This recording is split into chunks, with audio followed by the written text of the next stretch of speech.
Hello everyone and welcome back to the second channel where today we are going to be going through some more of Amphoreus because it has been a while since I've actually it's been a while since I've done any of these. I have admittedly been putting it off because I know how long it takes to do them, and I'm a little bit nervous about that because I know that this one takes over 6 hours. But I don't want to keep falling behind because I don't want to. And it would be nice to actually see, everyone in the game. So I've put the English voices on mostly because I need to hear things to get involved in the story. And what I'm going to do is I'm just going to stay silent for most of it and then give my cheeky little commentaries in between or afterwards. And of course, we're going to be using our Harmony characters to fight. Let's bring our little character. We're gonna bring Ceridra. What end has the prophecy revealed for this war, Dux Vitorum? And yeah. Yeah, I think this will be good. So let's get into it.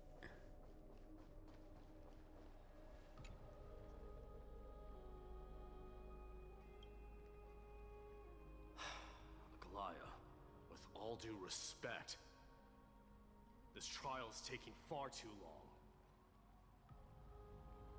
What do you think of this, Trinan?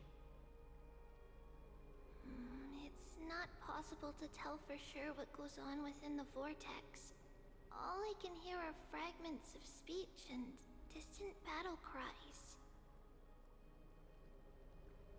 Is it Finon's voice? I'm not sure. It's difficult to make out clearly. Wait, no!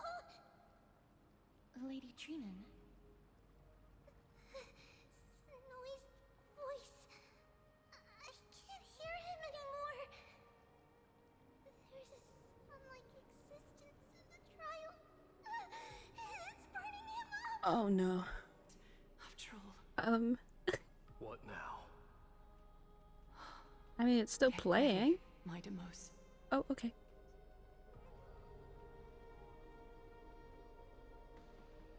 Plan B. We pull him out when something goes wrong. As I promised you, Aglaya, I will intervene in the trial this time to bring your deliverer out to safety. But that's as far as I will go. Of course. I know this is not the time to demand any more from you.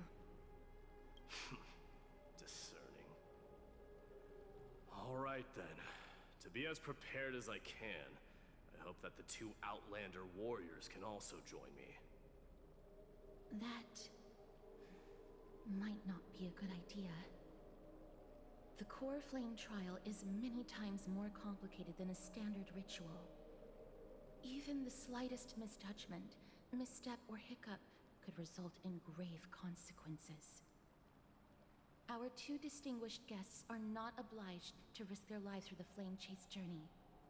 Let me join you instead, Lord Mighty. No. Someone should stay outside in case we need help. Things have taken a critical turn, especially so with Finan's life on the line. Of course, we Nameless will do what is necessary. How should we help? Join me in the trial to look for Finon. And when we do, Aglaya's golden thread will guide us back out. Assuming we survive Nikador's wrath. If something bad were to happen, Casterus, your priority is to ensure the safety of these two. I can find a way out on my own.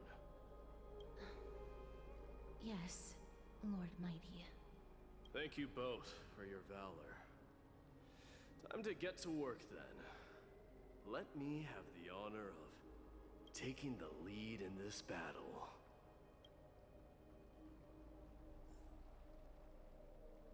We've gotta save Finon. Warrior be safe from harm. When you are ready, I will preside over the ritual on Trinon's behalf.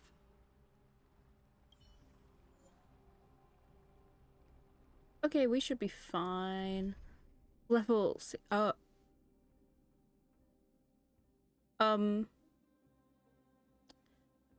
uh-oh. I'm sensing a disturbance. Okay. Let's bring Ruame. And what we say with these characters is we just use their basic. Our reinforcements from beyond the sky. Warriors of high esteem. Please close your eyes and hold your breath. They once kept the fate of this world, and many other challenges safe from the Just ignore devastating rage of this. strife. I'm sorry. They now seek to venture deep into the trial of divinity and prove their will to destroy our enemies, as foretold by the prophecy. When the hammer of strife strikes the anvil of the warrior, the heat and impact will leave behind scars, and between them, a demigod shall rise. Very well. Come forth then. Souls foreign to this realm, and warriors in the making. Follow me into the mist and flames, and come face to face with the greatest fear in the depths of a warrior's heart. And with thy strength, banish the darkness and usher in sunlight. Let all lost souls find courage on a long journey back home.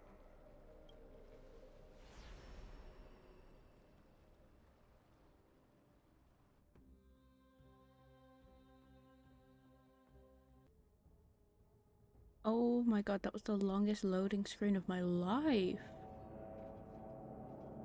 What? What's the matter? Surprised? Where there's strife, there's carnage. It shouldn't come as a surprise to see such a sight in Nikador's trial. I don't see him around here. We should go first. Let's pray he stays safe. Huh. The greatest fear in the depths of a No. warrior's Let's heart, use huh? Treeby So, instead. this is what he fears the most. You won't get away, Kremno and Vermin! Be on alert. Tell me your name, brute. Your demise shall be a tale I boast about at the feast table. My name is Perdicus, and I am here to avenge my people. Kremnoans and Akamans are at war? Perdicus? Even the tragic cries of beasts at the slaughterhouse sound better than your name. Say whatever you like, despicable Akaman. Valorous death before glorious return. May the Kremnoan spirit always watch over me. Foolish brute. I see you're eager to die. Very well then. I shall grant you just that.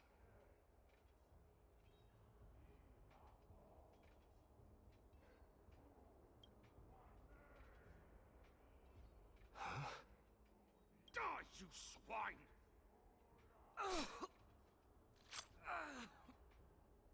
Matamos. My king. Why? Why did you leave us to the mercy of these foreigners? Is this? And you are... Oh. So the Alpha Brute has found his way here. You Kremnoans are all eager to die, huh? Then I shall grant you a swift death.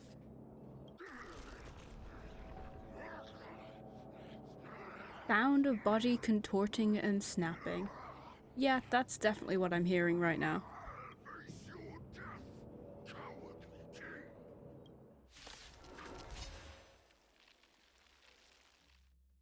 Okay, so he's actually not going to be helping with this fight, bit awkward for the story, I know. Is it coming? But it's okay because I have better characters. Ooh, okay. Support. Existence is unity. May song bring us harmony and unity. Show me your courage. That's what they say in... Oh, what's that line from? Is it Genshin? They're like, ha, show me your courage. It sounds exactly the same. Super big meanie! Underestimating us will cost you. Delivering more. Okay, let's take these guys down. Oh! Oh! Let this place witness glory.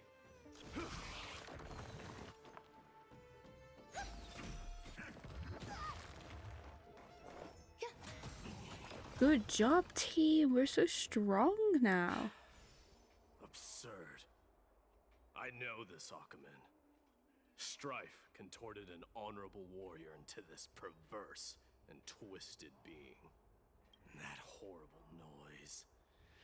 I can hardly suppress my bloodlust when it sounds. This battle cry must have gone to Finon. That's why he lost himself.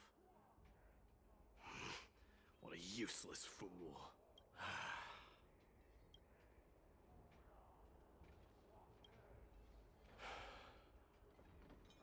It's nothing. Let's go. That voice is Cartonus? Not you too, Cartonus. Mighty Mos you are. Destroyed all the wicked king. Here to take my life, finally. I won't ask how this happened, nor will I hurt you like you said. I just need you to tell me where Finon is. All of this you know very well. Leave our city, cursed son of Gorgo. I have no intention of hurting you, Cartonus. Humiliate me you shall not. Leave. Get out of Okima. Get out! Symbol of your sovereignty, take it! Signet of Kremnos, bask in blood-soaked glory, your kind alone! This is... Mother Signet? It's here again. I knew it. Ha! Finally gone mad, despicable vermin. With your mad king, perish together in that maelstrom of battle! Enough! Be quiet! You are not at all Cartonus! Look out!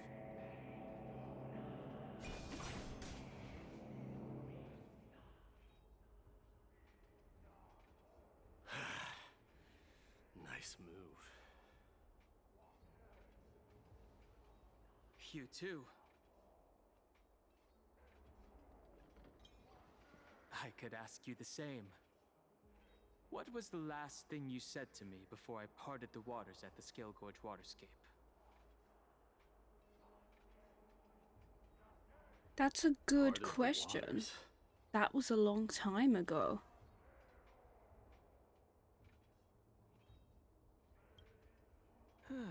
That sounds like something the real you would say. It wasn't easy, but I finally found you two. So, you are Don Hong. What did you go through before meeting us? Just some memories from my past. Nothing worth mentioning. You mean you saw your past too? The trial of strife is a vicious one, all right. What are you thinking? This might not be a single person's trial, but an arena for every challenger to engage their own delusions in a bloody battle. I saw someone from my past a while ago. Someone Finon has never met. That doesn't exactly sound like a bad thing. At least it means we'll be able to find Finan here.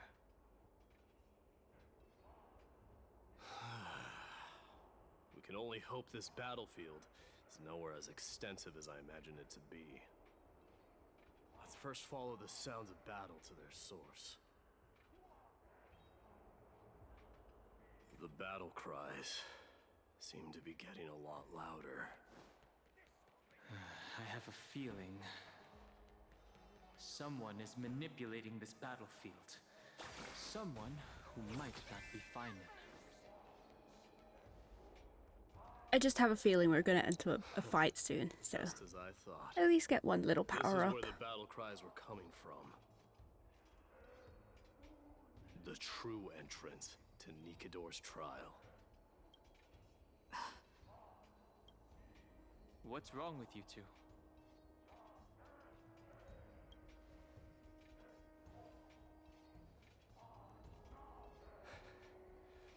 I've seen him for the first time, but there's no doubt about it.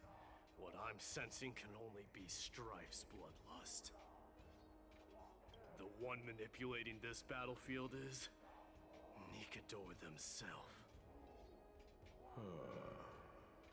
Mightimus, you are a keen warrior indeed.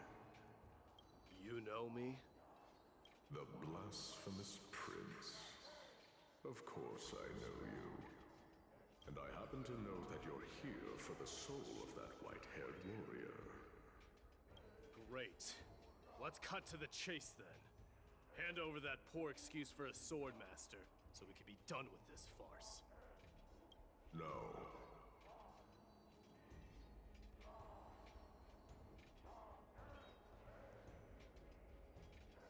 I applaud your courage and strength for coming this far, but you have chosen to besmirch the dignity of one who has fallen, and I cannot turn a blind eye to that.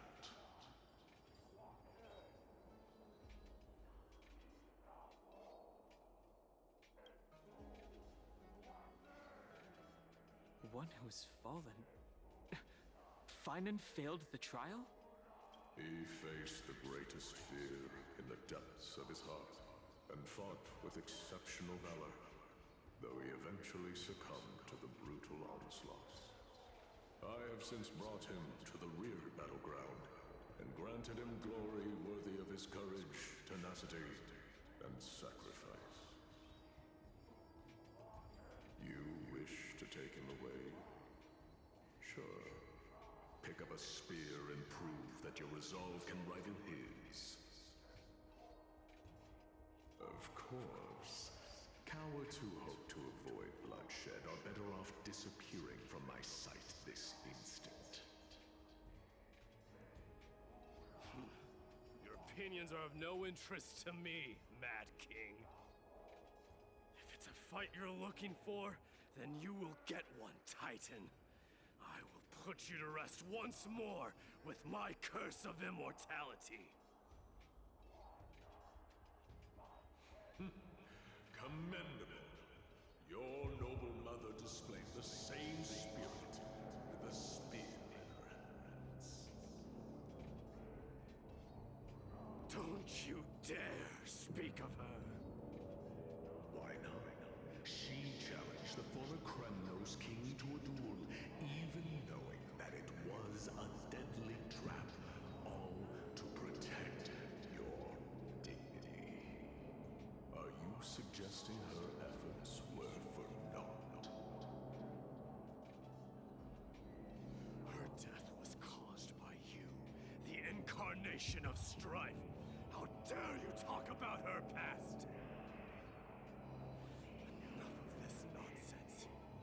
You should be wielding your weapon at the god of strife.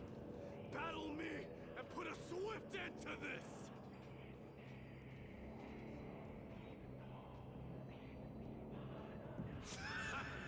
Your hatred is as clear as day, my Demos. My words must have stung deeply. But thanks to them, I have also come to realize. This is why you killed your father for the throne.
Okay. That was some interesting lore. You killed your father, and now we shall kill more. Match up to what fate has in store for you! Prove to me that you're worthy of this power! Okay, there you go. You want to hit this one. There you go. Now everyone else, Miserable whales. time for us to win. Kings of See, look at that. Look at us go. We don't need a man.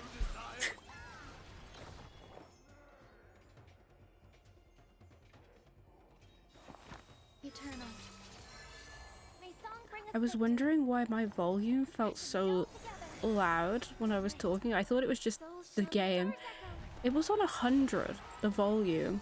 Oh my god. That's really bad, actually. Alright, get it. This is all Robin's power. Wow, and Tribby, of course. I can hardly contain it. Wow, he did that. Okay, and then Tribby, get the one in the middle, and then... No, it's Tribby's turn.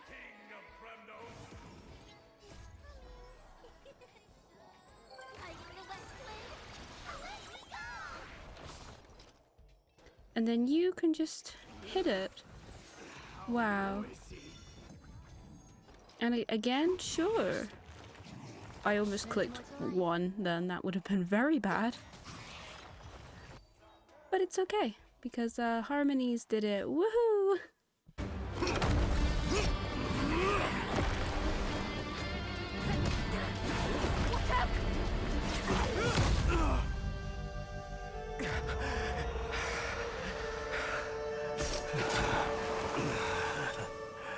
Found you.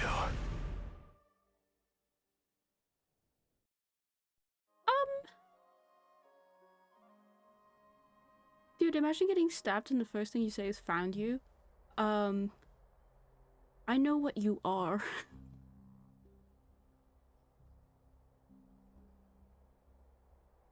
I wasn't expecting that.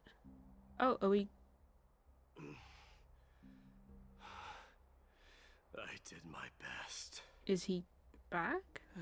The core flame trial is indeed no place for the weak. Let's just hope that Finan gets through this. There's no need to worry. His soul is in a stable condition. With ample rest for both body and mind, he'll be up and about in no time. The greatest fear in the depths of his heart.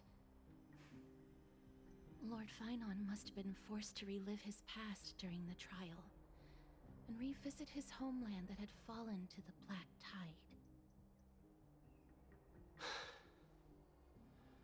In all likelihood. Since coming to Amphoreus, we have heard many talking about this black tide. Could you tell us more about it? It is one of the culprits that drives the people of Amphoreus to madness. It was during the Era Bellica that this unspeakable thing first appeared, like a plague, alongside the 3 titans of calamity.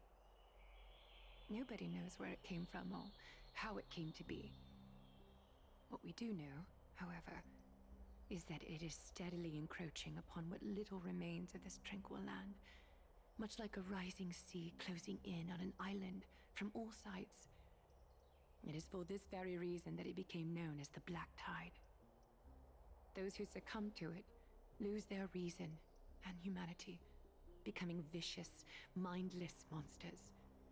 Mortals are not the only ones susceptible to its influence.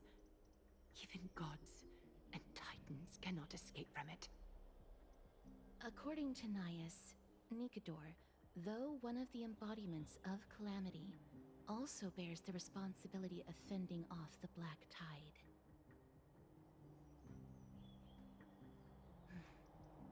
Perhaps that is also why Lord Finon threw himself into the trial of strife so readily. But now, we must look for alternative means of igniting the flames of strife. So, Aglaya, what should we do now? You know very well the decision doesn't lie with me. As the successor to Kremnos, Mighty, you know better than anyone that if it was simply about emerging triumphant on the battlefield of strife, you and your people could manage it with ease. But ultimately, the heavy burden of divinity can only be borne by one. It is foolhardiness and indecision, not the unclaimed seed of divinity, that pushes this world into the deathly fog.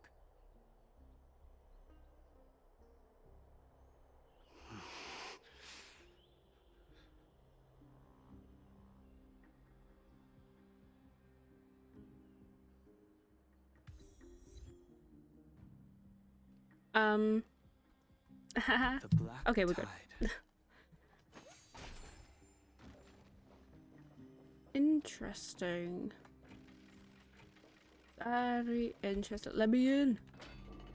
Very interesting. But anyways, it's time for me to sleep An now. unspeakable thing of unknown origin.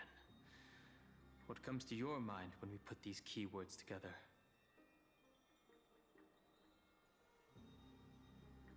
That's right.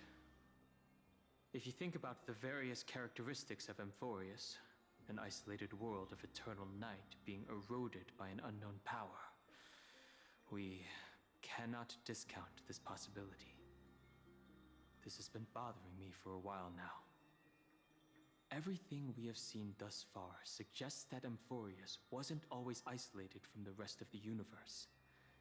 Be it the birth of the Titans or the encroaching black tide, none of these can be explained as a natural progression of a civilization. There must be other reasons for its current state of isolation. It's just...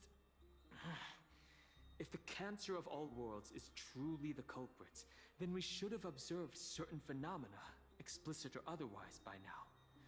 But that isn't the case. That's what I was thinking too. From past experience, the Stellaron within you should be able to resonate with other Stellarons, but we haven't encountered anything like that here.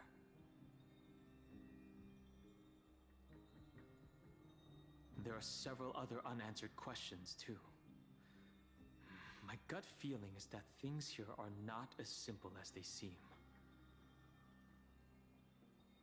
Furthermore, what happened in Penacony also proved that the appearance of a world may not necessarily be due to the influence of just one path.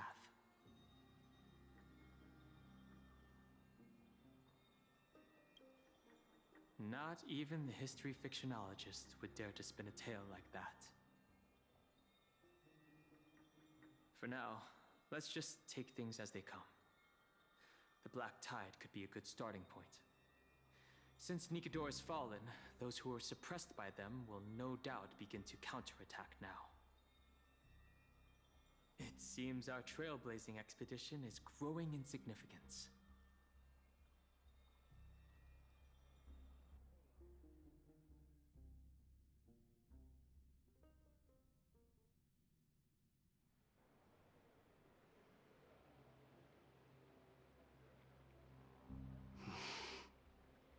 Don't worry, Dee. This isn't the first time he's been like this. A long time ago? I'm not worrying about him. Oh, alright. You're a little quiet, though. I'm sorry. That was rude of me. What I meant was, I know that man can pull through for sure. It's alright. Being straightforward suits you better. Actually, Dee, there's something we're curious about. What did you see in Nikedor's trial? Something that terrifies me. Isn't that ironic? There shouldn't even be a word for fear in the Kremnoan language. Do you think you stand a chance against that thing that terrifies you? Is this also part of your grand scheme? What do you mean? Aglaya knew that Phynon might fall. And she expected me to take his place. That was the plan all along, wasn't it? Yes. Looks like you know everything. I have no intention of condemning you for it. The Flame Chase journey is not a game, and I have long understood this. The downfall of strife, and the ever-growing threat that the Black Tide poses. If Circes and Ornyx are also impacted, ramifications will be dire. They are the only two Titans who are still lucid and willing to coexist with humanity. Regrettably, I do not hold the key to completing the trial. If I wish to conquer that fear, I need the assistance of my fellow Kremnoans. Give me some time to speak with my people. It won't take long, I promise. Ah, I see. There is strength in numbers, but you must know that the trial to become a demigod is ultimately meant for only one individual. D, your people, they have been eagerly awaiting a new king all this time, haven't they? If you take on the divine role, they will have no reservations about following your lead. After all, you're the hero of Castrum Kremnos. I once was. But Lady Trebios, therein lies my deepest fear. We'll talk again later. I'll be back. D?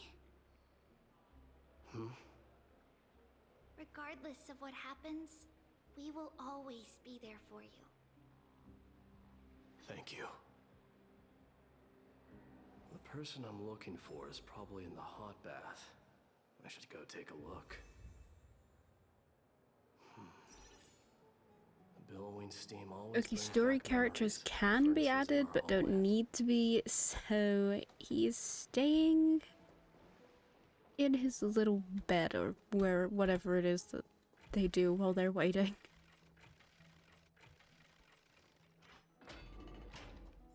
Children left unattended by their parents? That's not safe. You shouldn't run around in here, kids. Hey, it's the Crown Prince! Are you also here for a bath? I want to hear stories about feats on the battlefield.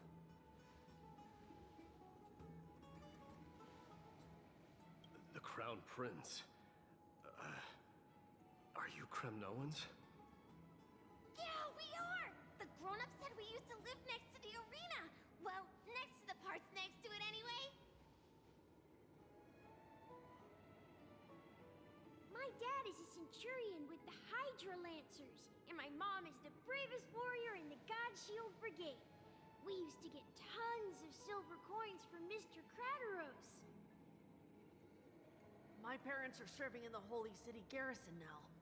As warriors of Kremnos, they're braver than any Achaemen. Why are you kids here alone? Where are the grown-ups? Mom and Dad were asleep, so we snuck out to play hide and seek with Mr. Crateros. That old man can be such a child sometimes. Do you know where Crateros is? I happen to be looking for him. Sorry, I don't. Come to think of it, we haven't seen him in a while.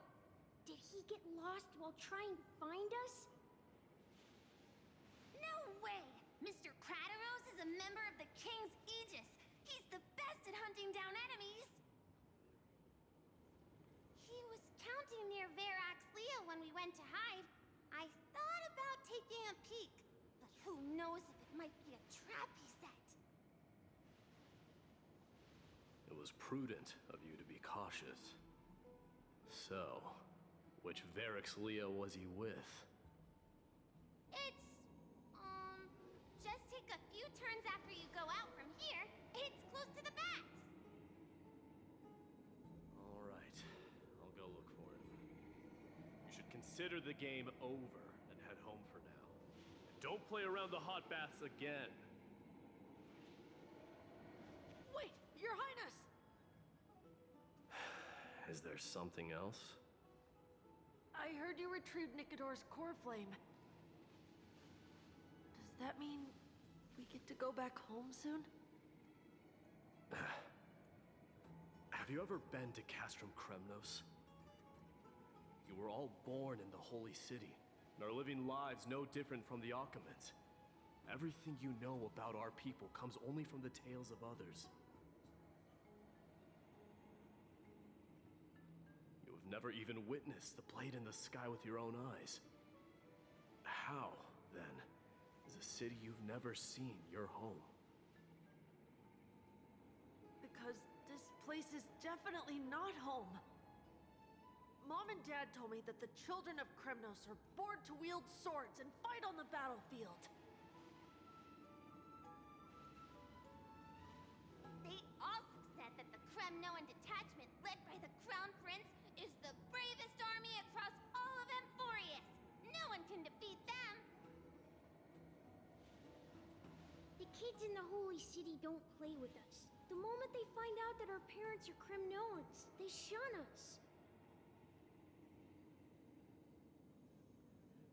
We don't care. We all know that the Crown Prince will take us home one day.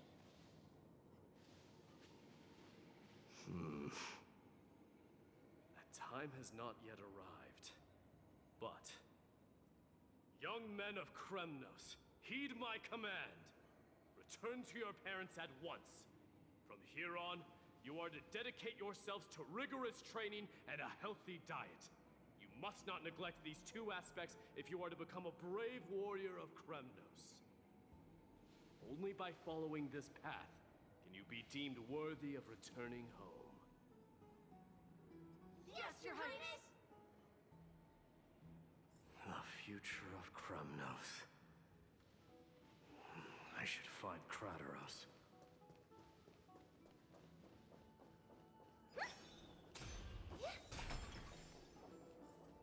There he is. Rat! Oh, it's the Crown Prince of Castrum Kremnos. Get a grip. We're here by order of the Council of Elders. Even the Chrysos heirs have to think twice before doing anything to us.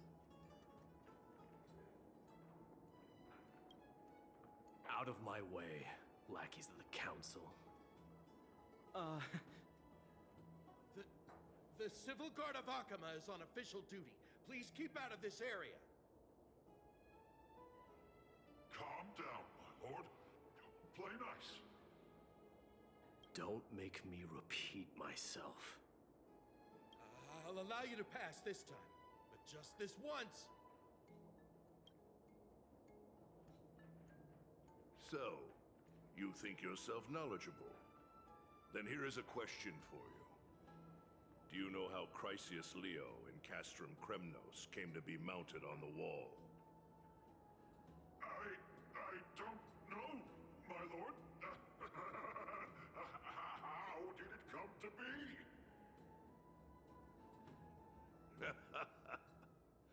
Let me enlighten you.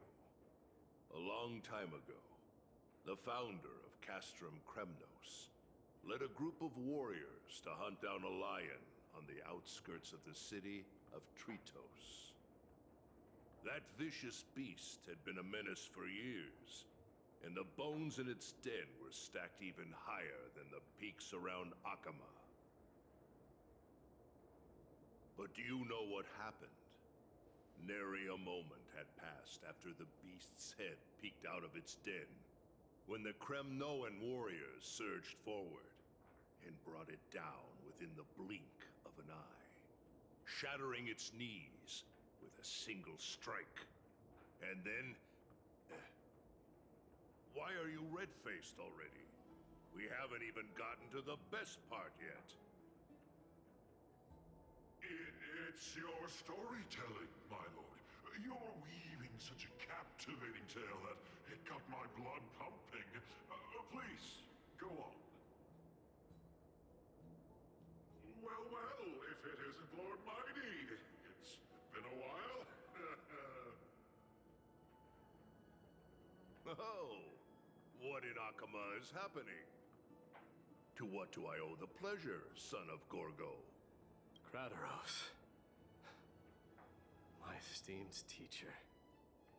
Let's talk somewhere else, Mighty Mos. I'm tired of speaking with this silly lion. What about the Council's informants? Those two hyenas are nothing but scavengers of rotten meat. They couldn't bite even if they tried. They can follow us if they want to. Let's go.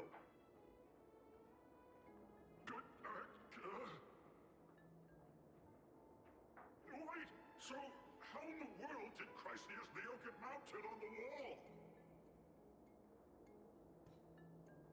Keep up with us, you hyena. Oh, sorry. I meant officers. Hey, old man, how dare you? Calm down. Calm down.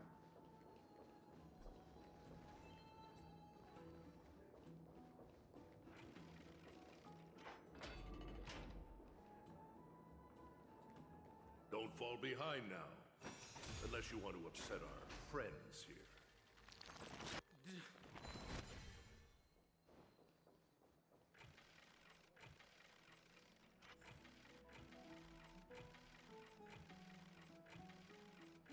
Lovely weather we're having, right, guys? Okay, thank God that's over. We're almost there.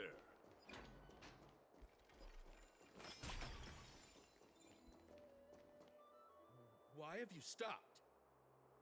This is a nice spot for a private chat. Shall we, sir? Let's do it.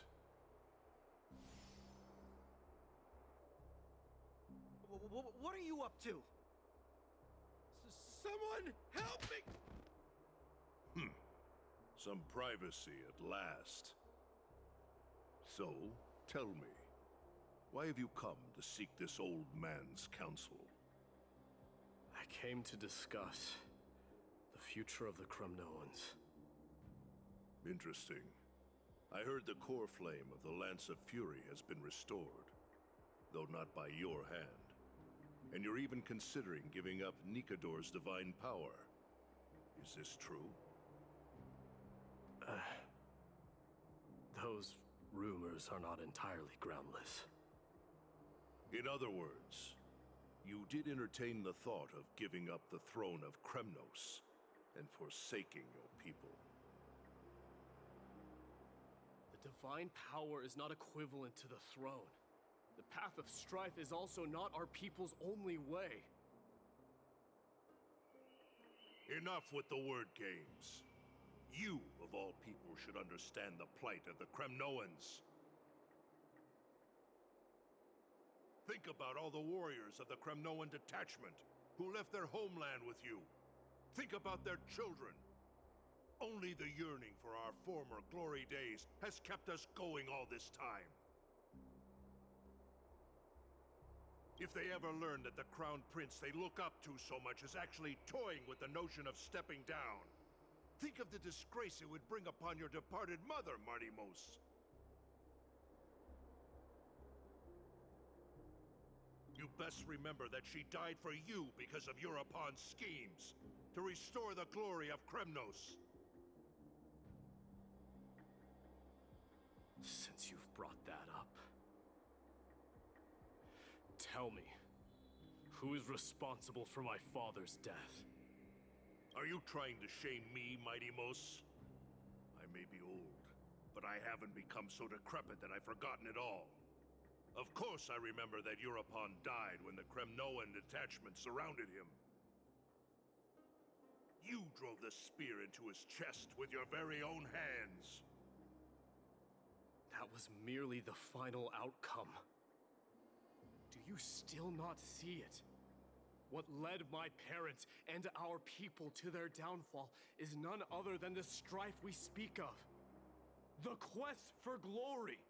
The tenet of valorous death before glorious return. This is the creed of every Kremnoan, no matter whether these beliefs are justified or not. Don't be ridiculous. The only thing that could slay a king is a spear. Even an infant knows that much. I swore to your mother that I would guard your crown with my life. I never foresaw that the son of Gorgo himself would be the first to turn his back on the Kremnoan spirit. Gorgo. Your mother bore that name. The name of the great founder of Castrum Kremnos. And she upheld that name with honor. If you choose to turn your back on her legacy, like a wretched deserter, do not fault me for withholding my loyalty, Mighty Mos. I came to discuss the future of our people with you. But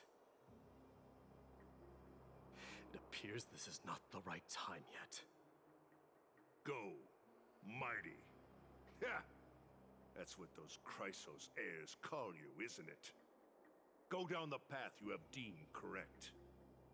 Deep down, you have always been one to do as you please. And I am well aware that no one can deter you once you've made up your mind. But don't you ever dream of renouncing the traditions of Kremnos. We may reside in Akama now, but we remain eternally bound to strife by blood. Bloodlines no longer hold any significance in this era of destruction. My young lord, always bear this in mind. Never reveal your vulnerabilities to anyone. A lion should never dwell amidst its prey, especially when it wields power enough to dominate the entire hunting ground. Eurupon, the boy did nothing wrong! This is murder! Do not sully the noble name of Kremnos with the blood of an innocent child. You mustn't reveal your weaknesses to the enemy. Enough!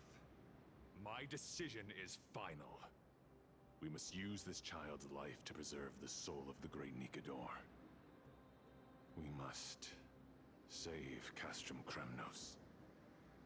Don't be absurd!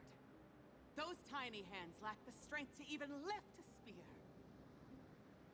Do you truly believe him a threat to Castrum Kremnos? You'll be ending the bloodline of Kremnos if you do this. Our millennia-old glory will become nothing more than a joke. Have you forgotten that we Kremnoans place no value in bloodlines? It is through pure bloodshed and slaughter that the kings of Kremnos have ascended to the throne. As for our millennia-old glory, it has always been a joke in my eyes. Glorify it all you want, but it will not alter the nature of slaughter. Those who revel in it are but murderers. They are no more noble than the most monstrous beasts in Amphoreus. Enough with your words! Among all the kings of Kremnos, which one did not inherit the crown only after plucking it from the lifeless body of his father? But listen to yourself now. Do you truly believe you can cleanse the blood from your hands through mere words alone? Nay, quite the contrary. I will end this cycle of bloodshed. Starting with this child. With these blood-stained hands, I will end it all! Your failure is inevitable, Eurupon. You are just a coward who can only raise his blade against his own child! A beast that murders his own kin. King's Aegis and Amphoreus of Kremnos! You cannot sit idly by and watch this atrocity unfold. If you consider yourselves the honorable sons and daughters of Gorgo, then take up your spears and join me in putting an end to this bloody charade! Does anyone else have any objections? If so, come forward with your spear and prove your mettle! Understood. 5, 4, 3.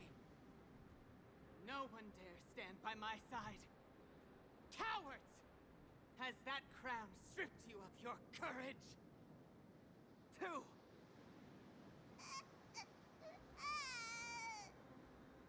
One. It appears there are no objections. Then, in accordance with the Kremnoan Council's principle of tacit consent, the decision is final.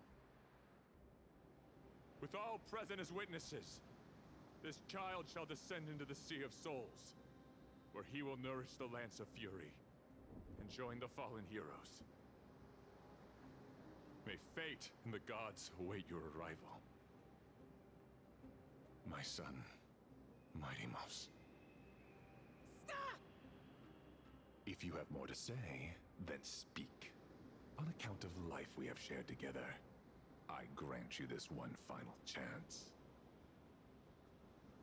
With the blade of fury above us and the council bearing witness, I, Gorgo, hereby move to challenge the crown in accordance with the laws of Kremnos. O unworthy king, in the name of the Council of Elders, I demand that you duel me! Very well. We shall see who the Kremnoan blade strikes down. Mightymouse, my son. They all tell me to forget. But how could I ever? The son of Gorgo will be crowned in blood. If there is no Kremnos without the crown, then I shall seize the crown and smash it to pieces to bring the people to their senses.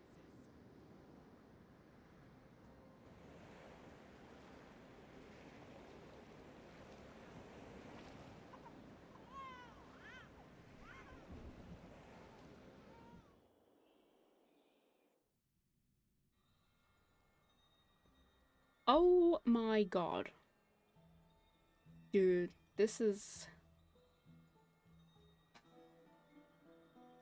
wow. Just holy wow. Very Greek mythology. I will say that. I mean, I guess that's the point. But wow.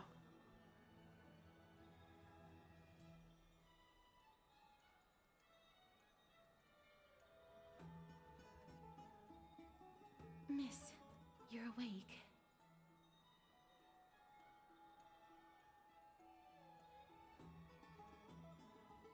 That's a complicated question. I'm not sure I can answer that. I apologize for arriving uninvited. I saw that you were still asleep, so I took the liberty of waiting nearby. I bring a message from Lady Aglaya. She has prepared a gift for you and Dan Hong, and wishes to present it to you in person. I'm glad you're in good spirits. All right, let's set off.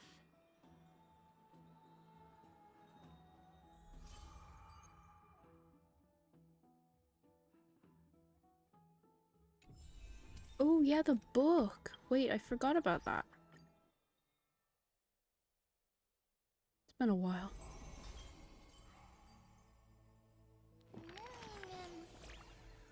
Let's go through this next story then. Mem. Mem?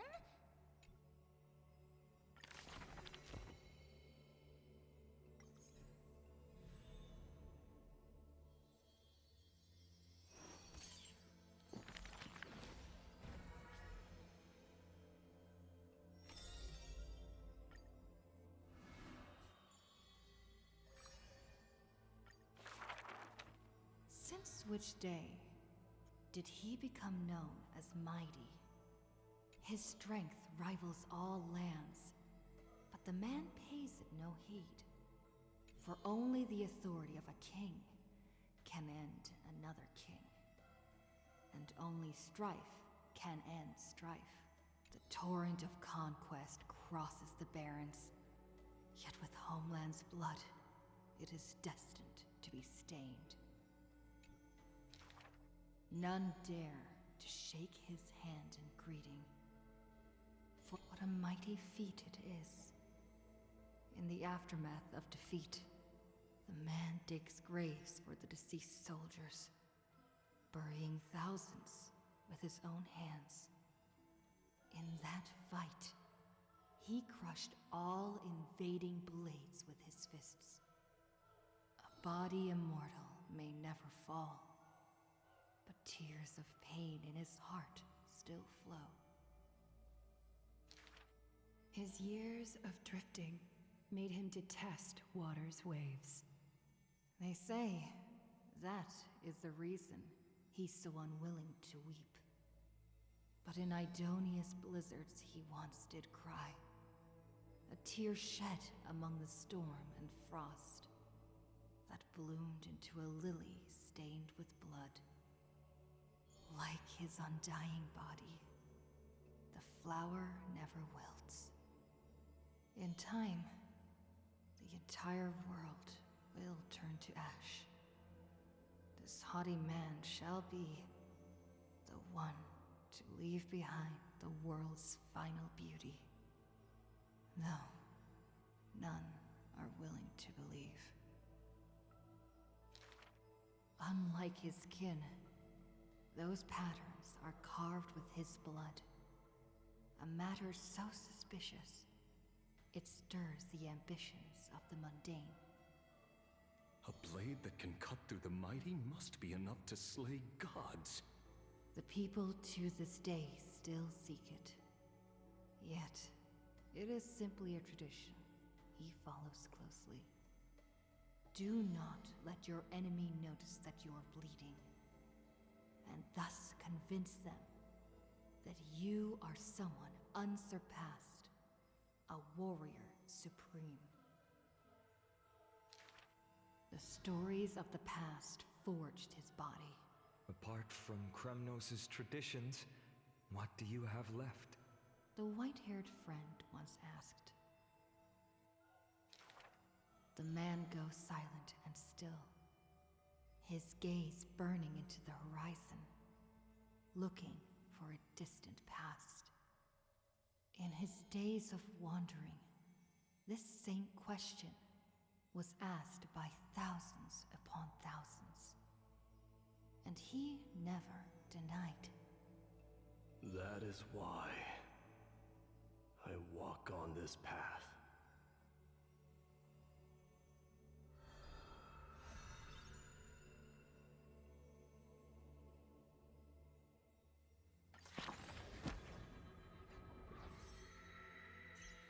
And there we go. Another section completed. There's still a few more that we actually have to meet, I suppose.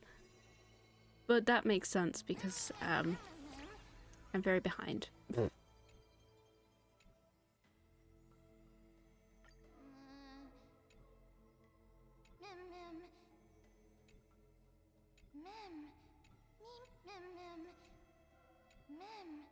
Mem, me, me, mem, mem, me, me. Imagine if that was your voice role. You're like, oh, I'm gonna be voicing in Honkai Star Rail, and someone's like, wow, that's so cool, what do you do? Mem, mem, mem, mem. Anyways.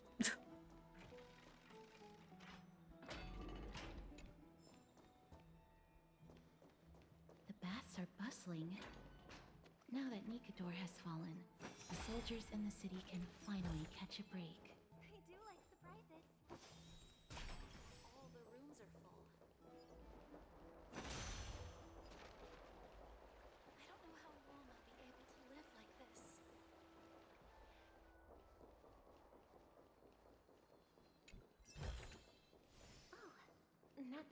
Is that Lady Treby and Lady Trianne? Treby. You must have forgotten. Trianne. Precious relic from our hometown. We definitely all saw it back then. Trianne, this is a counterfeit. We both know it's impossible for something this fragile to have survived all those years in one piece. Nothing is impossible. We are fragile too, but we still got through those sad times.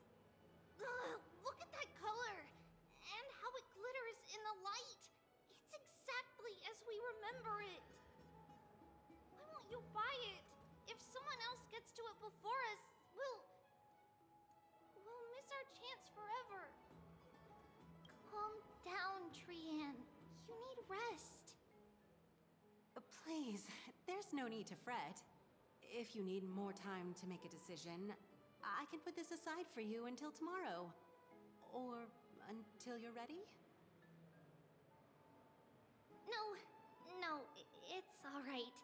Trianne is just... She'll come to her senses tomorrow. We'll be off first. Trianne is just... what? Trianne is super mad, that's what! You've forgotten all about Mama! Mama gave us something just like this before! Trianne...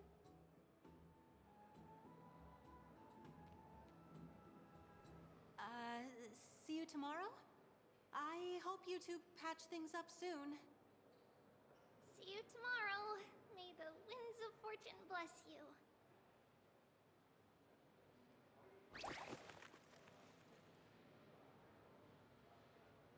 Oh, Trianne. Oh, no. No. I don't like seeing her upset. What they're thinking sometimes. Excuse me, if you don't mind, could you tell me what Lady Treby and Lady Trianne were discussing just now? Oh, it's Miss Castorus. It's been a while. Well, honestly, I'm not quite sure myself. See, I have a little hobby of collecting handicrafts. Some time ago, I found this trinket being sold at the Marmorial Market, and bought it to use as decoration at my stall. When Lady Treby and Lady Trianne walked by earlier, Lady Trianne happened to catch sight of it, and promptly insisted that it was a precious memento from her hometown. But Lady Treby believed it to be a counterfeit. She said it couldn't possibly be from Yanisopolis. The likelihood of such fragile glassware surviving the Chrysos War is simply too low. For some reason, Lady Trianne became awfully upset after hearing that. I see. Madam, would you mind selling this trinket to me? Certainly. It's just... if it truly is a relic from Yanisopolis, it could be worth a small fortune. Miss Castorus, I'm running a business here after all, so... I understand. Feel free to name your price.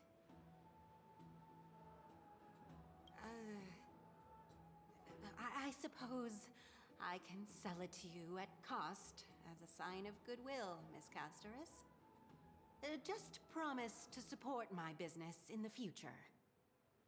Much appreciated. We're lucky that she has a good heart. I'm not one to venture out often, and while I have some savings, it takes a lot out of me to even talk to people, let alone haggle. Had it been another merchant, I would have been set back plenty.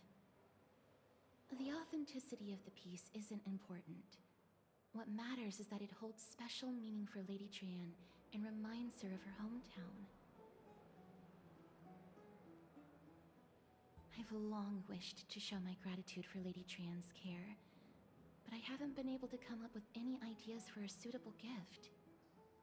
This chance encounter today feels like divine intervention. Perhaps this is the gift I've been searching for. Still, this trinket is admittedly rather fragile.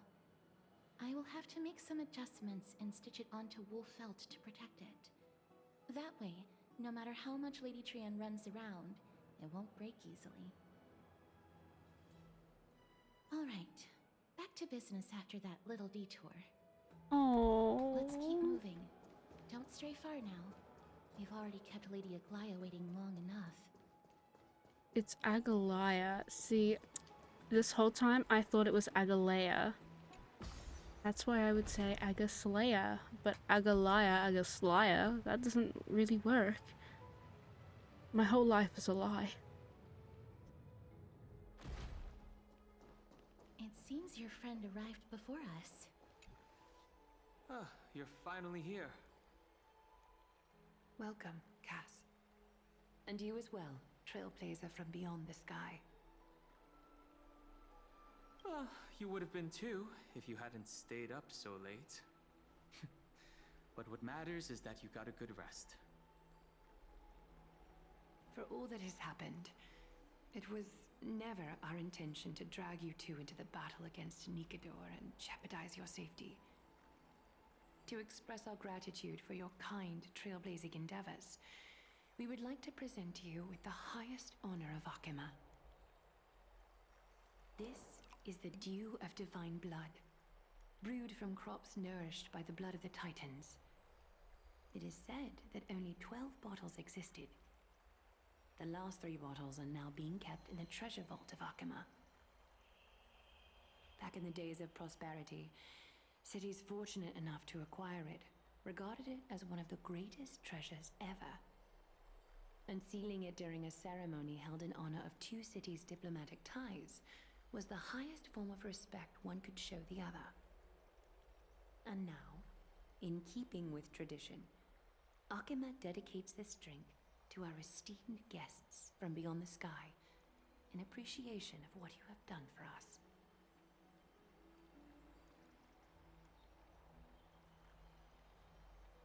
This precious gift isn't simply a token of gratitude, though, is it, Lady Aglaya? Very perceptive, Mr. Dunhung. Your heroic deeds have proven that you come in good faith. With the Dew of Divine Blood as testament, we wish to forge an alliance with the Trailblazers. With all due respect, won't forging an alliance with the Chrysos heirs embroil us in the conflicts within Akima? I'm sure you can understand where our misgivings come from, Lady Aglaya.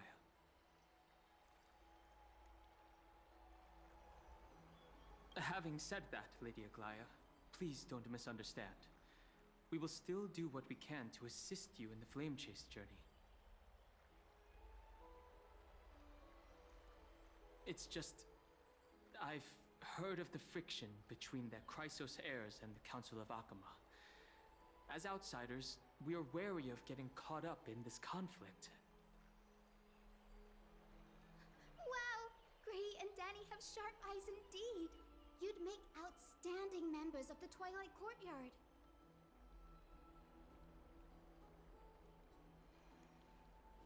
No need to worry, by the way.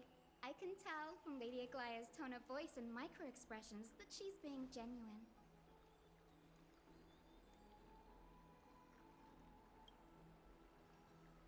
Not only are you guests from beyond the sky, but you've also done so much for Akima. You're practically heroes to us all. Lady Aglaya would never subject you to Aquila's judgment. Huh? You are... Hyacinth, thank you for taking care of the wounded of the past few days. Oh, it's no trouble at all. The patients are very cooperative when we attend to them. I'm just thrilled to see them all going home healthy again.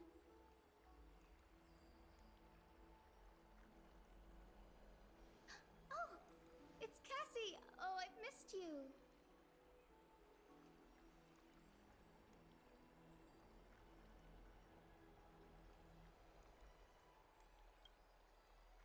This girl, she's a natural at making friends.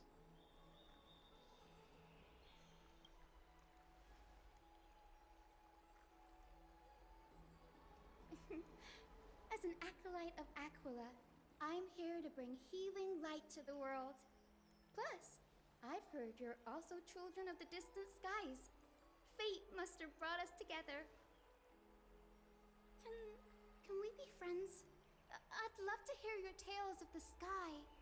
And oh, it's a rare occasion that Akama presents such an invaluable gift to guests. Lady Aglaya, may I have the honor of tasting it too? Of course you may. Esteemed guests of Akama, please believe me when I say that this gift carries no hidden agendas. As for the matter of the Alliance, you need not give me an answer here and now.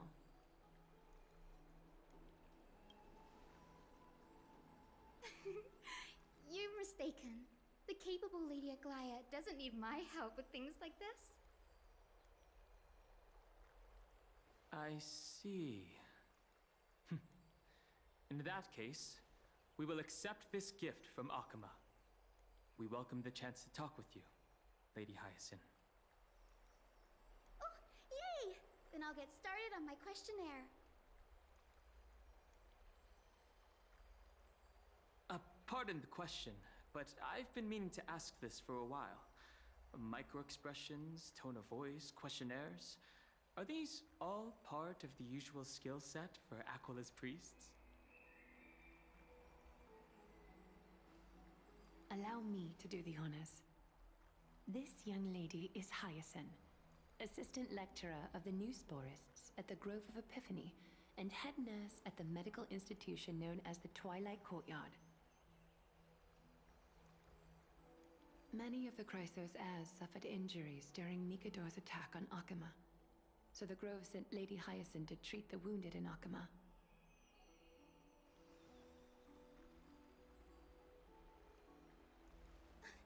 But what I'm really good at is helping people sort out what ails their mind and spirit.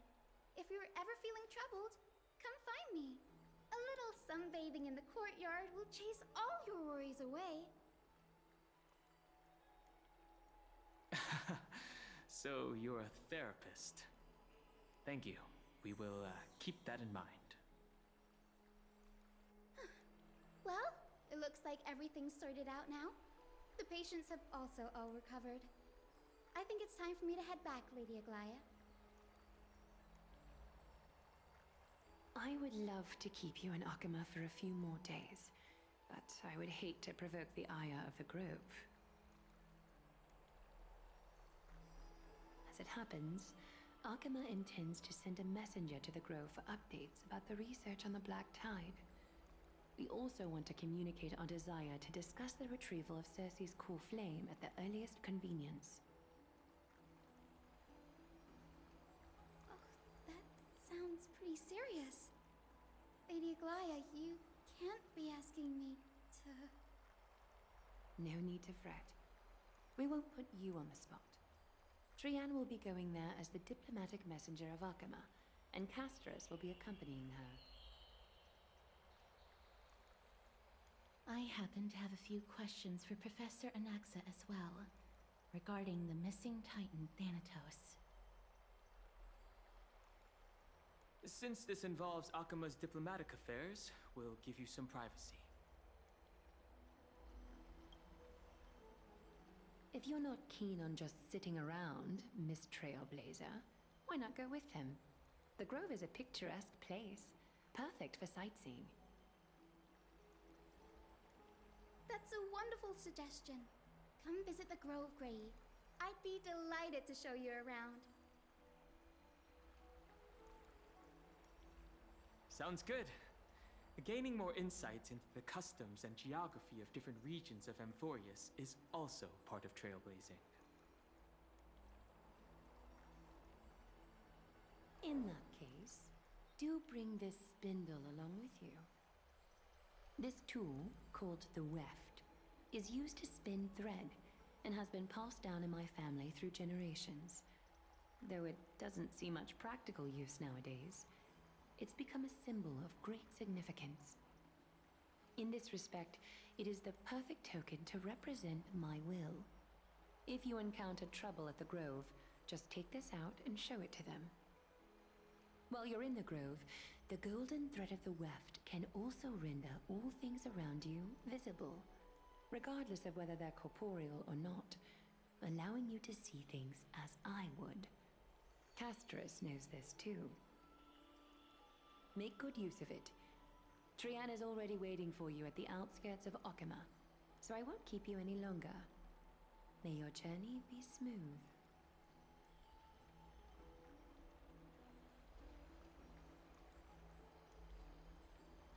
Thank you, I'm sure it will be. It's actually not smooth at all.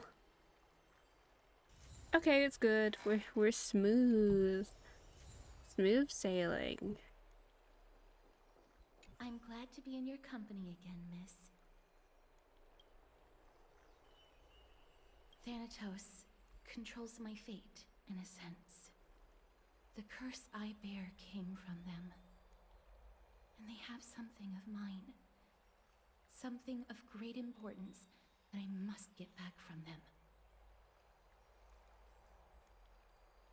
When I was studying at the Grove alongside Phynon and the others, Professor Anaxa was responsible for teaching us about the Chrysos heirs and the Titans.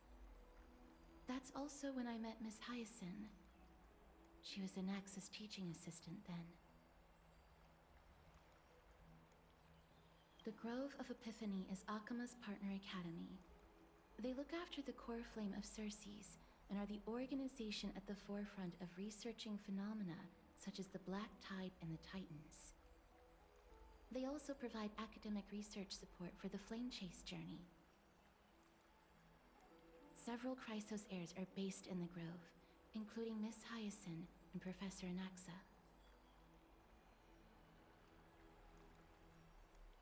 Oh, I came here with a colleague from the Twilight Courtyard. I've asked her to pack her luggage in advance, so she's already waiting for us by the city gates. Let's go meet up with her.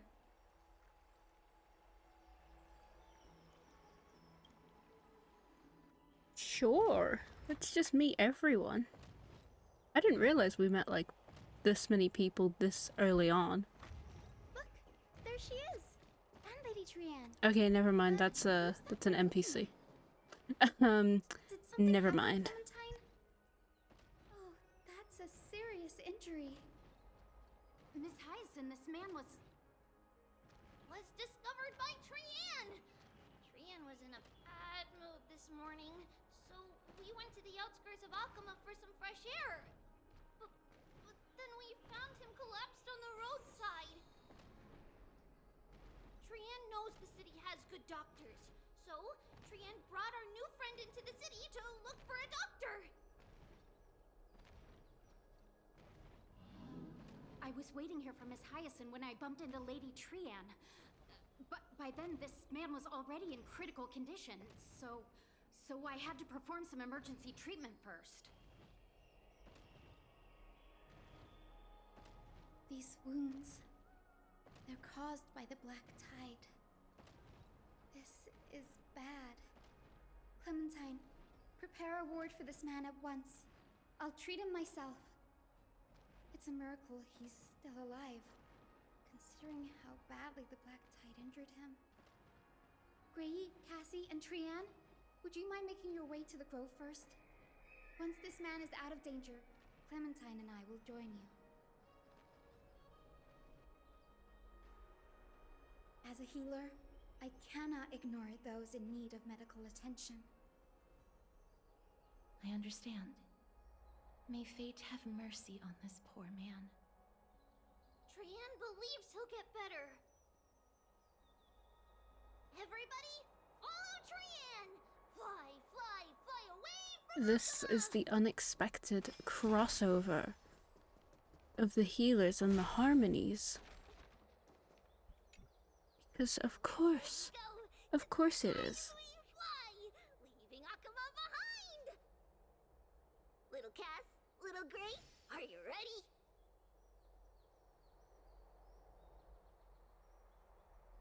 You might not be aware of this, But using the sentry gate takes a significant toll on Lady Trian. Mm-hmm. Trian promised Treeby that we wouldn't open the gate unless we had no other choice.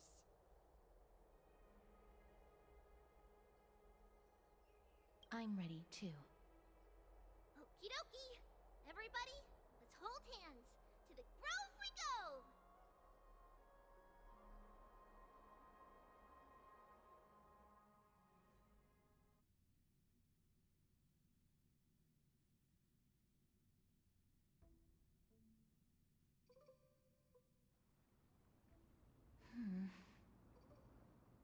It's harder than I thought to sew gemstones onto Wolfeld. Cass memmy memmy mem. Memmy mem mem mem. Mem wants to try sewing. Here, why don't you give it a go? Memmy mem mem memmy mem. Memmy memmy mem mem mem mem mem. It's hard not to like Mem when they're so adorable. Oh, this is amazing. It seems as if their voice has become more intelligible after the battle with Nikador. After spending the last few days together, I feel like I'm gradually gaining the ability to understand what they're saying. Even if it's just a little. Mem mem mem mem memmy mem mem. Memmy mem mem memmy mem mem mem. Memmy mem mem mem mem mem mem mem. Memmy mem. Memmy mem mem mem mem mem. Memmy mem mem mem. Memmy mem. Memmy mem mem mem mem mem mem memmy mem. Memmy memmy mem. Mem mem mem mem mem mem mem. Memmy mem mem. Mem mem mem mem mem mem mem mem mem mem.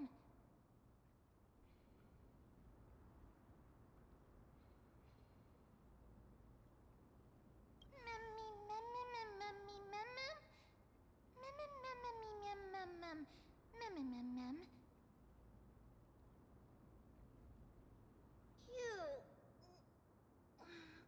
Is everybody awake? Little Gray, little Cass, and a little pink puppy? Puppy? Memmy mem mem mem mem mem. Memmy mem mem mem memmy mem. Mem mem memmy. It's already action hour. Lady Trian, I hope you're well rested. You were talking in your sleep. Did you dream of many things? Sleep talking? What did Trian say? Something like, Mommy, doll with sword, let's fight together. We'll be brave. Ugh, it's so embarrassing. Please don't make fun of Trian. Of course not. Wasn't Lady Trian's mother also the Holy Maiden of Yanisopolis? Uh-huh. Mama was the strongest holy maiden in all of our history.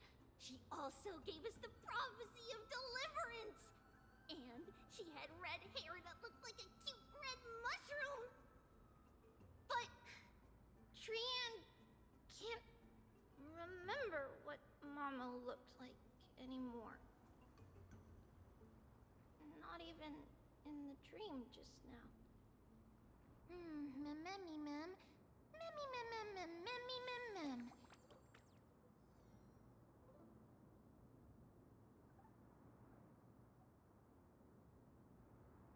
Memmy mem mem mem.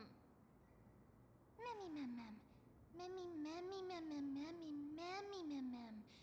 Memmy memmy memmy mem. Mem memmy mem mem mem. Memmy mem memmy mem mem. Mem memmy mem mem mem mem. Mem mem mem mem mem. Boom. Mem memmy mem mem mem mem mem. Memmy mem mem. Mem mem mem mem mem mem. Mem?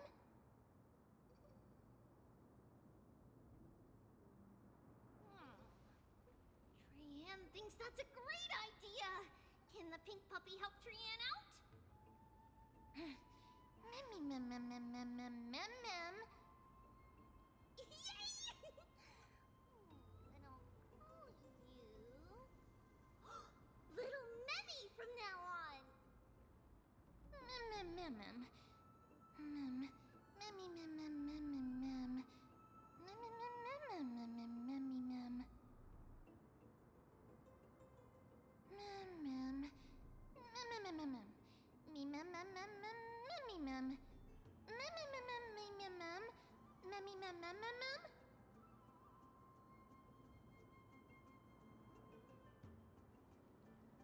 Okie dokie!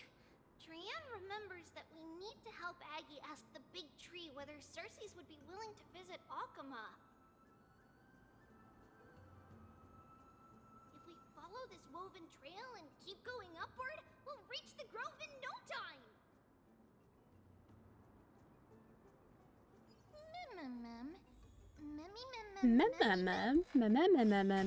Legend has it that whenever they requested an audience with Cersei's, Look! A huge tree! It's huge! Oh, I love her so much. That's my baby.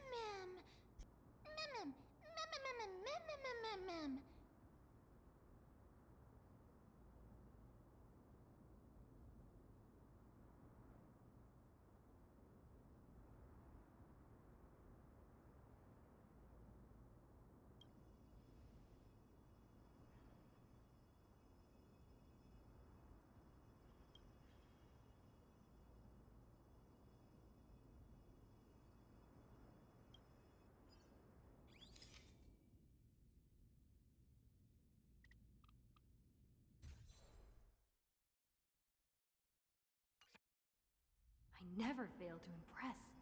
This photo deserves an award.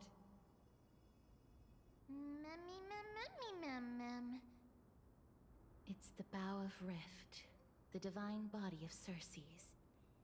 Flora began to grow where they planted their roots, and this flatland basin upon which we stand gradually became a large, verdant forest. A long time ago, Thelesis, the first scholar, led the masses to build a garden and courtyard in the forest, naming the site the Grove of Epiphany. There, people sought mental clarity, knowledge, and enlightenment. Trianne knows this. Everybody says that was how this big academy came to be.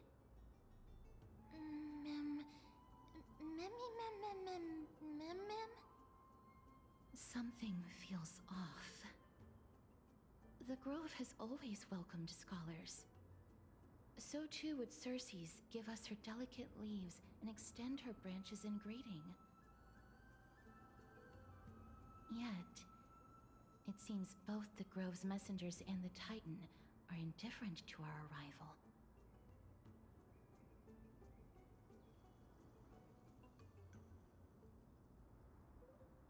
That doesn't seem likely. Miss Hyacinth didn't mention anything about it. Maybe everybody's still asleep because classes haven't started yet. They don't want to be disturbed, so they shut the entrance.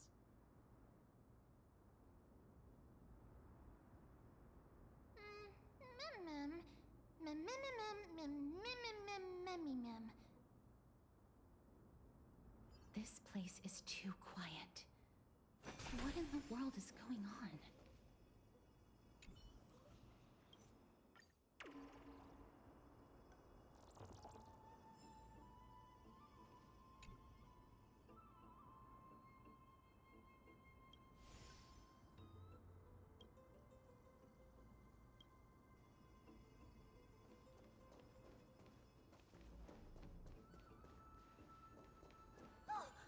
Trianne found it! Everybody, fly across to the other side! The entrance on the other side. What could it be?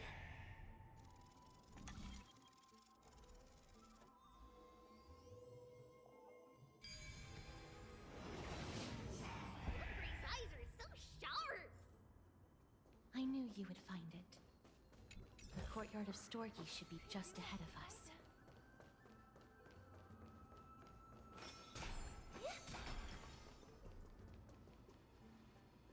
As I expected, something's not right here.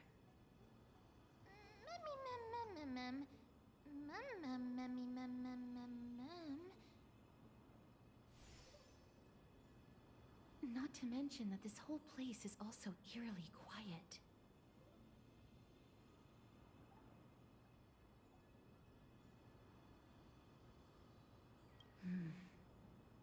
That's possible. Hello? Is anyone there?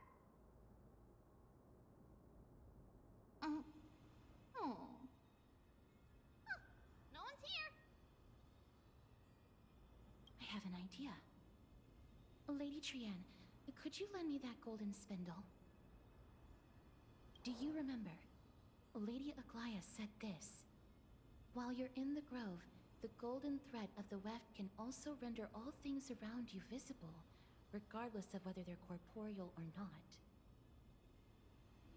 This is achievable because the grove is not only where the roots of Circes are, but also where the chrysalis of gold manifests. Oh, Nestia, with the weft as my vow, I beseech you, entwine my body with your golden thread and affection.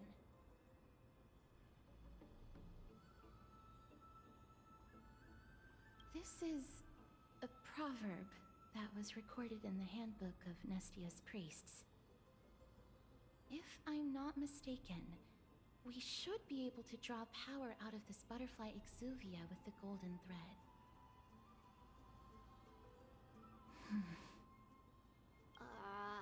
There isn't a reaction.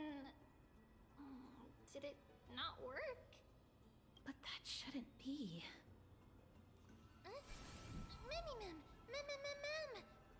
Is that a white dryad?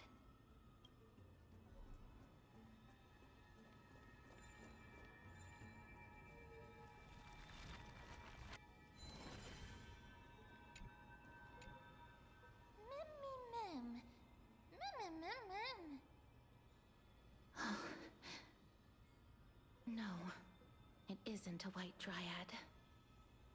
It is the shadow of a dead white dryad. Dead Shadow? Strictly speaking, these white dryads are still plants. They only gained sentience as a result of Circe's blessing of equality. But their sentience is minimal when compared to that of humans. These flowers have already died. What you see here are just faint afterimages of their souls. However, this also means that the golden thread has definitely connected with the Titan's presence. Without the golden thread's outlines, we would not have been able to see them at all. But what happened to them? Why are there only tiny shadows of them left?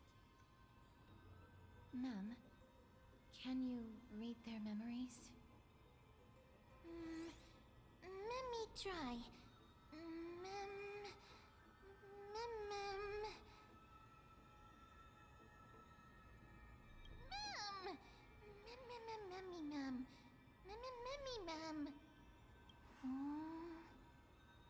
Black cloak, sword toward the great tree.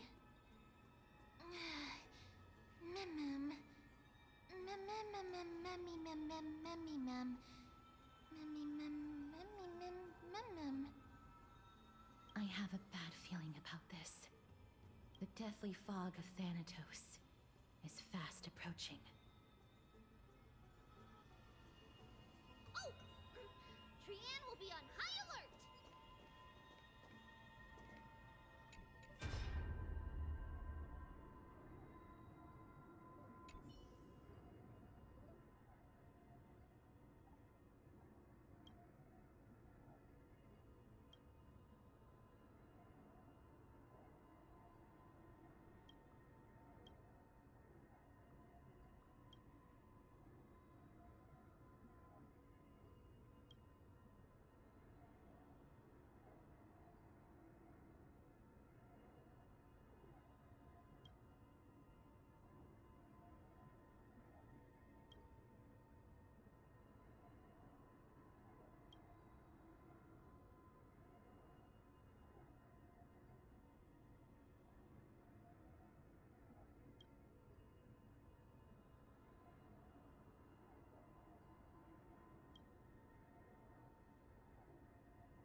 becoming more and more intense.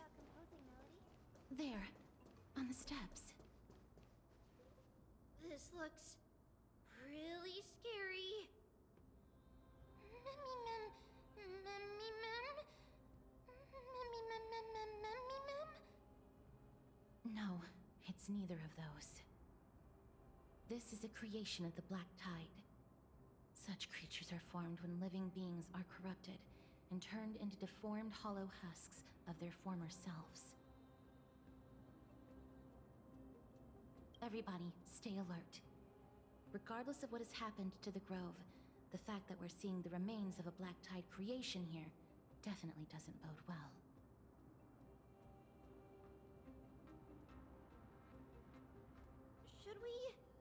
Should we inform Aggie about this?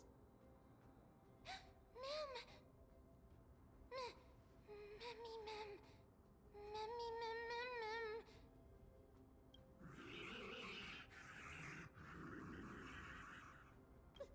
The monster is alive! Trienne will protect everybody! Trienne, please hide behind us. Miss, let's do this. Fight time, fight time. Ooh, ooh, ooh. Fight time. Yay, fight time. The words black Certain sword enemies and will cloak. inflict ally units with corrosion. They're talking about the Okay, Black but we Tide. could attack them to get our HP back. Thank God. Harmony and unison.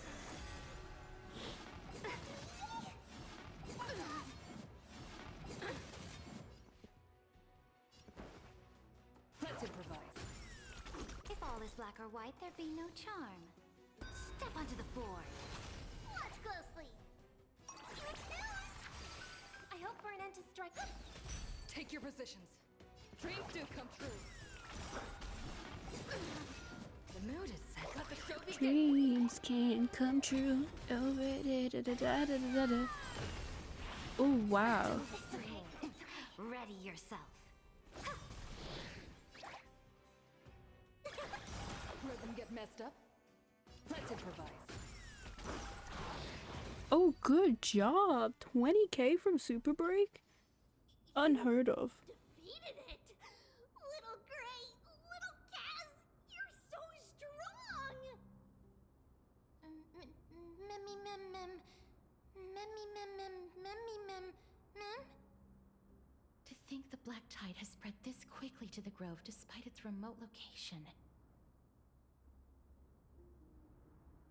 I'm afraid a world where strife has fallen is far more dangerous than we ever imagined. Oh no! Does this mean that Akuma is also in danger? Looking at this mess, it seems the scholars at least succeeded in fending off the first wave of attacks. But at what price?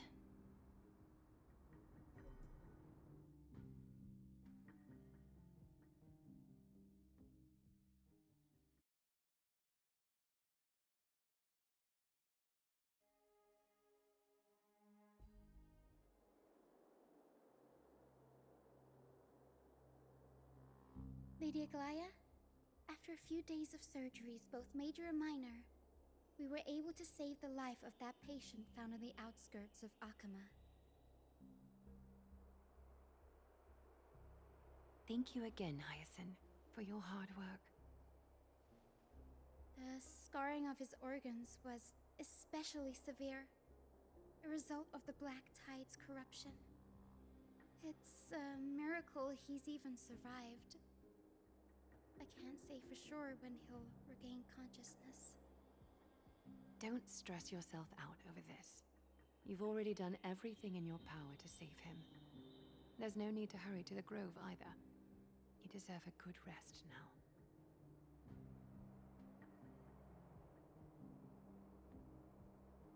Tribi, I have some things to tell you as well. There's something strange about where that patient came from. He is not Akuman. The way the stitches on his clothes are hidden is quite unique. Such craftsmanship is undeniably from the Grove. The Grove?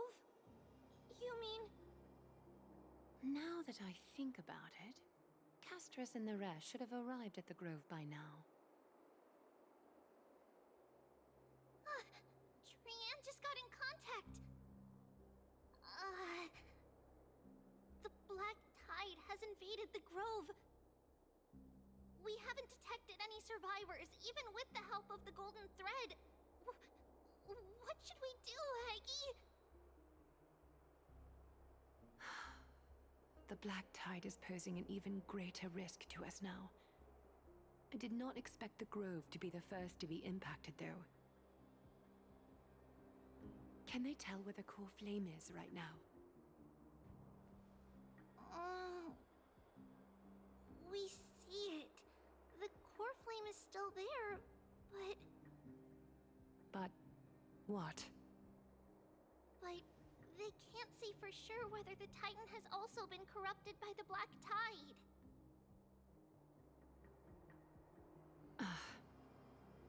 Please let them know that for now, the most pressing task is to identify the core flame and transfer it to a safe place as quickly as possible.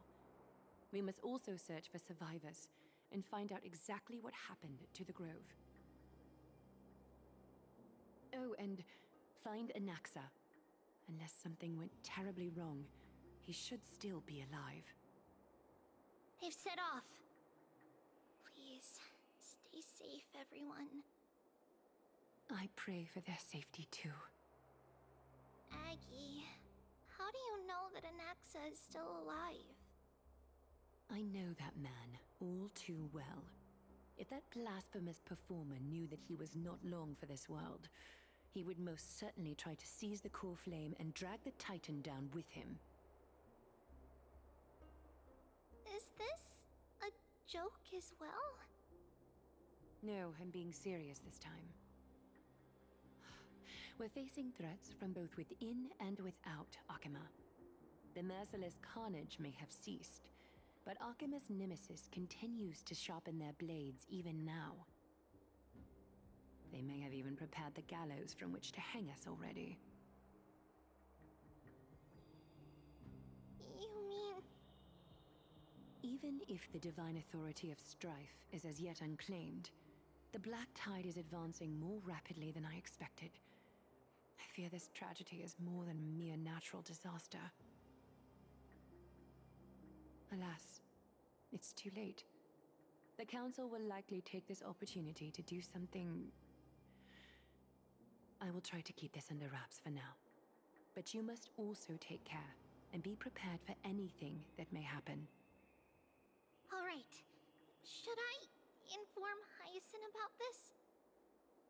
Not for now. She must be exhausted after performing surgeries non-stop for so many days. I don't want to overwhelm her with this bad news.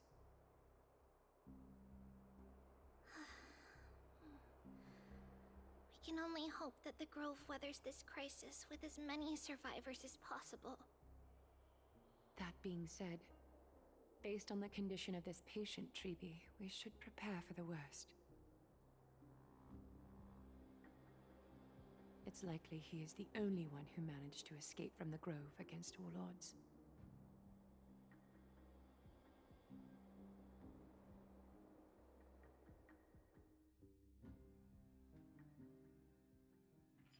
Everything will be fine. The people at the Grove are really smart. They'll definitely be able to chase away the black tide.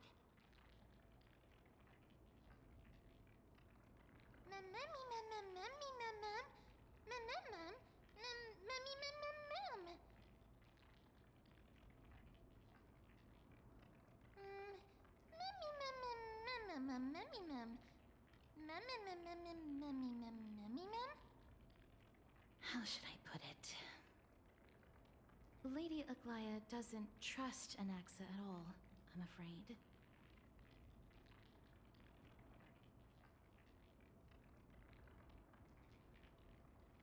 Despite being a chrysosere, Anaxa resolutely believes that titans and prophecies are a load of nonsense.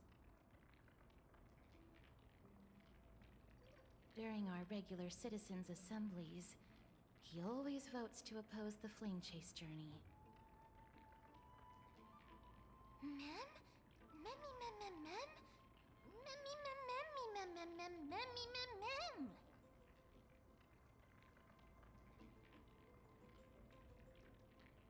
Trian knows the answer to that.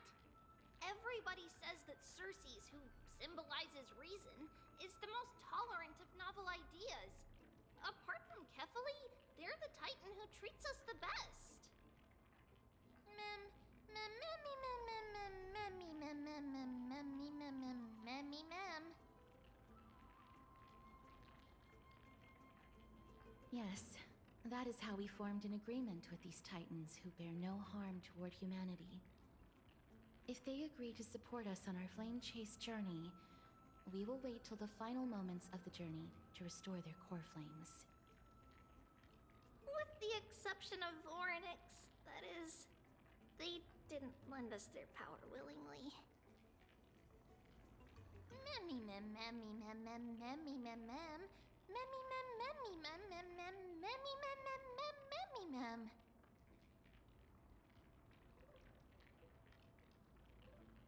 That is true.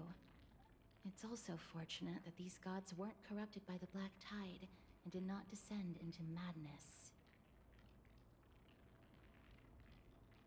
Trian believes Circes will be alright. After all, everybody says that the people of the Grove are really smart. So, Little Gray and Little Cass, just leave the task of finding Anaxa and everyone else to Trian. It's easy for Trian to look for people because we can fly. Good idea. In that case, please bring the weft along with you, Lady Trian. The golden thread will be much more effective from up above. Please promise us that you'll take care of yourself. Okie doke. If Trian gets in trouble, we'll look for all of you. In return, if you get in trouble, remember to call for Trian, okay? We'll come right over and open the gate for you. That's the other thing I wish to mention. Do not open the gate unless you have no other choice, Lady Trian. Your body is not in good shape at the moment.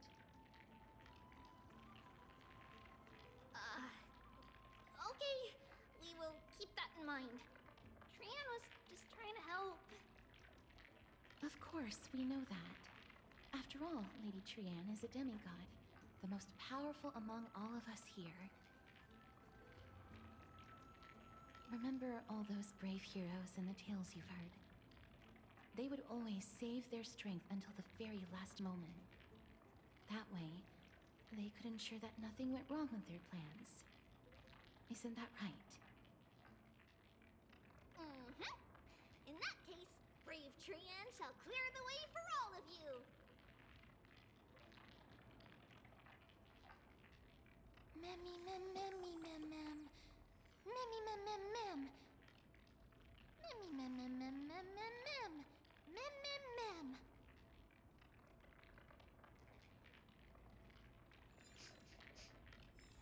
Memmy mem mem mem. Oh, Trian. Monsters. That's my girl. Memmy mem.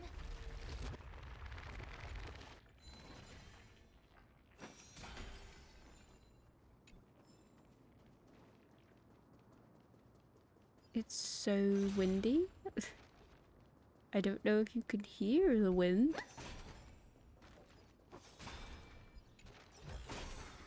I do like surprises.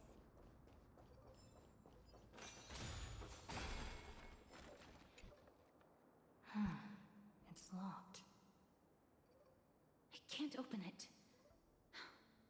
It was probably sealed in order to ward off the Black Tide.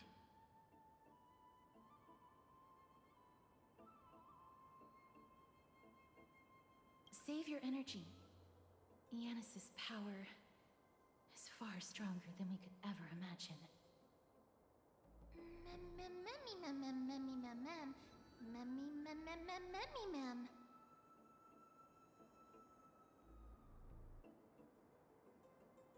Are you serious?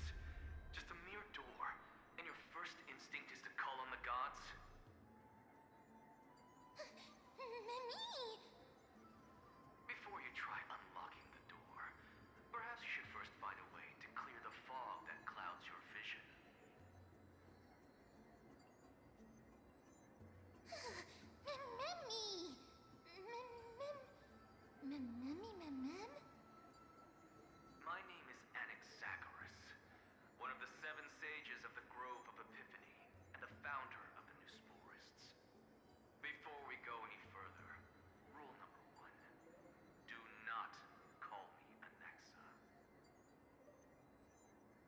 Got it, Alexa.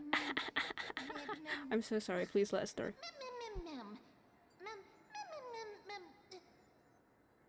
Rule number 2. Never interrupt me. Silence is golden.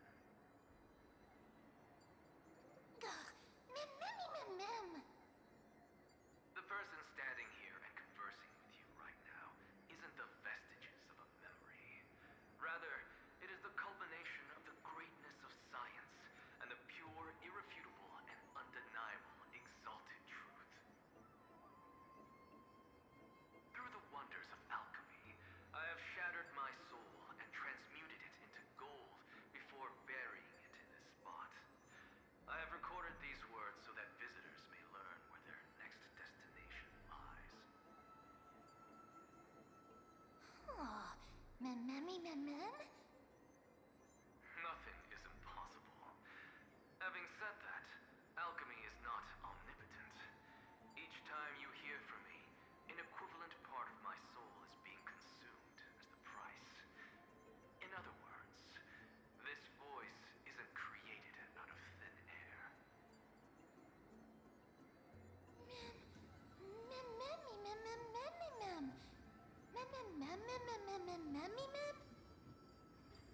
That's because my precise calculations account for every possibility. I also know that you have already discovered the cause of the calamity at the Grove, the Black Tide, and that you mistakenly believe that the scholars have been wiped. But that is where you're wrong.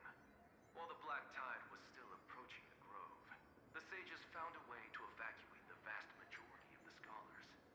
They are heading toward the holy city of Akama as we speak. Only a small fraction of the scholars stayed behind with me to defend the Grove. If all goes well, Cersei's core flame will reach Akama before long. But since you have accessed this message, something unforeseen must have occurred. For now, you should continue onward to the Luminary Throne, where you may retrieve the core flame. And our mortal remains. And now, the objective is complete. That is all.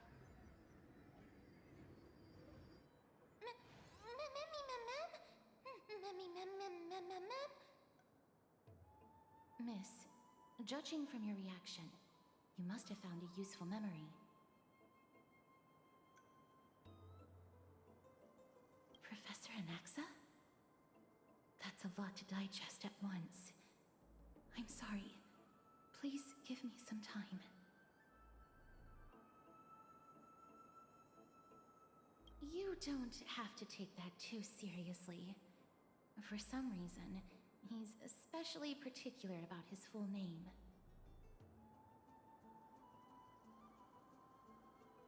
Professor Anaxa theorizes that all beings originate from the same source and have a similar composition, which in this case refers to the soul. He calls this theory Nesporism. It is an extremely complicated theory. You should get him to explain it himself if you're interested. Provided that he is still alive.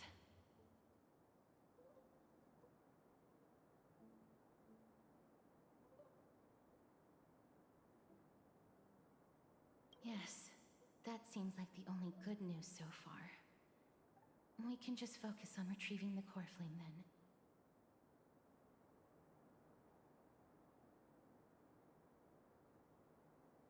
I do not wish to consider this possibility. Perhaps they were just unable to transfer the core flame, but managed to escape.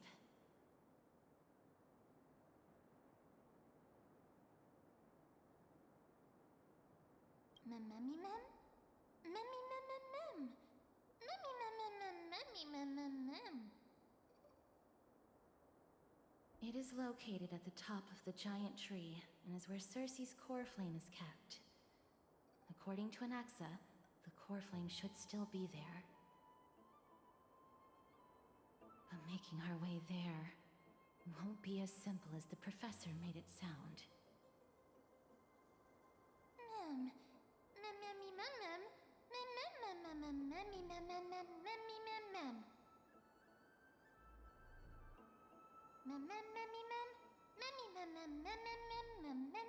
All right. Right. Let's see whether he left any similar directions for us along the way.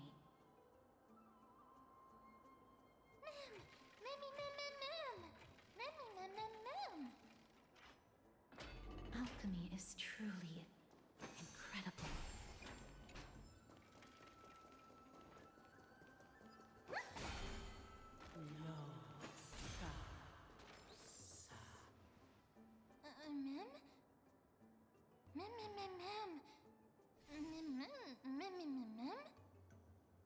No, you didn't imagine it. I heard it as well. I'm afraid that someone's probably nearby. As we are unable to ascertain whether they are friend or foe, we better remain cautious.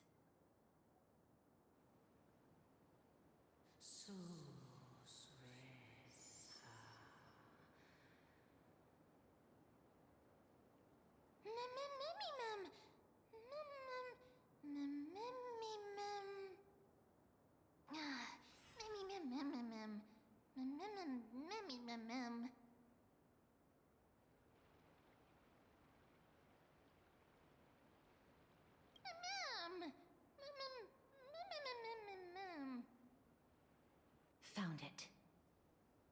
The voice is coming from over there.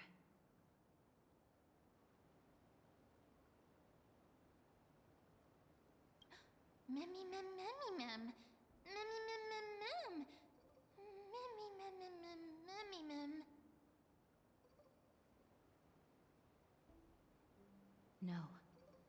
It seems to be coming from somewhere even further that way.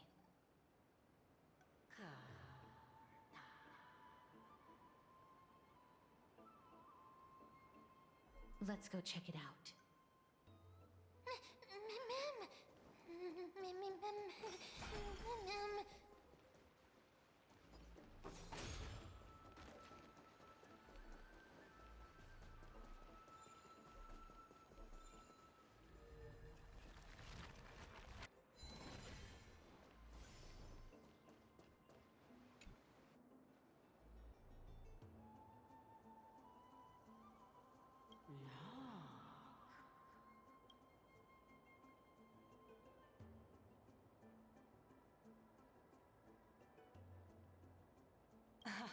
Regardless of what you do, a stone won't be able to speak.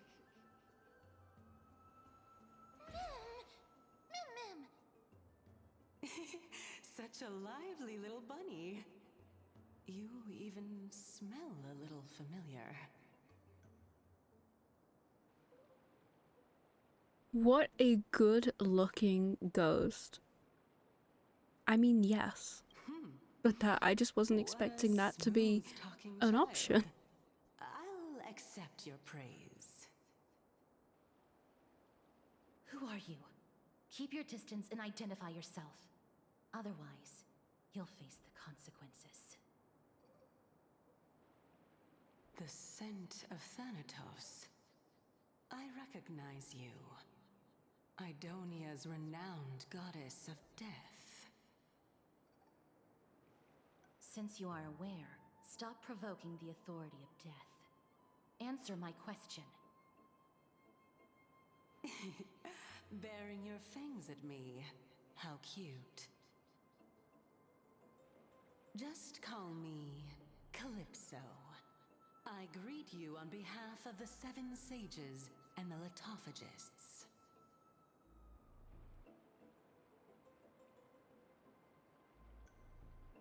Of course not. Just ask the fair lady beside you. She'll definitely know the reason why. Be careful. Even if the head of the Litophagists has never shown their true identity before, we shouldn't trust this person so easily. The Weft could not detect her presence just now. That would be out of the ordinary if she were truly a phantom body. But if she is someone who has passed on, I should be able to tell. Let me test her. Do you mind if I join your private conversation? That would be rather inappropriate for someone who isn't even willing to reveal their real self. Forget it. However, I'm going to ask you some questions. Please answer them truthfully. If you can do so without hesitation, we won't treat you as an enemy for the time being. A pop quiz? Well, that sparks my interest. Go ahead. What was the topic for the grand finals of the 752nd Great Debate? Is a flying arrow in motion or at rest? Who was your representative? Medea. She went up against Phynon of the New Sporists. Who won? Nobody won because the 752nd Great Debate never took place. What I just mentioned happened during the previous debate. Phynon emerged victorious and obtained his 10th consecutive debate wreath. Also, to alleviate your worries, I shall provide you with a piece of information that's more valuable than the Great Debate. Anaxa the New Sporist is still alive. I saved him, and he is now recuperating at the Luminary Throne. So, are you satisfied with my answers?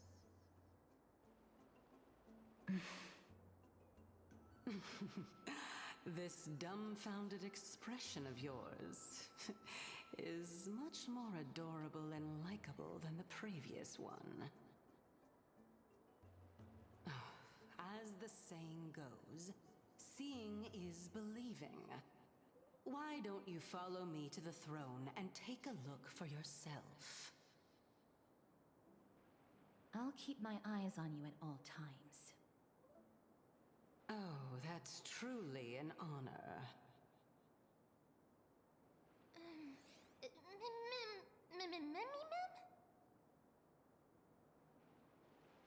As long as we can get the water wheel turning, we'll be able to use it to ascend. So, the solution is to awaken this heart.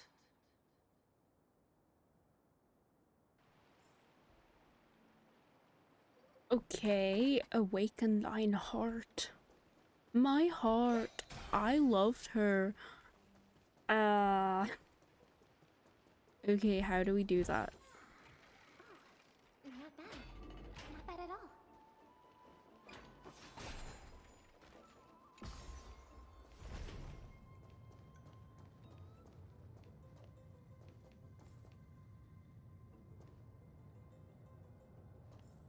Oh yeah. Oh yeah, lag. Chamber of purifying tears. You have a good memory. Why exactly did you bring us? My intention should be obvious.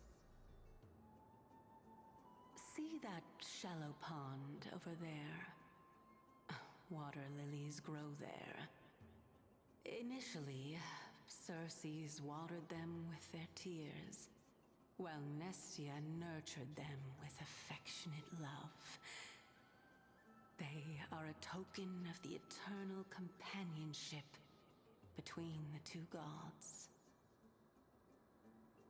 All the two of you have to do is to cross the deep well and retrieve the golden bough of vows for me. Mem.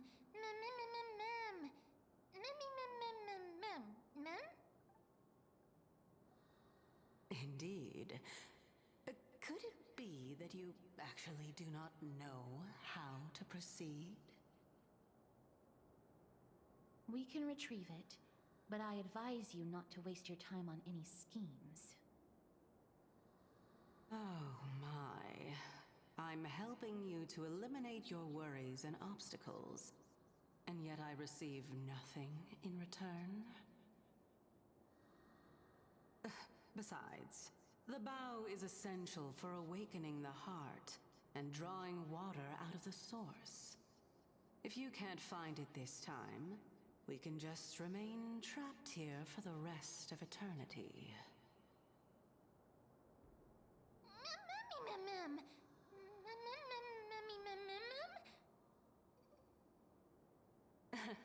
You're overthinking things. We're all in the same boat. Although, it would be absurd to say that I have no other motives. Since you've brought it up, I might as well take this chance to explain. I'm simply making use of this opportunity to see what you two are made of. So, is that truthful enough for you?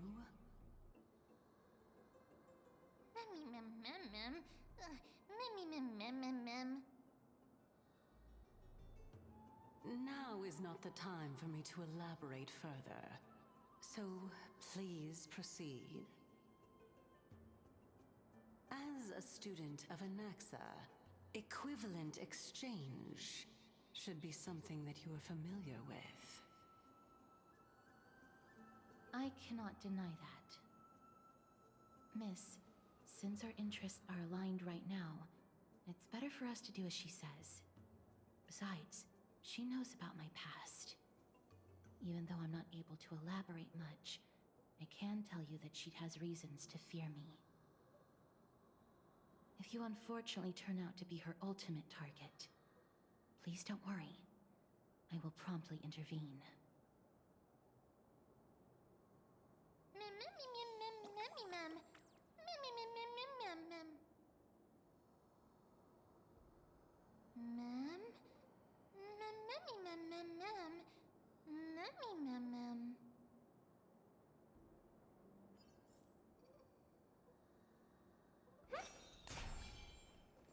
Mem? Mem. Ah, mem.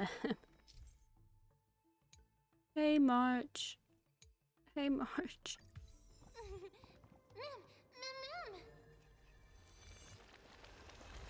Oh, ow.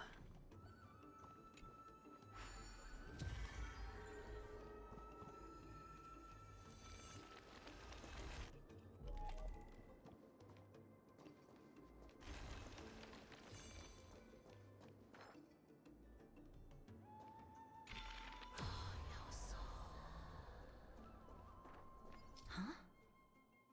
There are ichor vessels stored here.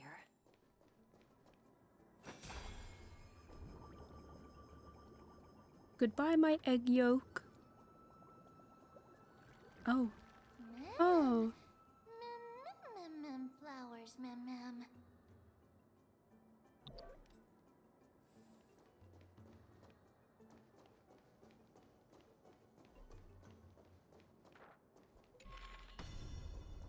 The show begins. How do I get there? Oh, from the other side. Welcome to my world.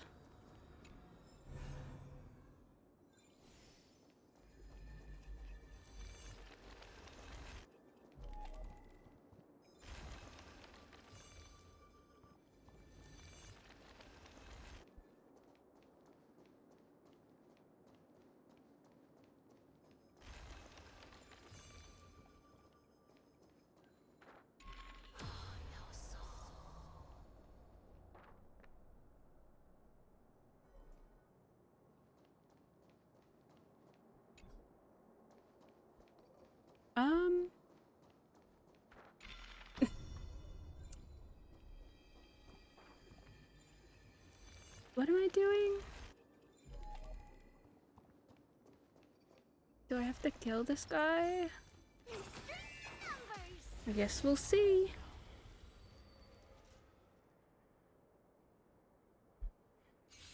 I hope for an end to strife in the world. It's coming. I didn't know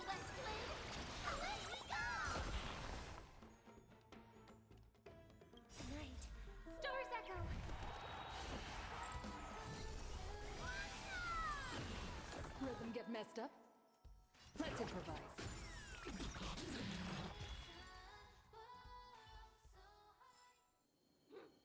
To Lord tomorrow, onward! No. Okay. Oh wait, I'm stupid. Wait, no I'm not. Because how do I get back? Not enough for us to share.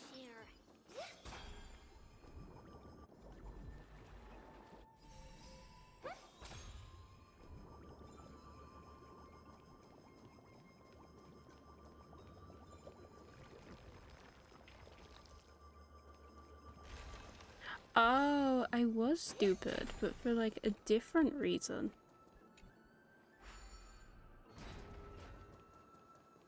Let the show begin.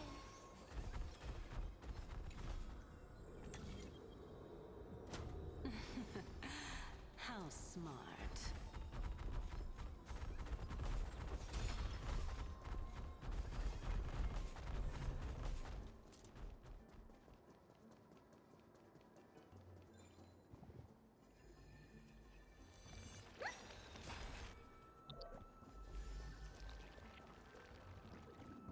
Yeah, I'm a genius or whatever. Let's hope that this is not a trap set by her.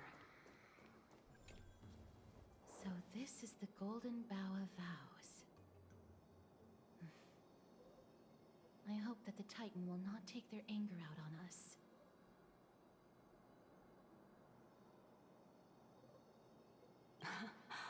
So lustrous and beautiful. It's even more magnificent than before.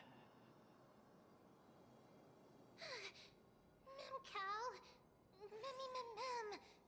Memmy mem mem. Memmy mem. Understood. My apologies, Pink Bunny. Memmy bunny mem. Memmy mem mem mem. Is this the legendary Golden Bough of Vows? We'll know once we test it.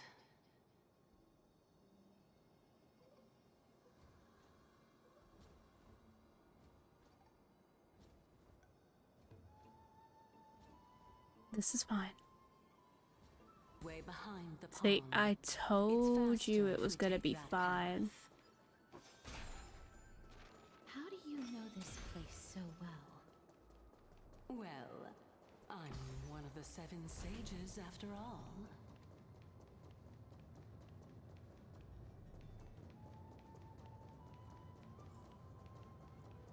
Booyah, booyah. Let me out. Thank you. Now let me in. Thank you.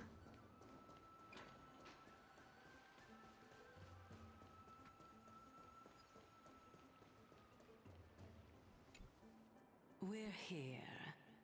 Could you kindly pluck a petal for me and place it into the pool?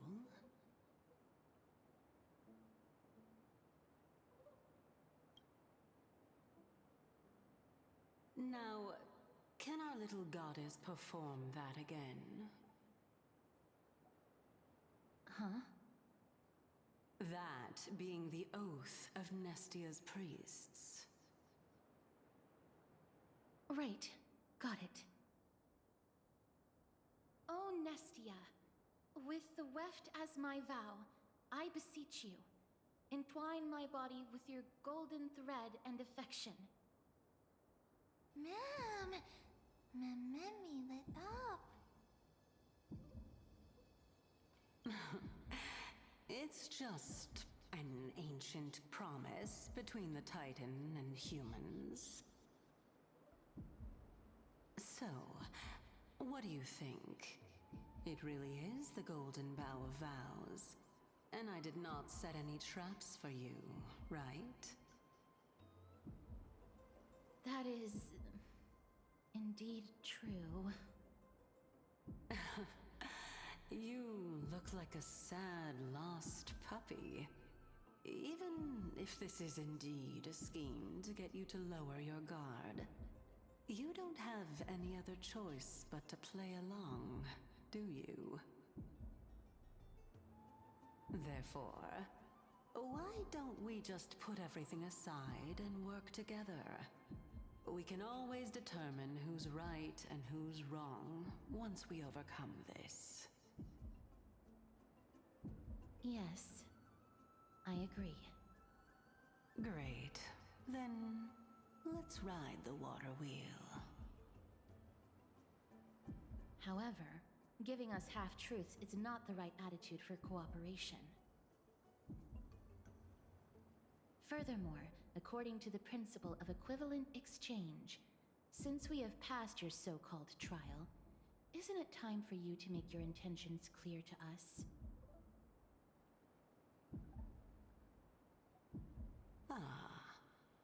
I really can't bear to look at your sad expressions. Although you only cleared a simple trial, I'm willing to make an exception and treat you with sincerity. I'll allow each of you to ask a question. Up, but not the little bunny. So, ask away.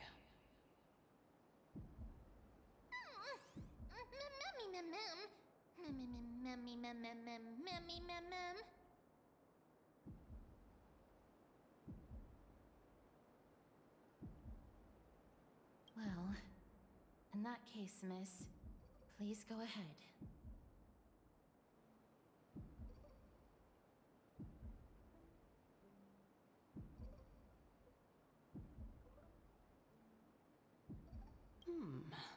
A good question. I want to ascertain your ability to help me reclaim my true form. And reclaim the grove from the black tide. Well, it's your turn now, little goddess of death.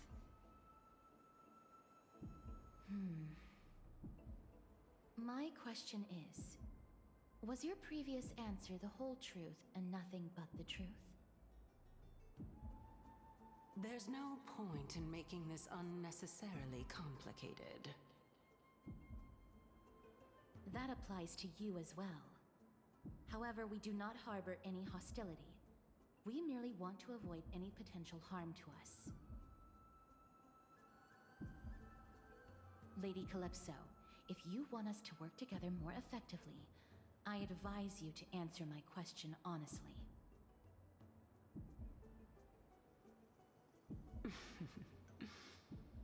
All right. I was completely truthful in my response just now.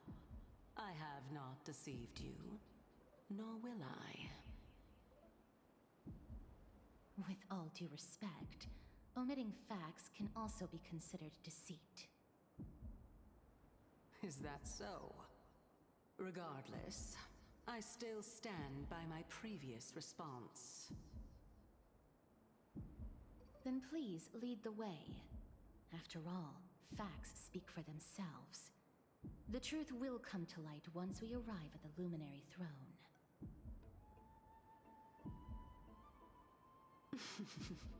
All right, all right. I originally thought that you were just a beautiful flower planted in the mortal realm by the hand of shadow. But now, I see you have some prickly thorns, too. I'll just consider that a compliment. Indeed. I'm complimenting your charming naivete. All right, go ride the water wheel. I'll wait for you up there.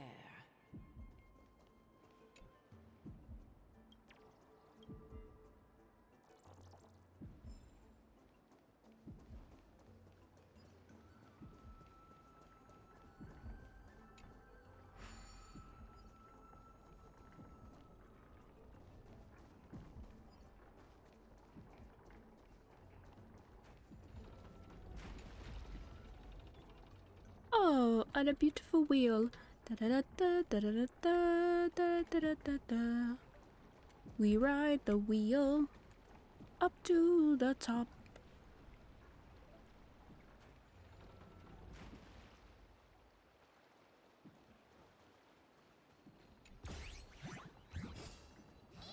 Oh no, no, I'm not. No. No, I have a quest to do. Free me of this mortal realm. Keep it. I don't care. Just keep it, man. No. Why does it have to keep going?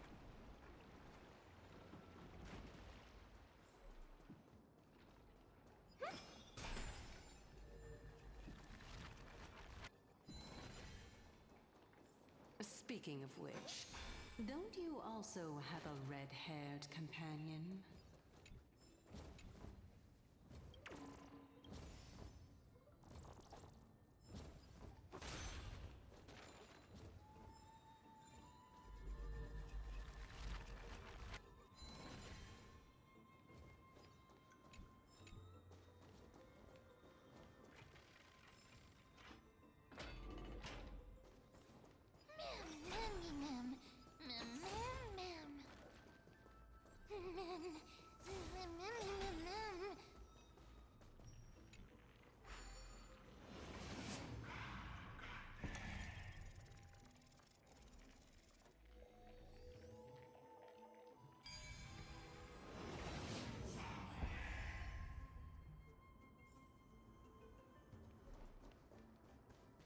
Brienne!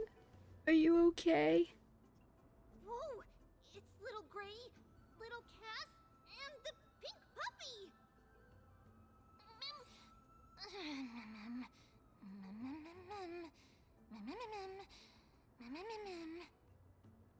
Lady Trianne, are you alright?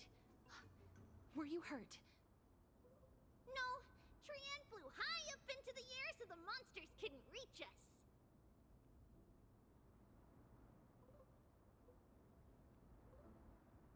Yup! The spindle that Aggie gave us is so powerful that Trianne seems to have found Nax. He's near the treetop. Even though our perception of him is very weak, it's not like the White Dryads from before. But since Trianne was alone and afraid that it might be dangerous, we did not fly there to take a look.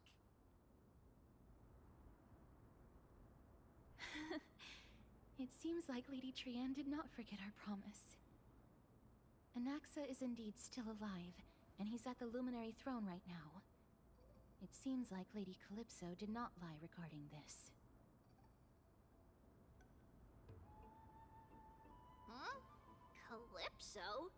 Who's that?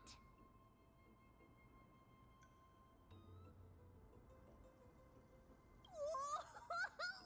A spirit? Trianne wants to meet this spirit that even the gold thread can't sense. Mem! Mem, mem, mem, mem, mem, mem. Mem? Mem, mem, mem, mem. Coming and going without a trace. She's such a strange person. Oh! Actually, Trianne also found this. Could this be related to the person you're talking about? This is a piece of burnt cloth. Yup!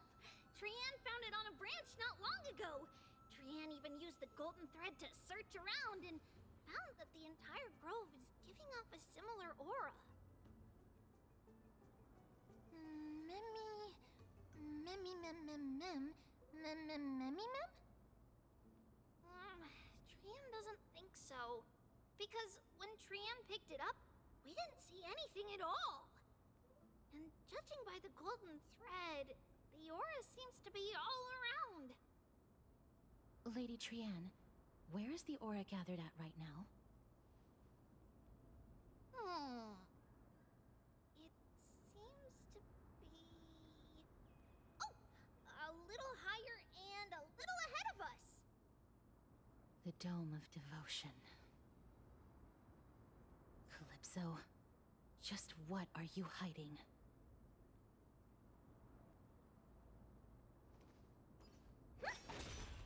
Okay, let's keep moving forward.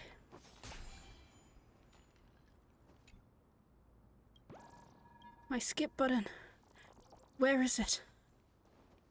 Those are 5 seconds of my life I could have avoided. The show begins.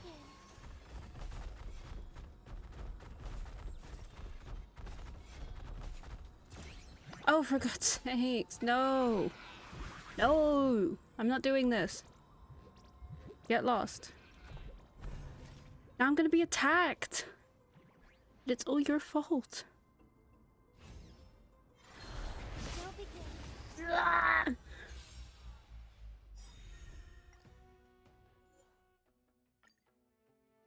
No. Ah, what the hell? Where am I? Did I not have a teleporter?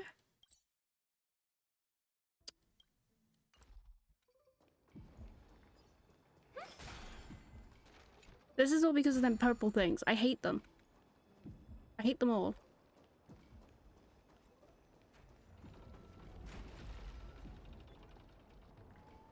Stupid purples. You made me look bad.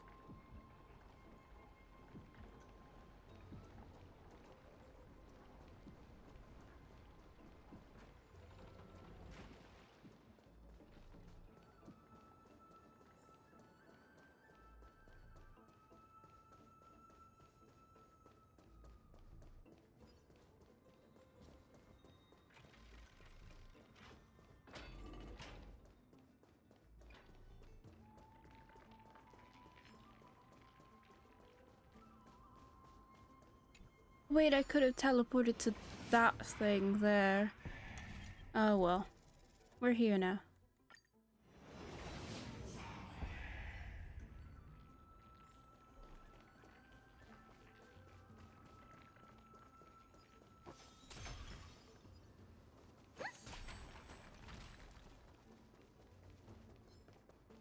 The show begins.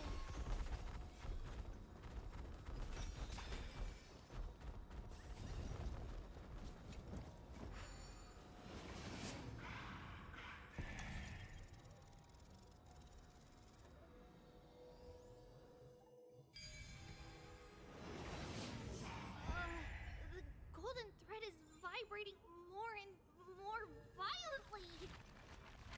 Everyone, let's be even more cautious. The show begins.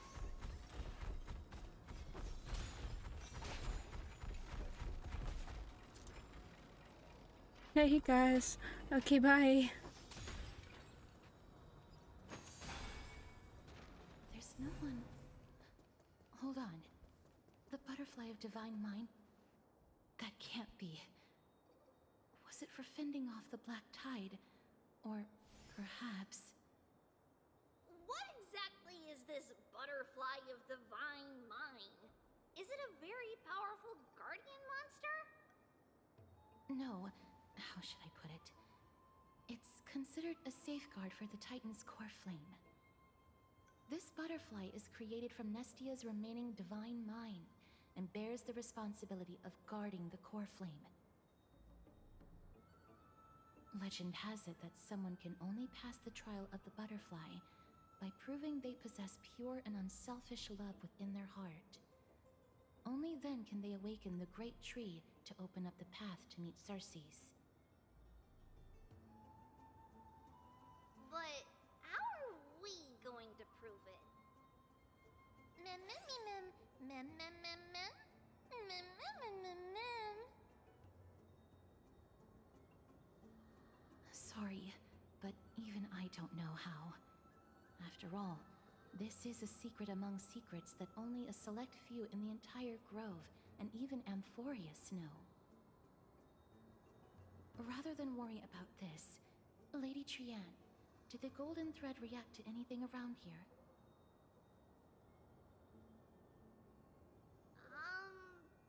No. That unknown thing seems to be even farther ahead and higher up. Mem, mem, mem, mem, mem, mem, mem. we can try again. Let's see if the butterfly will still react to the golden bough of vows despite having dissipated. If it's indeed the token mentioned in the legends, there should be a reaction.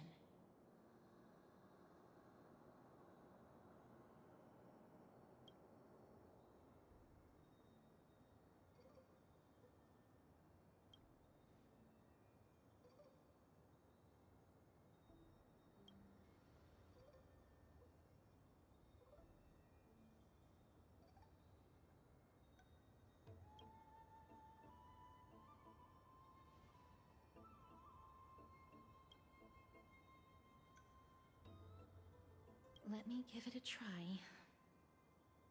Oh, Nestia. With the weft as my vow, I beseech you, entwine my body with your golden thread and affection.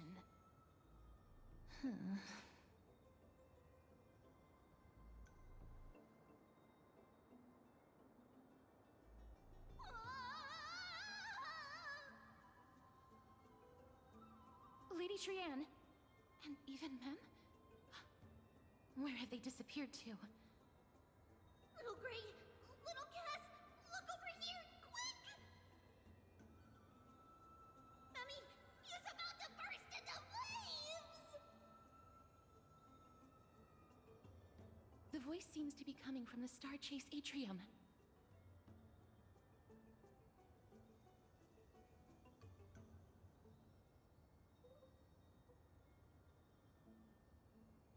Oh, sorry. So sorry. So sorry. Where are they? Where have you taken my daughter?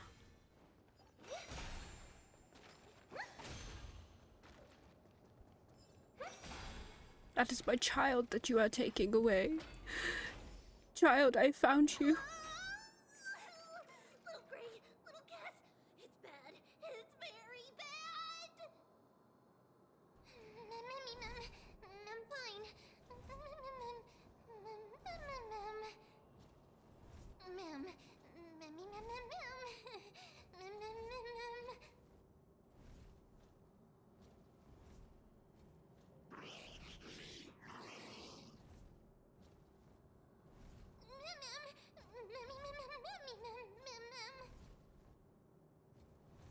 Lady Trianne, what exactly happened just now?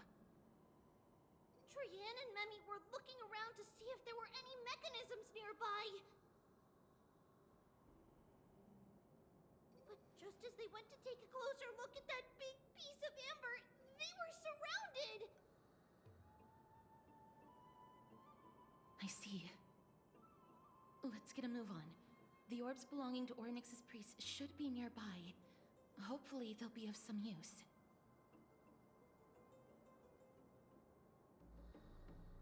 Memmy Mem. Memmy Mem. Memmy. Mem.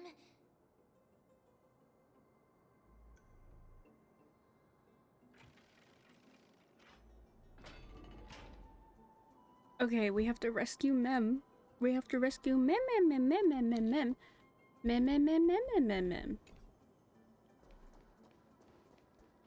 I'm really bad at these for some reason.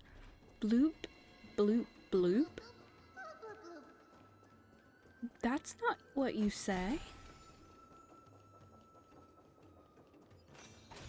Oh wait, you're in the water. Wait. No, Mem.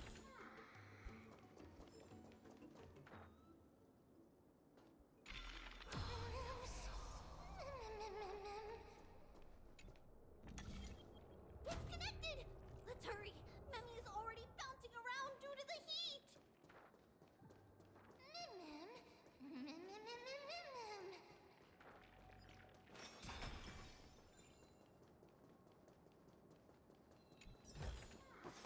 I do like surprises.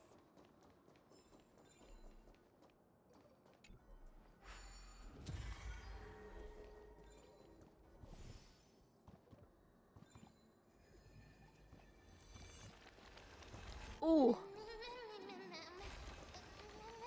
Big fall. Mem.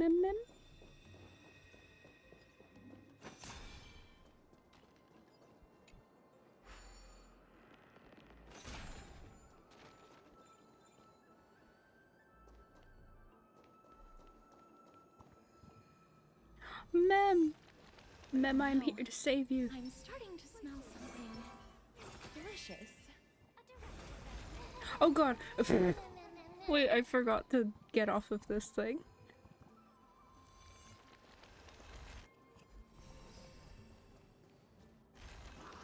Hey, leave that little guy alone.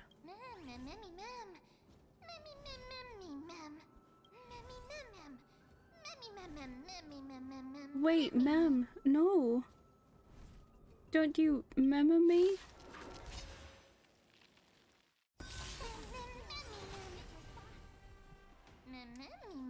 Okay, that's fine. Get that damage in. The mood is set just right. And go crazy. Go crazy, go stupid, Harmony and unison. Victory now rests in my step onto the board. Stay in step. Dreams do come true. Watch closely. Press the attack. Take your position. Let's improvise. Uh-oh. Okay, we're fine. Good job, Tribby. Whoa, why did I say it like that? Good job, Tribby. Easy.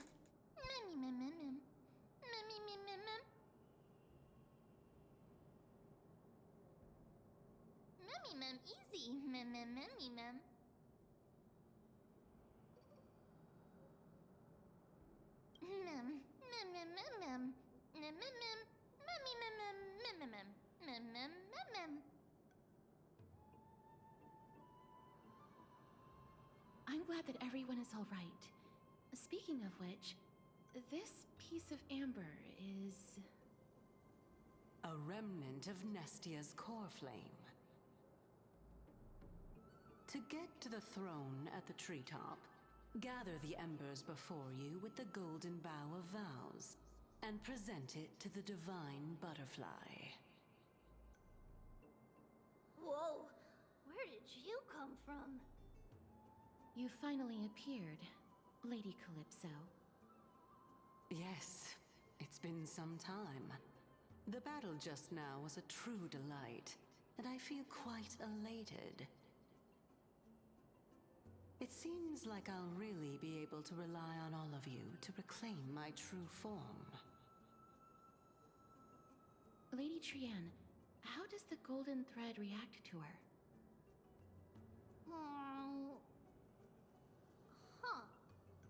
There's no reaction at all. Obviously. After all, the fragment that you picked up just now is completely unrelated to me. All right. Just do as I say. If you're able to pass the trial, I will tell you everything truthfully. Another trial. Mem. But we have to go to the treetop to find Nax anyway, right? I've got a hunch. Come, let's collect the embers and go confront her.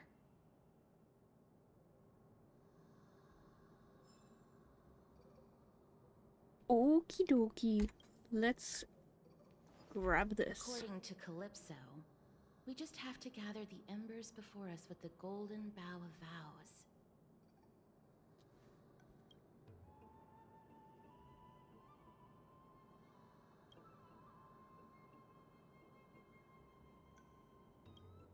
How incredible. Memmy?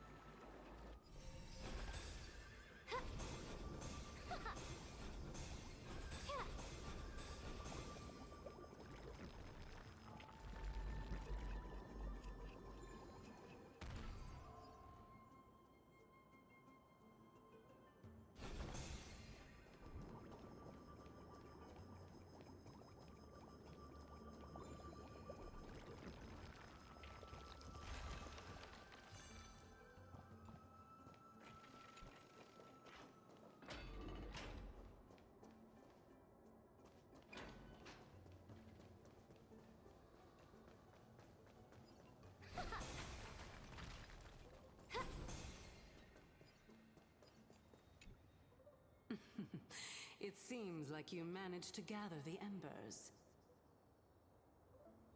In that case, just offer it to the divine butterfly. It'll be fine. Let's just do as she says.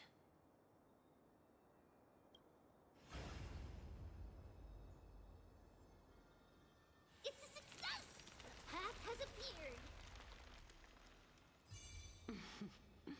All of you have indeed passed the trial.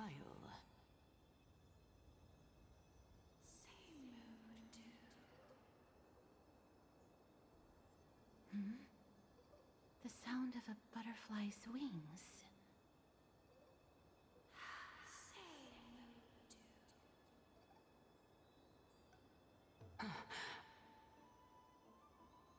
I'll be back shortly.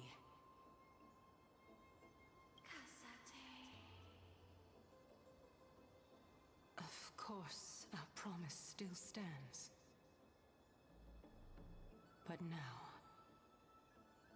it's time for me to sacrifice myself.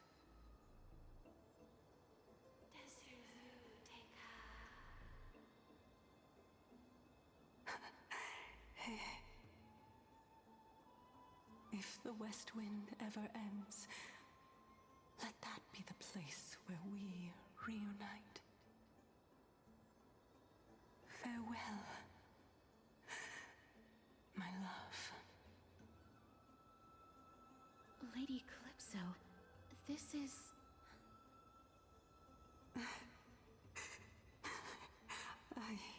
It's nothing much.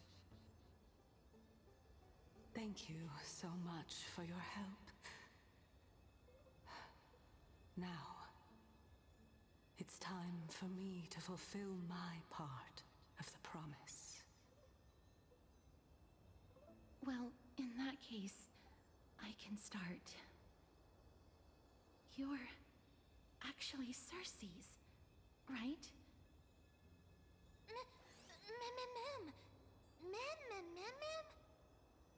Oh my.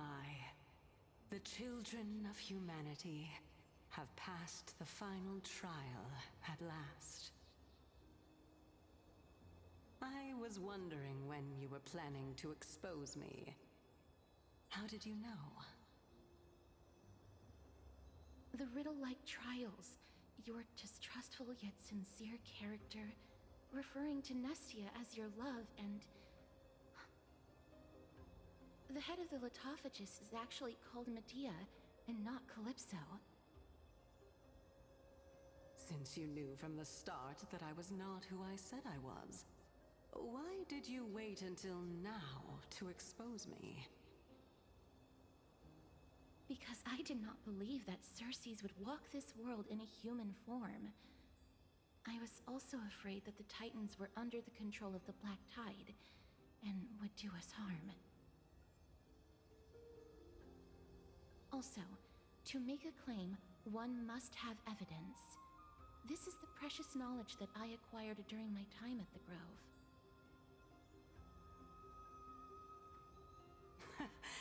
Excellent. To think we were able to gain a new chance at life in the midst of death.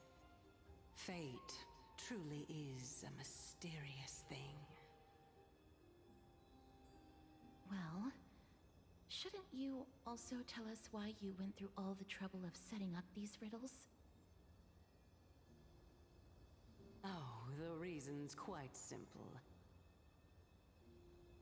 I needed your help, and just like how you were wary of me, I had to ensure that you were not villains who were trying to get their hands on the core flame.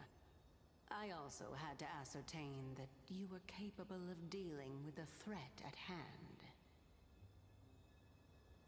Is this threat related to the Black Tide? Indeed, and it's even more related to that lost item from before. Its owner is a quiet and paranoid hunter who seems to have been reborn from the Black Tide and is attacking along with it. As I could not do anything about them, I split my body up and escaped to avoid harm.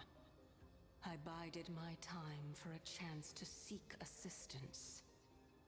Unfortunately, this was not a sustainable long-term plan. What you mean is that you hid your own core flame? Indeed. I split it into 3. I hid one within the Golden Bough of Vows, and sealed another in the Amber, along with Nestia's remaining embers. As for the last one, it's currently in Anaxa's body, which is in dire need of repair. What? Do you mean that you're using such a method? After all, the scholars of the Grove have always been willing to lay down their lives to defend my core flame. As a respected god, it would be too embarrassing if I were to do nothing and simply watch the children of humanity give up their lives for me. Especially that heretic named Anaxa. He did not even hesitate to tear his soul apart and use it to perform a miracle. He trapped all the creations of the Black Tide within the Grove, so that they would not be able to harm others. His way of thinking was so out of the ordinary that I felt it would be a waste for him to meet his demise in the Black Tide. And so, I decided to save his life. Of course, this also meant that I was able to conceal myself and remain hidden. Well, that's also an equivalent exchange, right? Mem! Mem mem mem! Mem memmy mem mem memmy mem mem! Mem memmy mem mem mem!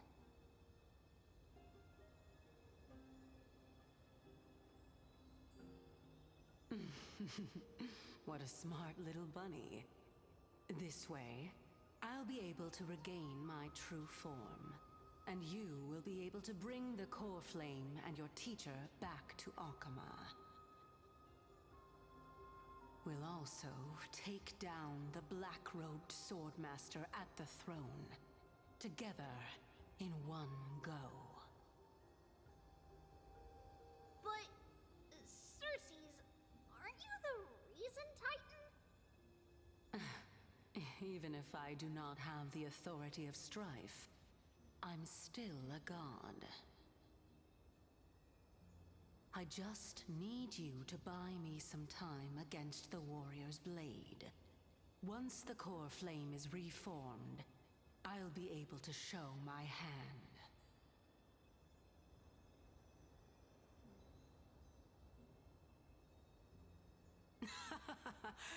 Excellent. Then just continue climbing to reach my throne. Turn the Golden Bough of Vows into firewood to reignite the core flame of reason.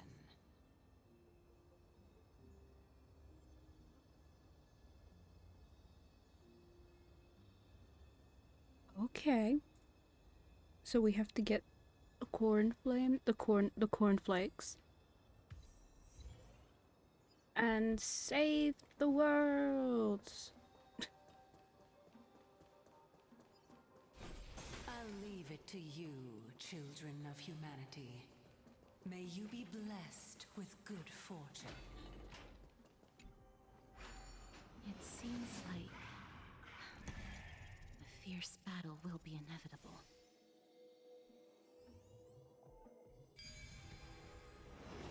A fierce battle, that's fine. We're strong now. Luminary throne. And also, the battlefield that we're about to step onto. Mem, me. Mem, memmy mem? Memmy, what's wrong?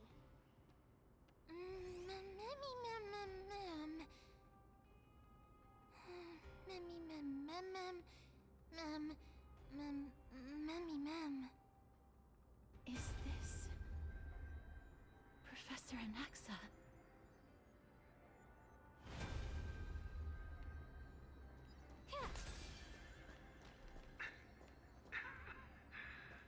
My eyes can no longer see. No matter. All I have to do is to place this body for the sake of Amphoreus. Die with me, Titan. Oh. Oh no. A direct offensive. I mean, I know that she said there would be a battle, but also like, oh no.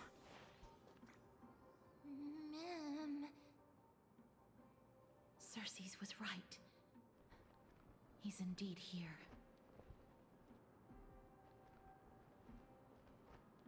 Who is this black-robed guy?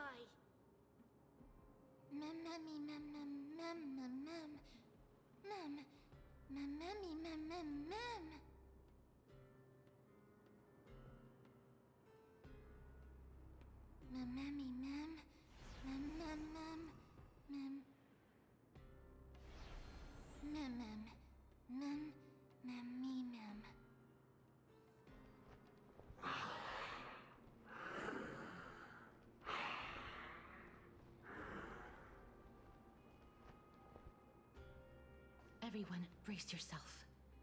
This must be the hunter reborn from the black tide that Cersei's was talking about.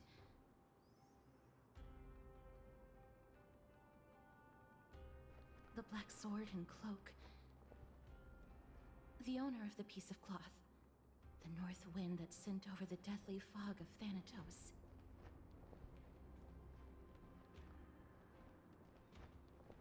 You're not demigods.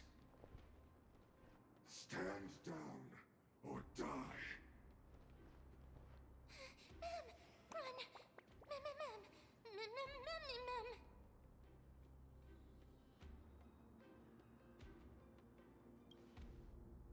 I will protect you. Grr. Trian will also protect everyone! Trian is brave! Miss. Only this time, may death protect us.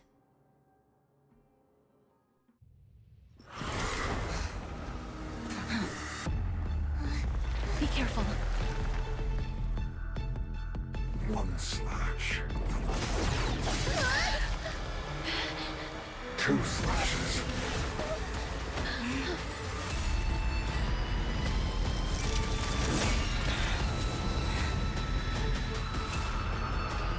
Three slashes. Are enough. Oh, you better be prepared to die. Don't you dare. Don't you dare do that to my girl. Is it coming? Don't you dare disobey me, Coraline. Dangerous thoughts. Harmony and unison. Okay, first you need to change that over to her. Thank you very much. And then boom. Your downfall is absolute. Like, don't you even think for a second you can treat Trian like that. Or Cass, but mostly Trian, because that is my daughter. You don't understand. That is my child. Dreams do come true. If all is black or white, there'd be no charm. Press the attack. Okay. Let's improvise.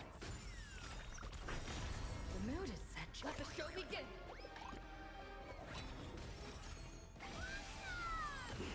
So powerful. Cersei's was right. Whoa, okay, I don't have a healer, so like, don't hurt me. Just please leave me alone. Stay in step. Dreams do come true. Let's improvise.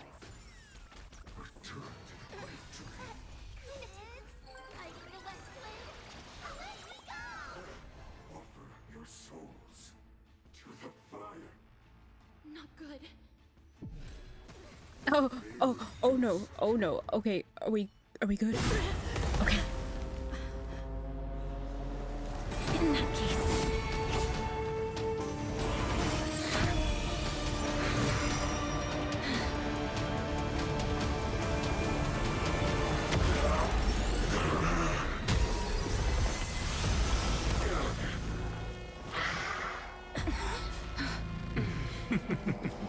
Can't be killed in a single blow. You are indeed no ordinary human. Okay.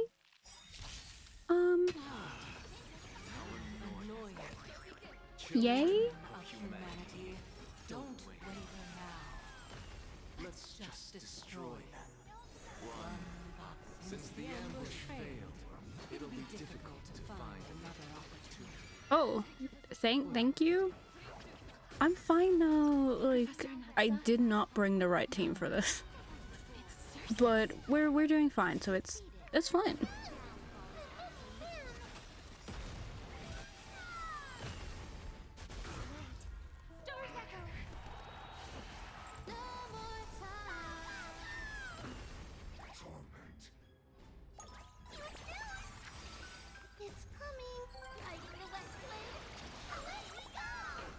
Alright, okay, we're almost done.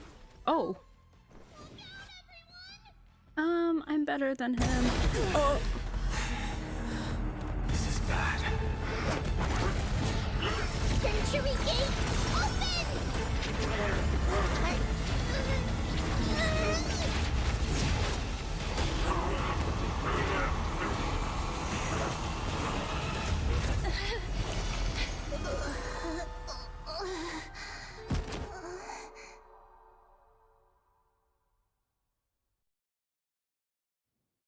Potter? Are you okay? Daughter? Phew. Oh, thank God. That was a close call. Thank goodness that we returned to Akama unharmed.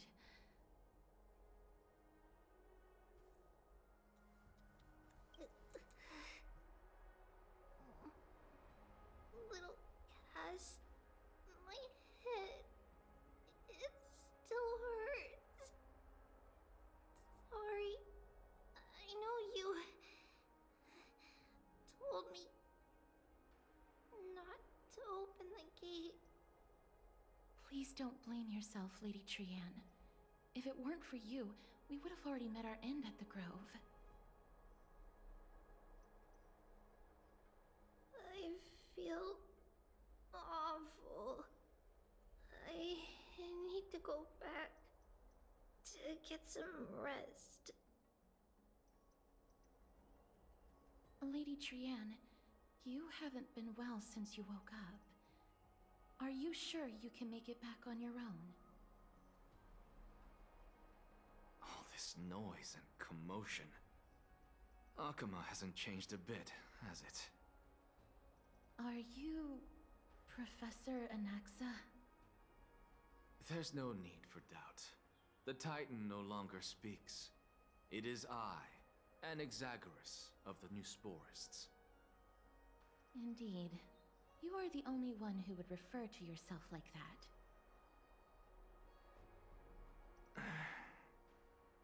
Professor, let me be frank.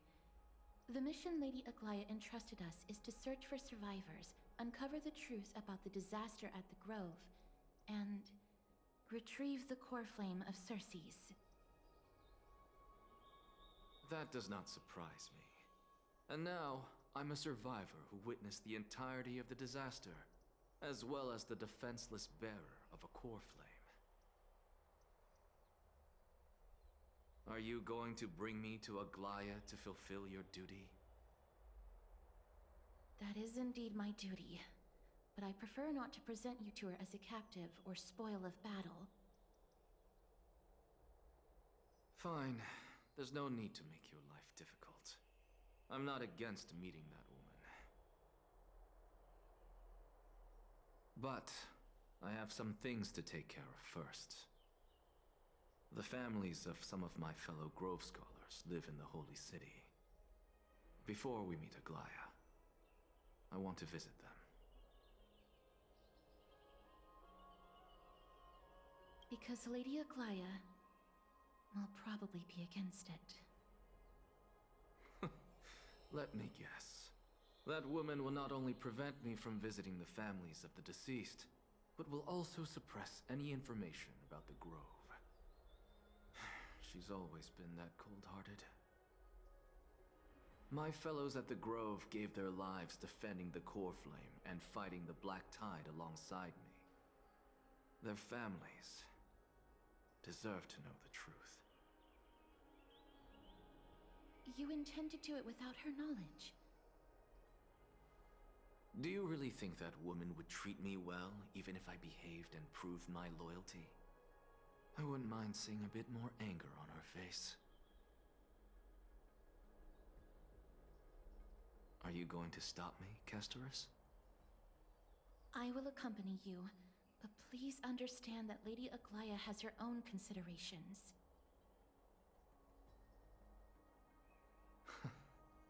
You truly have the makings of a fine scholar, putting yourself in other people's shoes like that. Let's go. I won't go overboard. So, after all these years, Oh my god. you and Lady Aglaya are still... That just happened. You should know the root cause. And we're only like halfway through, which is insane. This feels like you're near the end. And you are? Hello. If I'm not mistaken, you are Kalinicus's wife, right? Yes. Oh, are you a messenger? No wonder I haven't heard any news for so long. There's been a change in personnel, hasn't there?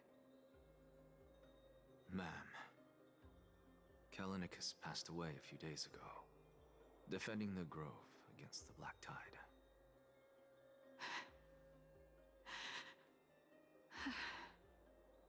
So, did he manage to defend the Grove? Huh? Yes. He managed to protect Cersei's core flame at the cost of his life. I see.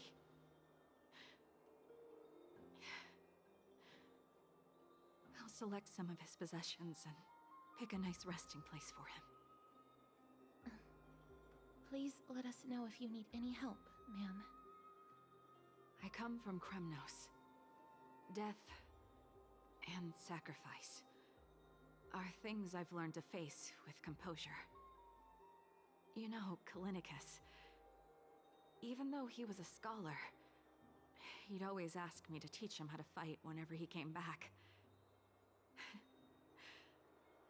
Isn't it funny that a Chrysos heir like him wants to learn from an ordinary person like me?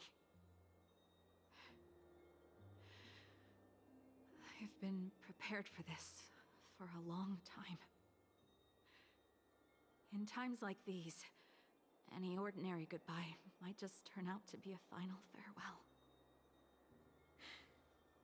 I'm really sorry. There's nothing to be sorry for. I was once a warrior, and I'll find my way back to the battlefield someday. With the coming coronation of the new king of Kremnos, I'll take up my lance against the creatures of the Black Tide and seek vengeance for my husband.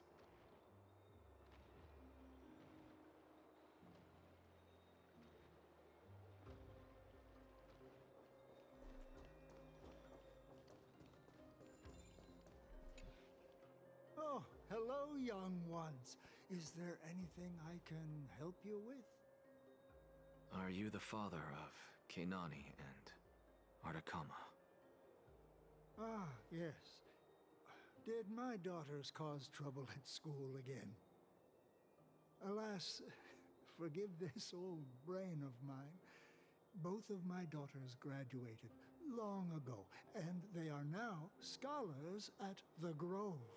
As I get older, memories from years past tend to blend together. What's the matter, young one? Why so quiet? Did my daughters really get into some trouble? If they refuse to apologize, just let me know. Their old dad can still talk some sense into them. What should we do? I really can't tell him. Mr. Fabio, the Black Tide took Kenani and Artakama. What?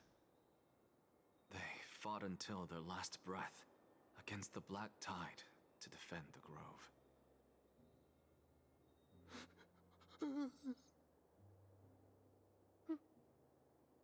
As the Chrysos heir stationed at the Grove, I failed to protect them. Mr. Fabio, if you're upset... Don't put it that way. Even if my Artakama wasn't one of the Chrysos heirs mentioned in the prophecy, she was still a heroine, wasn't she?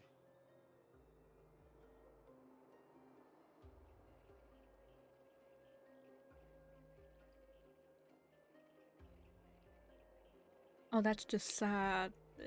Even his animation changed. Oh, bless him. What's wrong? I'm busy. There's a lot going on in the city, and I've got my hands full. Mister, we're sorry to bother you, but... No, wait, Lady Casters, did Lady Aglaia send you because of some mistake I made at work? Keep your cool, Titus. I'm Anaxagoras from the Grove of Epiphany, and a colleague of your father, Old Titus. A few days ago, your father passed away. Wait, what? My old man died?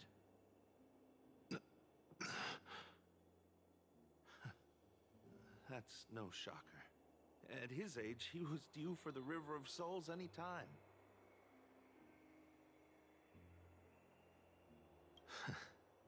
Just up and left me behind. That old man. I've been telling him for ages to stay in the Holy City and enjoy his retirement. But no, he just had to go off to that grove and mess around with those scholars. Still wouldn't budge after all those arguments. That stubborn old thing. I already got him a retirement home and was waiting for him to come around. All my effort is wasted now, and he didn't even give me a chance to say goodbye.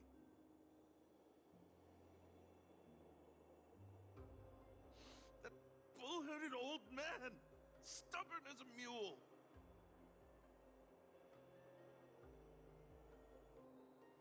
That is it. That's all the colleagues' families that I remember. Good work, Miss. And Professor Anaxa. Let's go. Take me to see Aglaia. All right. I'll lead the way.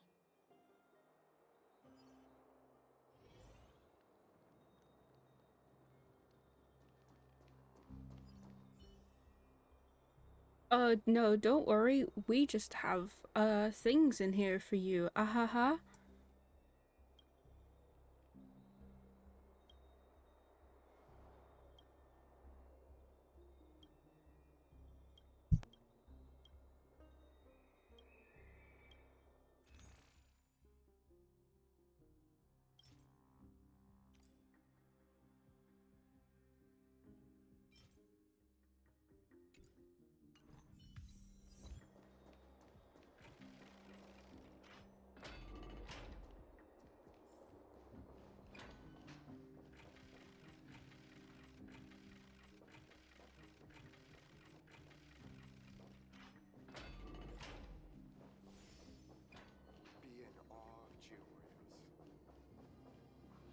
Dinner. Diner. Or dinner. Dinner.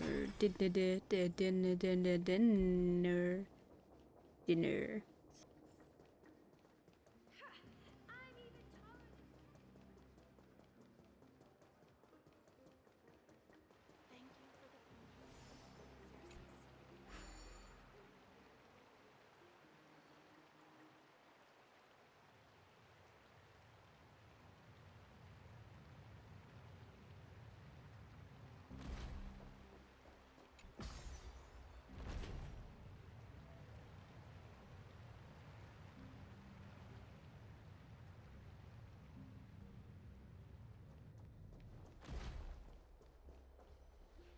Miss Castorus, my lady, you're back. Hello. We have an important matter to discuss with Lady Aglaya. May we trouble you to inform her of our presence? My apologies, Miss Castorus. Lady Aglaya has just informed me that she has no time to receive anyone at the moment. That's just great. She refuses to even see me. Answer me this, friend. Did Aglaya order you to take me directly to prison? Who are you? Please don't jest. It's possible that she really is busy. Let's wait here a moment, and I'll try to contact her using the slate.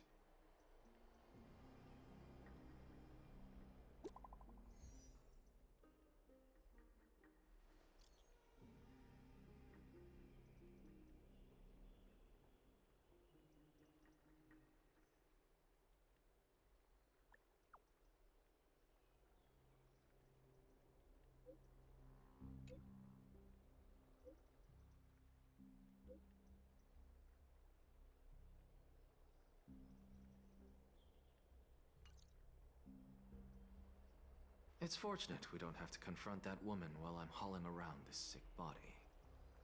Castorus, and this friend I haven't gotten the chance to know, I'll take my leave for today.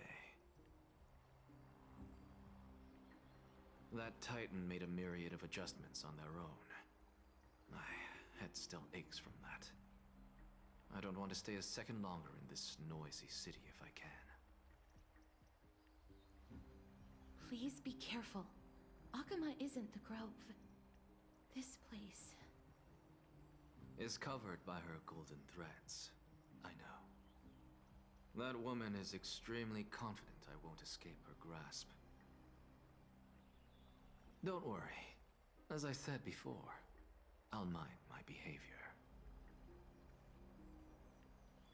Miss, so many unexpected things happened on our journey to the Grove. We truly had no intention of putting you in danger, let alone face the Black Tide head-on.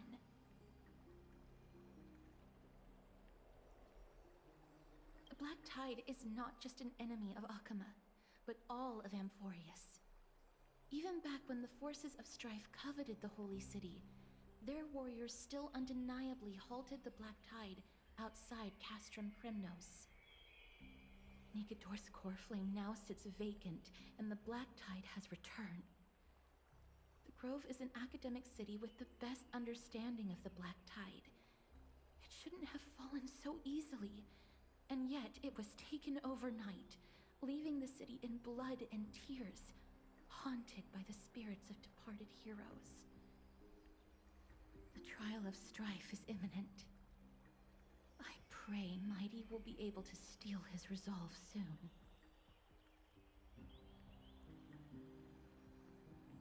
Lady Treeby once traveled across thousands of cities in Amphoreus to repel the Black Tide.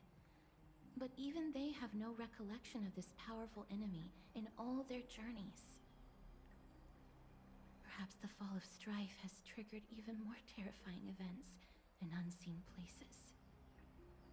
As for me, I detected a strong stench of death from that entity, but it wasn't because it had a connection with Thanatos.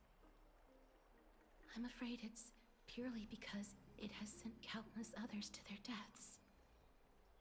Speaking of Thanatos, Miss, There is something else I wish to verify with you. You must have an idea of the curse I bear by now. I was born as the shadow of death, a poison shunned by all living beings. Yet when you caught me in the grove, I'm curious why you weren't affected by my power, miss.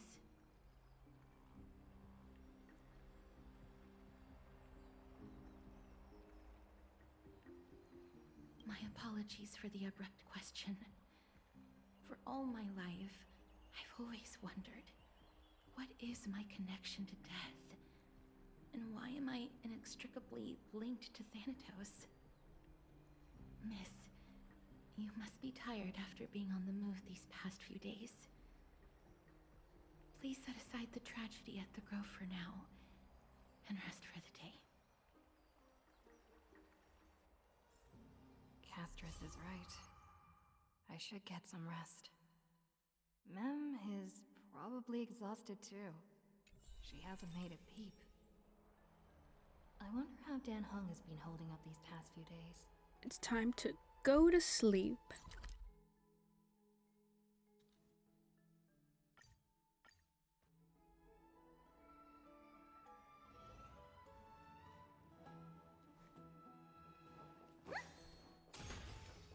I'd love to go in and take a look.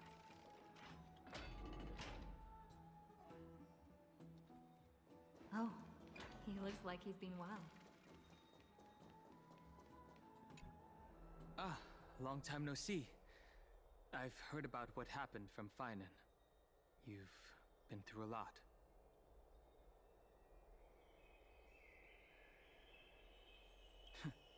I wasn't expecting Amphoreus to temper the will of the Nameless.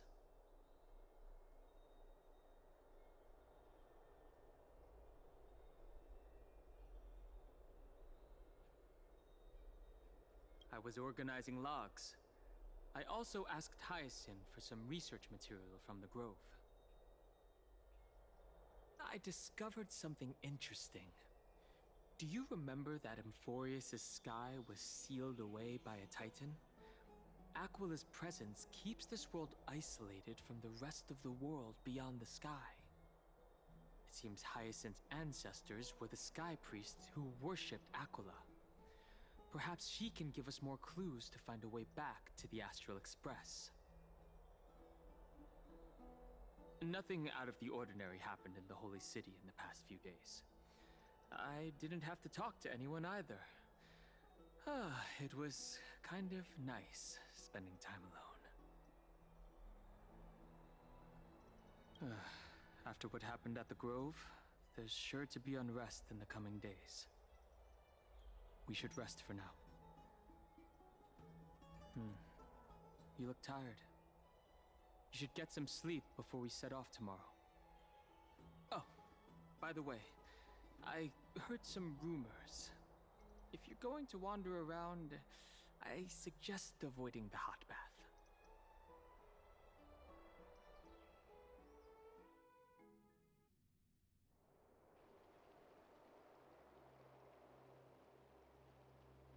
Trian? What's wrong? Is there trouble at the Grove? Yes, I sensed something. It was fleeting, but very strong. It feels like they're in some big trouble. Trian used the Century Gate again. Can you see what's actually happening? No, it's fuzzy like always. But the enemy's aura has disappeared.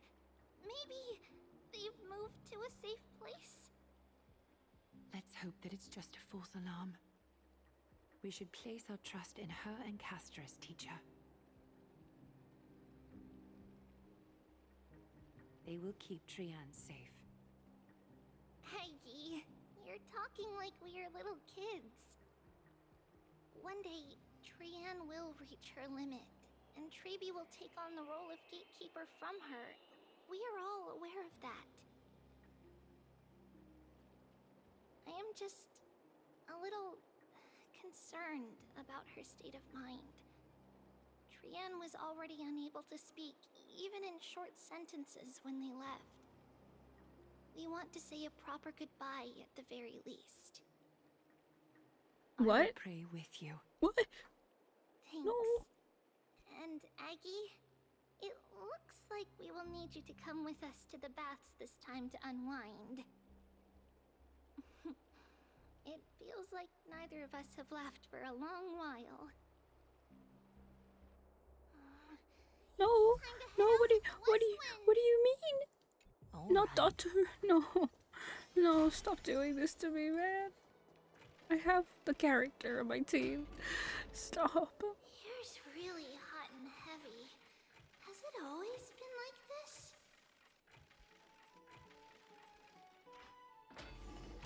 Not my girl. What the hell? Over there?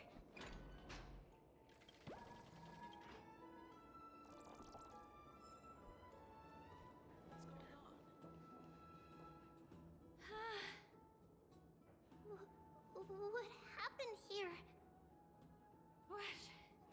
Watch out! Watch out! For the Cremnoan! Cremnoan? This is their doing? Aggie, now's not the time to dwell on that. Let's help the injured people first. Excuse me! Coming through! Oh, you two are here as well. That's a relief. Even the Twilight Courtyard is involved? What in the world happened here? I actually just came to relax. But as soon as I got here, I saw all these people lying on the ground. I've examined them, and they don't seem to be seriously ill. It feels like they've just spent too much time in the hot water. Multiple individuals fainting simultaneously from the hot pool steam? Where is the manager of the baths? He disappeared, and no one knows where he's gone to. Some people have been saying that the Cremnoans are behind this. Lady Aglaya, what do you think about this?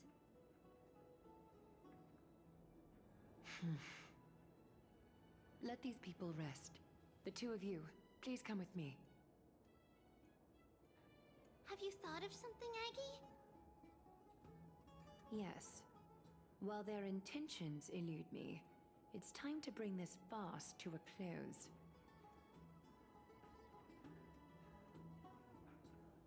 I heard it's the Cremnoan.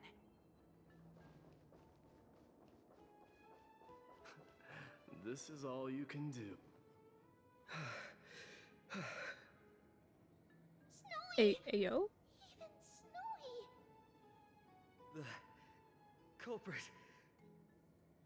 The culprit is Mightimos.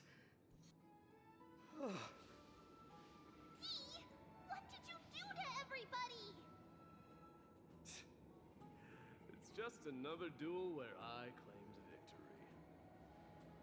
Duel? As I expected. On the surface, these two are the mightiest warriors in the Holy City, but they're still impulsive youths at heart.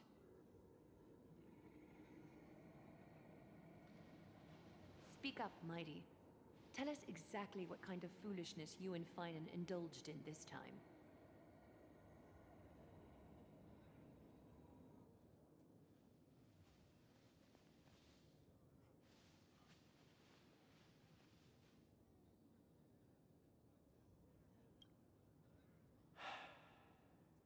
No, none of those sound right.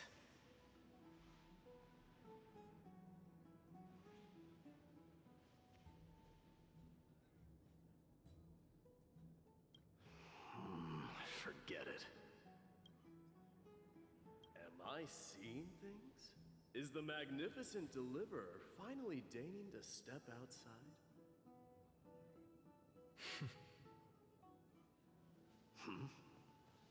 What kind of response is that? Nothing. I was just imitating your usual response. I don't feel anything special from you. Have you passed the demigod trial? The ritual hasn't reopened yet. In case you forgot, it hasn't been that long since I pulled you out of the trial. I didn't forget. Then, you're welcome. In twilight's last gleam, Makima stands bold. Her walls sturdy, tales untold. Dreaming of her fruitful gardens, pilgrims arrive from distant lands. Figs and olives, so grand. Yet little do they know that they will step into flames, fuel to the fire, a burning brand. What are you playing at this time? I just felt like reciting a few lines of poetry. Surely the Crown Prince of Kremnos knows how to appreciate poetry, right?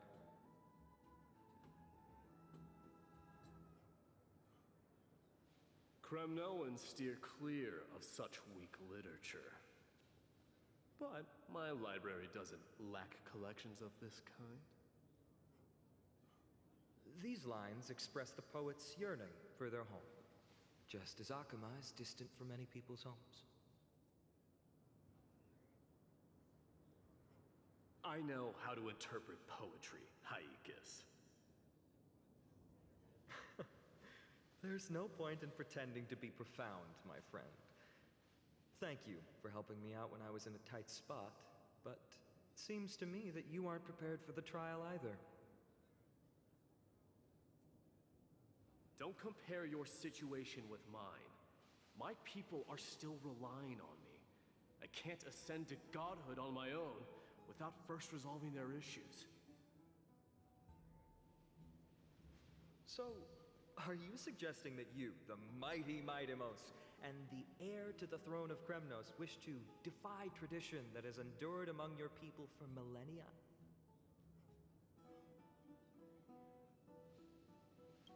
I'm still thinking about what I should do.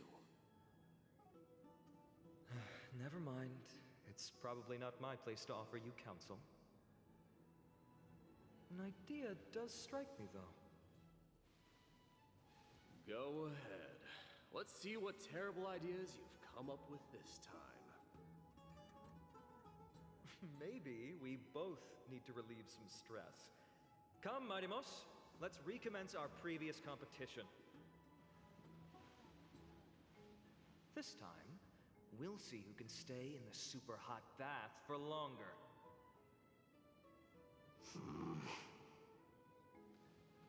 What? Are you chickening out? The phrase chickening out does not exist in the Kremnoan language. I just find the situation absurd, that's all.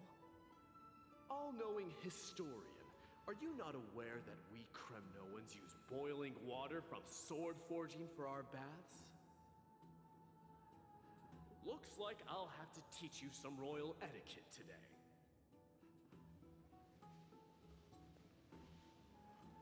And thus, an unprecedented sauna battle commences!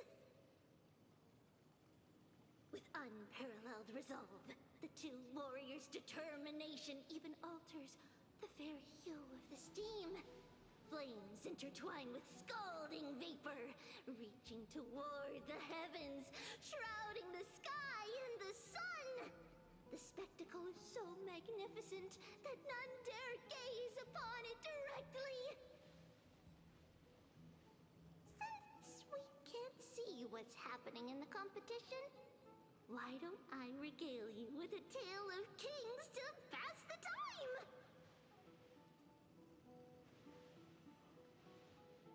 Do you recall the legend of the Gorgo lion mentioned by a certain veteran?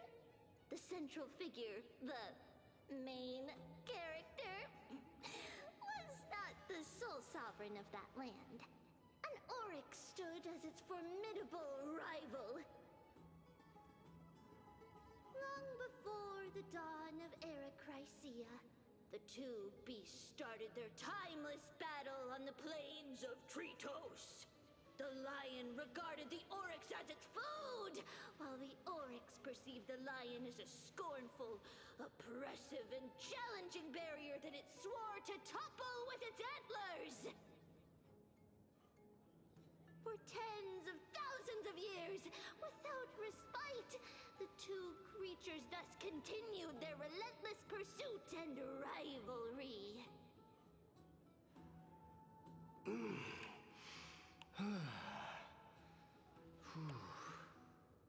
Ayo. It fixated on its rival's fleeing form in the chase. What is going on? Dude! It set its sights on the other's neck. What? Nearly within reach. What is this fan fiction? It was stuck in a corner. What the hell? What? This is real. This is real. On the land of Amphoreus, some lives meet their end at dusk, some at dawn, and yet others are fated to perish under the blistering sun at noon. And at last, the most scorching moment of the day descended upon them. The formidable hand of fate heeded their call and arrived! My lords, would you like me to reduce the temperature a little?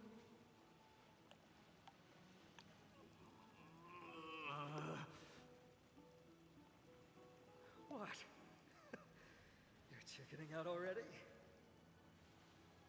Get lost. Are you asking me to get lost, or...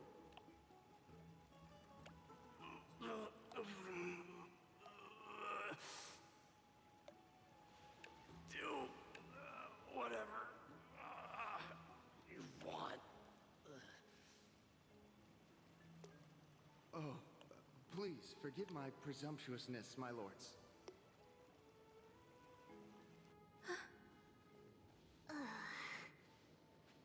What a spectacle of folly. This is what you get for daring to challenge a Kremnoan without understanding your own place.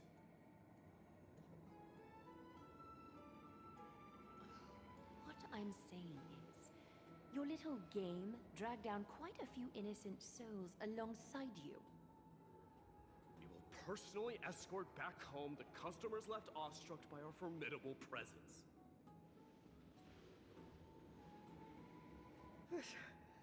This isn't fair. You're wearing way less than I am. Is this the latest trend now?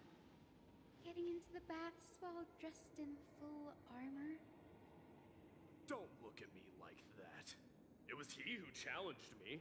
There is no word for flee in the Kremnoan language. Very well. Let us bring this farce to a close, shall we? Warriors, it is time to get moving.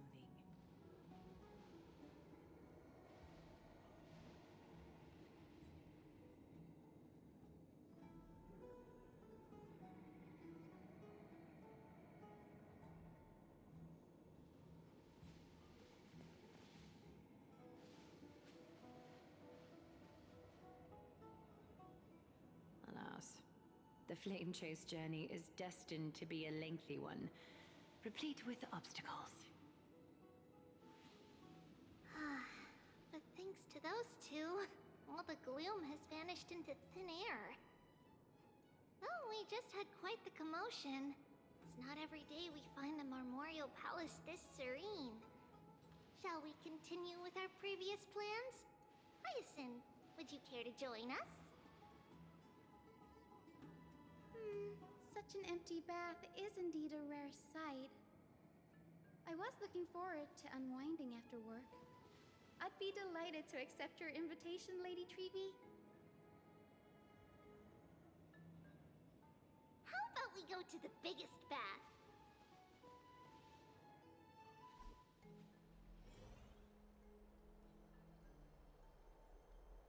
Yeah, so what just happened? Let me check. What was that? The water temperature feels just perfect. So, how is the feeling of having the entire bath to yourselves? It's so good. But, Lady Treby, aren't you going to soak in the bath with us? We will have to pass. After all, we've become children. Please understand that she can no longer endure the heat of this pool due to the blessings of Yanis. Oh. Are you curious about us, Hyacinth? I am, but something tells me that it might be better to change the topic. Don't get all nervous. It's not something we can't discuss. The truth is, a long, long time ago, we were a mature adult just like Aggie. Then, because of reasons, we inherited Yanis's divinity and gained the power of passage. And in return, the price we had to pay was the splitting of our soul. Each opening of the Century Gate intensifies the strain on Treby and the others. They are gradually regressing towards infancy, both in body and mind. We don't know what awaits us at the end either, but anyway, that's why we've turned into children. In that case, when you opened that giant sentry gate above Akama during the battle against Nikador. Well, there's no way around it. We all know that the flame chase journey won't be a smooth ride.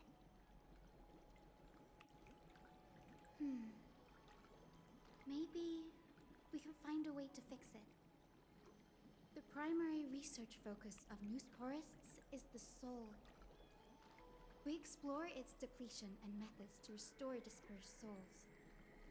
As long as research continues, there might be a breakthrough that can help. We will do everything we can. So your first reaction is in fact denial. You're indeed an Access student. I look forward to your good news, Hyacinth. Now there's another reason to look forward to tomorrow.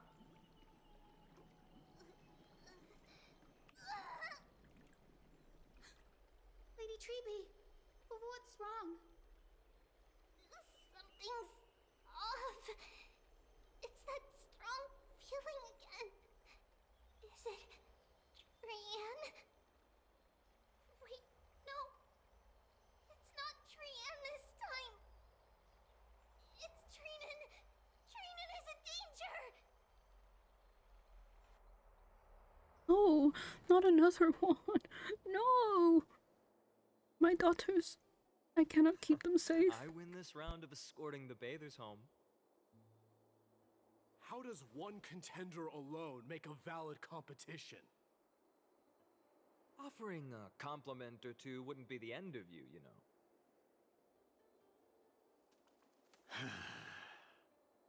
Haikas. What is that word? Is that your native tongue? It means hyena. I'm likening you to a weak hyena. By the way, you emphasize the completely wrong syllable. Though we've been acquainted for some time, I have rarely heard you talk in the ancient tongue of Kremnos. It's because I'm not exactly a master at it either. I can listen and read just fine, but when it comes to writing... You can write?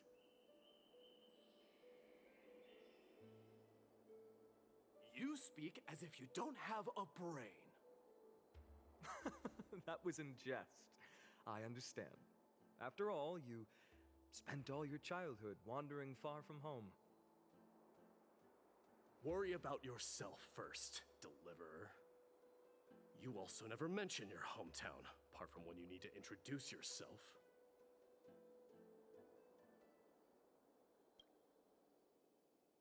Well, it's because there isn't much to say. Ides Elysiae is simply a tiny village that disappeared many years ago in the flames of war. The only times I get to see it are in my dreams, and in... And in? And in the trial from the Lance of Fury. I knew it. Yes. I saw it all. Ides Elysiae ablaze with everyone. My family, friends, and my kin, lying in a sea of flames. A blood-red half-sun hung in the sky, just like on that day. And before my eyes, that murderer killed Cyrene. But I saw its form this time. A black cloak, an eerie mask, and a broken giant sword that carried an ominous aura. I fought it in the trial. But even though I've been fighting, improving, and resolutely getting stronger all this time, I still couldn't defeat it. You were blinded by hatred and almost lost yourself in that trial. That's right. And that's why I am truly thankful to you, Mightymouse. You finally picked up some manners. Better late than never. Then what about you, Mighty? What did you see in that trial? What do you fear? There is no word for fear in the Kremnoan language. I'm getting the feeling that your language has no words at all. But to answer your question, I saw Akuma in the trial. As well as... my old comrades. Hephaestion. Perdiccas. Ionius. Ptolemy. And Possesta. Ever since I returned from the Sea of Souls, these five have been by my side. We faced life and death together during our days in exile. Those 10 years were arduous, yet filled with moments worth treasuring. Each night, we would gather by the campfire, savoring honey brews and singing our hearts out. The wind in the wilds of Amphoreus smelled like rust. Hephaestion would always tease me about adding goat milk to the honey brew, claiming I ruined the blood-red color of the drink. He had a scrawny figure, but was a relentless force on the battlefield, dispatching foes without so much as a blink. Perdiccas was an expert in concocting medicines, delving into all those strange folk remedies. Ionius was a swift runner, and our most reliable messenger. Ptolemy was a real bookworm, always spouting off in chapters and verses. When we left Kremnos, he made off with a stack of ancient tomes from the Grand Library. Not like it mattered, as my family owns the library. And then there was Possesta. He was the silent type, but a truly masterful musician. This is the first time I've heard you mention these five, and their names. They died on the battlefield before the Kremnoan detachment managed to join Akuma.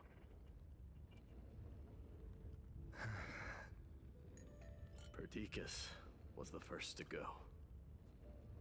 He was shot in the stomach by a poisonous arrow from the people of Ladon in the second month of cultivation. In the end, his remedies mended all but himself. Mightymouse, do not mourn. I have achieved honor by bestowing a noble death upon the enemy. Amphoreus died in the 5th winter. Idonia's snowstorm lasted 3 full months. On the night of the fiercest storm, our foes launched their assault. Idonia. Is that the city Castorus used to live in? Yes. Those zealots were as fearless as Kremnoans in the face of death, but they lacked respect for honor. They cornered us in a bottomless swamp. Leonius covered for our retreat, and they cut his legs off. He vanished into the mire of a foreign land, his body never to be recovered. This is perfect.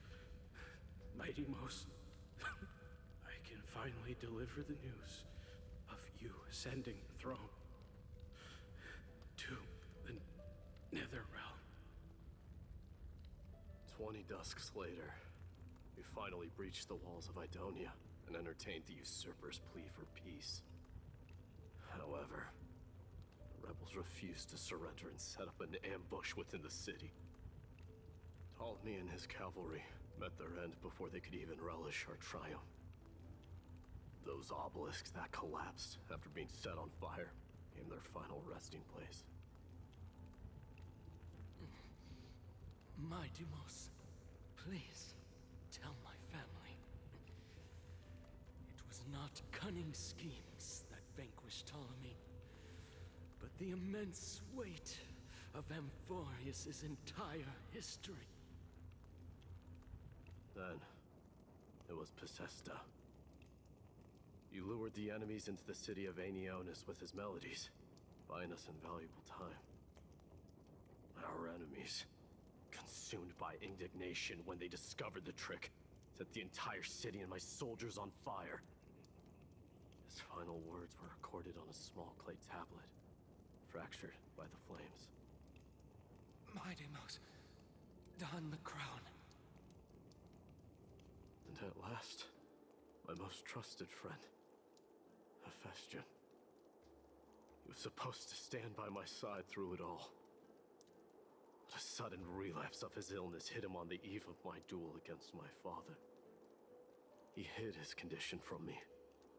By the time I returned victorious, he had but a breath left in him.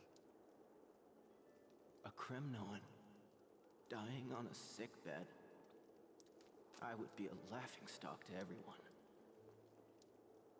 Hephaestion, my dear friend. Spare your strength. I'll go get a physician. No need. Even if Perdiccas were here, he couldn't stop destiny from taking me away. No! None can take you away.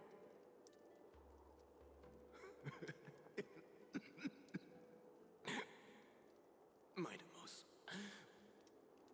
our king, do not shed tears for me.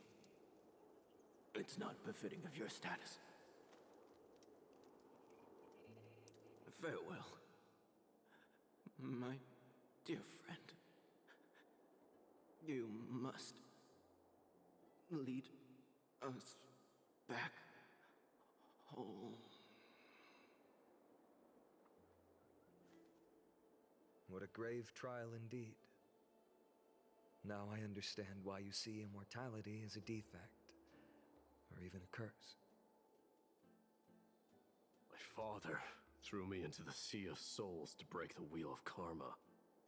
But little did he realize it would grant me an immortal body and summon a fated revenge on his head. Following his demise, I considered leading my people back to our homeland. Kremnos had already turned it into a wasteland. Only darkness and insanity thrived there. Against the dissent of many, Krateros included, I made the Kremnoan detachment stay in Akama. But I know that their glory will never be doused out. The instant of strife shall inevitably arrive. If you take over Nikador, then you must begin the journey back to your homeland. So, you hesitate because you think leaving your people in the Holy City is a better choice?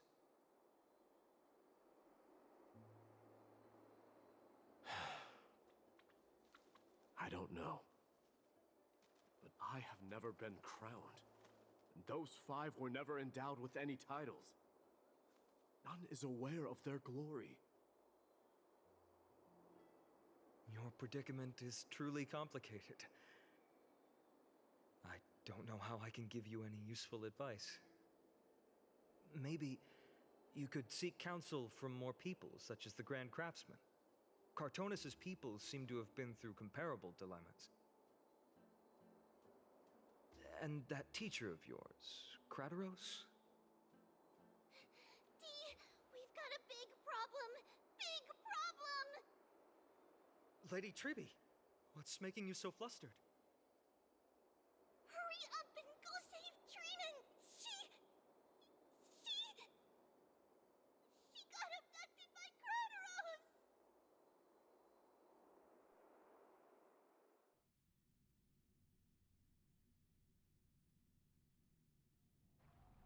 Krateros! What's going on? Mightimos. It seems I was the one who exposed my vulnerabilities first. Aglaya, I demand an explanation. This man abducted Trinan by force and forced her to bring him to the vortex of Genesis.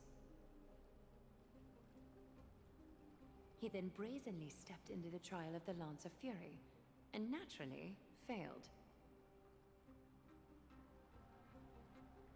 She telling the truth? Why did you do that? Because I don't want to wait anymore. Your hesitation made me desperate. If you want to run away from your destiny to become king, then keep running. Someone will eventually stand up and fill in the gap left by strife. Then they will lead our people home. Age has blinded you, teacher. Can't you see that I'm hesitating because of this very recklessness seared into your blood? Krateros, do you truly believe you're worthy of entering the trial? To blaspheme against the prophecy?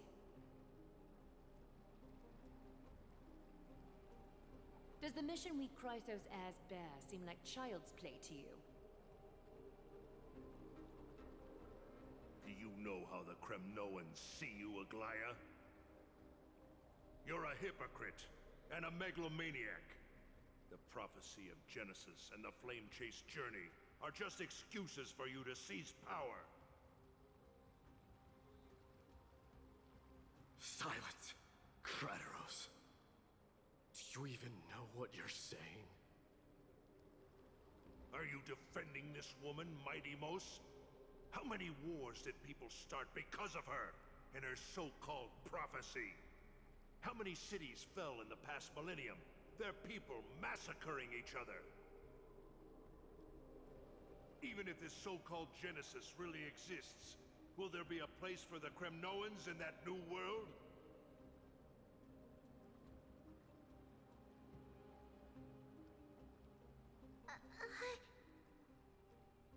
Are you done talking? By agreement between the Chrysos heirs and the Council of Elders, those who trespass upon the Vortex of Genesis need not be tried by the Council. I am allowed to pass judgment alone. Krateros, your actions are unforgivable. I hereby sentence you. Aggie, wait! We have a proposal! Someone has to resolve this conflict between the cities. Lord Krateros did not use violence to harm us. We can sense that his anxiety stems from his concern for his people's future. Please, Aglaya. hear us out first. I'm listening. I'm sorry, Lord Krateros. We were so preoccupied with deciphering the fragments of prophecy that we neglected those of you not favored by its message. Your accusations were harsh, but justified. We wish to earn your trust, and those of the Kremnoans. I think the best way to do that is to take you to witness the source of the prophecy for yourself. How are you going to show me something that has no form? You've heard about that Outlander, right? She has somehow made a connection with Orynyx and can completely replicate scenes from the past. We will ask for her aid. Tomorrow, at the Abyss of Fate in the Temple of Yanisopolis, we will show you everything from that distant memory, Krateros. A fair proposal. I accept. Until then, you will be stripped of your freedom. That is my one condition, and I will brook no argument. It is not the first time I've been made someone else's prisoner. Do as you please, demigod. Teacher, why did you do this? Forgive me, young master. But I just cannot wait any longer. Ever since your father died, our people and I have been waiting for a day to revive Kremnos. We placed all of our hopes in you, but never received an answer. This obsession for returning home has become a sickness for our people. Wise as you are, I refuse to believe that you can't see the truth. You have a clear head, which is why you're also incomparably alone. A smart person can only choose to tangle himself with the mundane of this world. If you're truly capable of leading our people beyond this blood-stained fate, then prove it to me once more, Mighty Mos. Just as you did back then.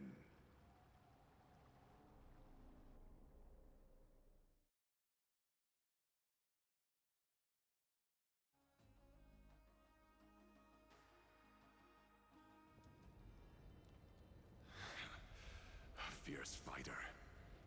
I did not expect such heroism from a feeble Akuman. Fulfill your duty as the victor, warrior, and tell me your name. I seek an honorable death from you. As if you have any honor! Listen closely. I am the leader of the Kremnoan detachment, Midamos. I'm here to finish you, Father.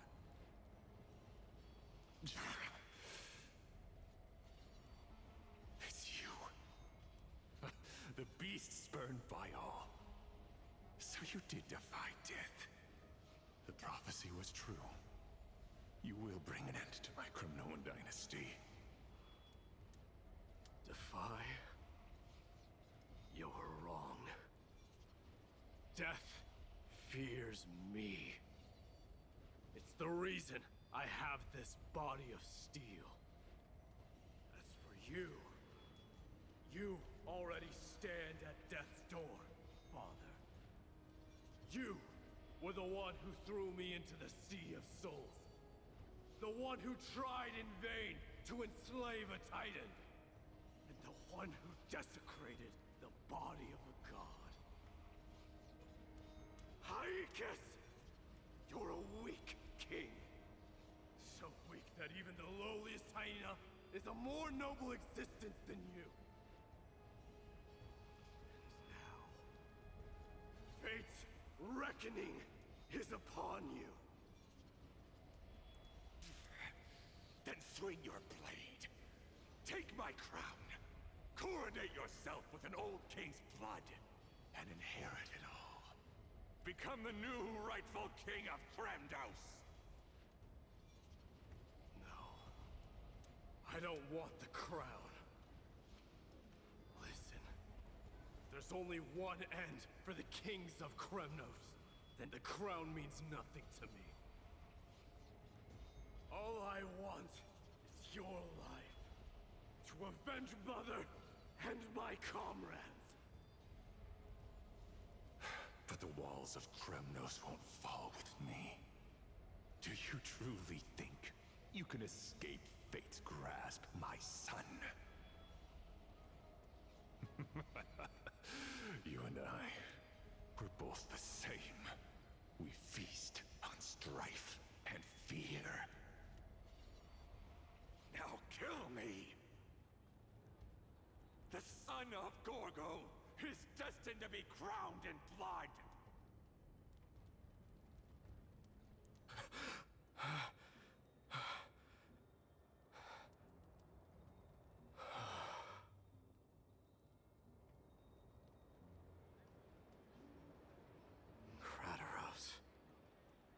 He said the Grand Craftsman Cartonus might have some suggestions.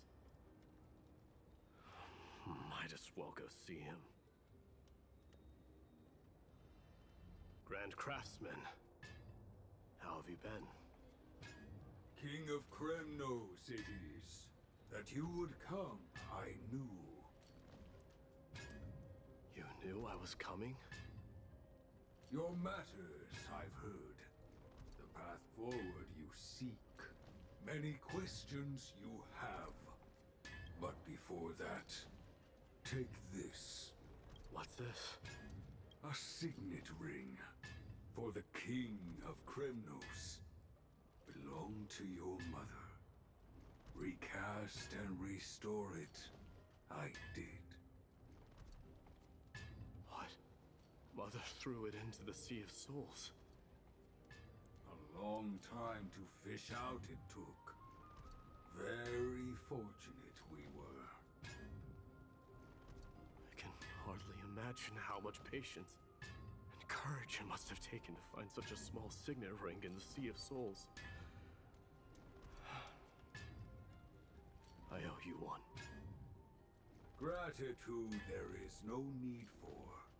Repayment for saving me, this is. Questions you bring with you? Ask, now.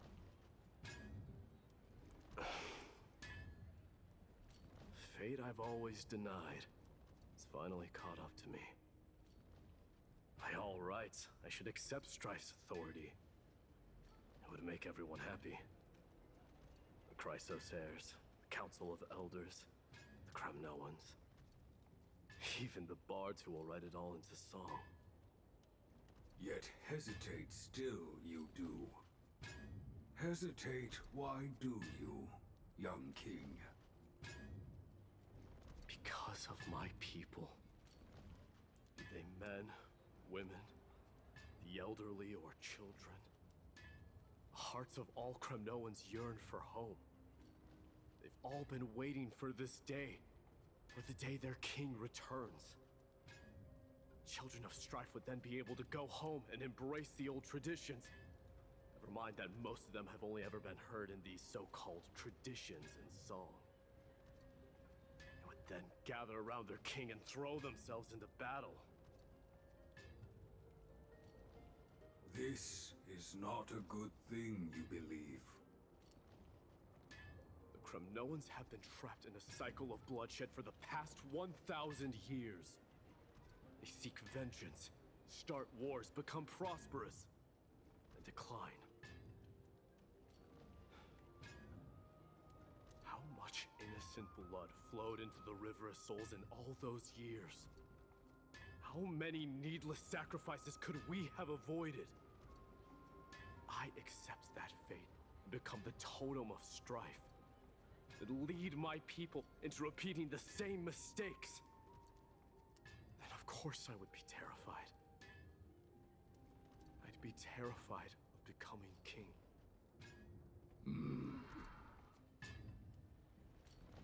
A different kind of Kremnoan you truly are.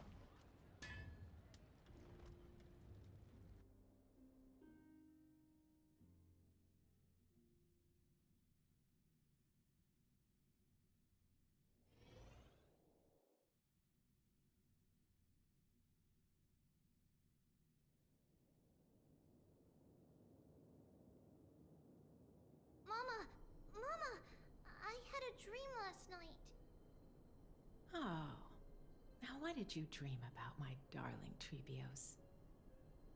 I had a dream that I turned into many me's. Then we made the moon into a ship and made the stars into our sails. Then we floated on the ocean and let the wind blow us in any direction it wanted. Oh, well, my that baby. Sounds like a lovely dream. Oh, yeah. stop. The ocean and the sky were really, really dark, but there were so many of me that I wasn't scared at all because we'd all sing together. The ocean wind blew us onto an island where the wind tasted like flowers. There were bleating sheep and chirping birds inviting us to be their guests. There were so many animals on the island, but none of them ever fought. Yanis's holy maidens can receive guidance from the god of passages. Perhaps what you saw in your dream is a divine land somewhere in Amphoreus. You think so? What's wrong, Trebios? You look unhappy. Because on that same island, I saw a dark mountain on the other side of the ocean. And it was very, very tall. The mountain looked alive, and it kept getting closer to the island. Then I realized it wasn't a mountain, but a very, very tall wave made of water. When the wave smashed against the island, it looked like it was going to eat the island up. The small animals tried to chase it away, but they couldn't stop it. Then there was a bang and I woke up. A dark wave. Mama, does something that scary exist in real life? Yes. Unfortunately, it does exist in Amphoreus, but it's very far away from our temple. We call it the Black Tide, though it has nothing to do with water. It has no shape or form, but it can swallow up animals, humans, and even titans, turning them all into monsters.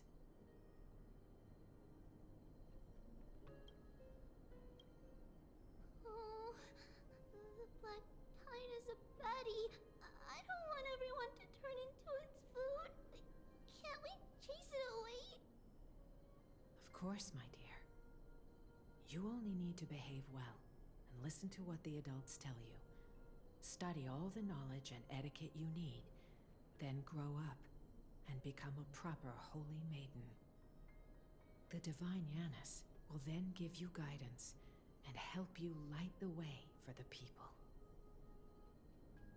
Wow, I'm gonna eat a lot and study a lot and become a holy maiden. But Mama, you said the Black Tide can swallow up titans too. What do we do if even Yanis is eaten? If that happens, then the holy maiden will have to be the one to guide people on the right path. After all, we are the human avatars of the god of passages, yeah? Yeah! But one person alone is not enough. Once you're older, you'll make a lot of friends. You must do your best to unite them, because that's also our duty as priests. Friends? Are they also like me and Mama with pretty red hair?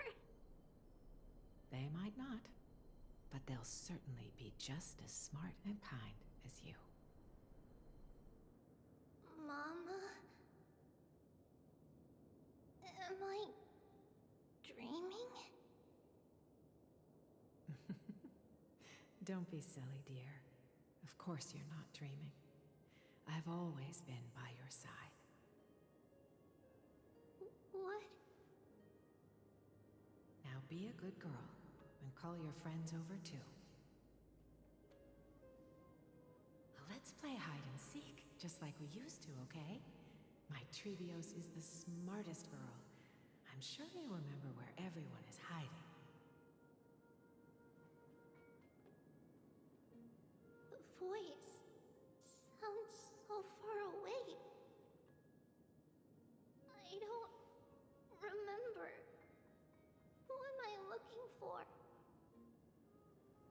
Your friends, who will chase the black tide away alongside you, of course. Is this from my child? Trivio! Use the spindle to connect. There will be an Oh. amazing captain on that big ship. She's cheerful, optimistic, bold, and cautious. She'll be able to get everyone together. Wow, that's amazing! Can I be the captain? Of course you can. But you'll find someone else who's better for the job, my dear. I think that person lives in a beautiful temple that sits atop a hillside, covered in golden fig trees. There's a noble girl there who's very smart, but also very delicate. Just like Mama? Perhaps. But before we find the captain, the ship also needs someone who can navigate it. Who could that be? Let me think. I know! She's Trivy! I named this doll after myself? I don't remember it all. Is this a dream? Or something that happened in the past?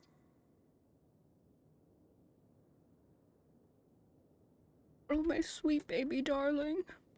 Oh. Bad chest! You can't lock me away! Huh? Why is this doll inside a chest? It's holding a sword. Why? Many years later, many brave warriors will board this ship. They're skilled combatants who fear no danger. Ooh, I can learn how to fight too and protect everybody! Silly girl. You're Yanisopoulos' holy maiden. It's not your duty to fight. There will be many others to protect you. Alright. Then where will they come from? I believe one warrior hails from a lovely village where bulrushes flourish, while another comes from a magnificent royal city. Though each has their own troubles, both are ready to lend their strength for the ship's long voyage. In that case, let Trianne fight by their side. This way, they'll always stay on course. How could I have known the name Trianne back then? Was it just a coincidence? Or...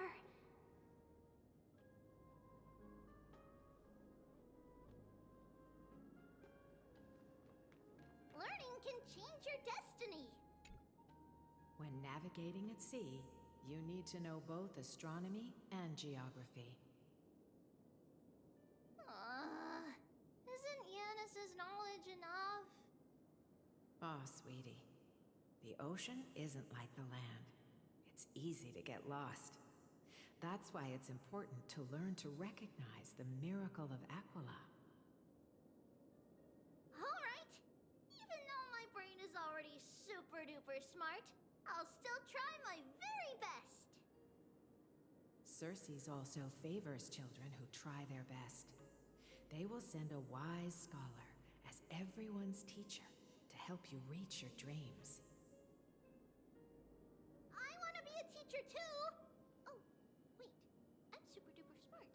So I want to be the teacher's teacher! Why not? But if you're going to be a teacher, you might need to tone down that hyper energy of yours. Then Trinan can do it. She's well behaved and would make a great teacher. Mama and the others always said that I had a great memory. But now, I can't even tell if this is a memory or a dream. Come, let's line them up. Are they all just dolls? They were never real to begin with. There's only one true one, and that's Trivios. Set them on this music box and let them compose a melody for our song. Music box? What's that? Sweetheart, are you still groggy from your nap? You invented it. I invented it? What does it do? Oh, my lovely Treevee. You're usually so bright. What's gotten into you today? Well, you might as well see for yourself. Put your good friends on it and see the wonders it can do. Put the dolls on.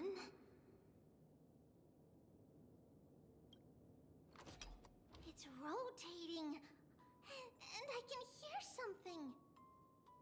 That's right. It's a music box. If you place the dolls in the right spots, it will start rotating and play beautiful music. Out of all your inventions, this one is my favorite.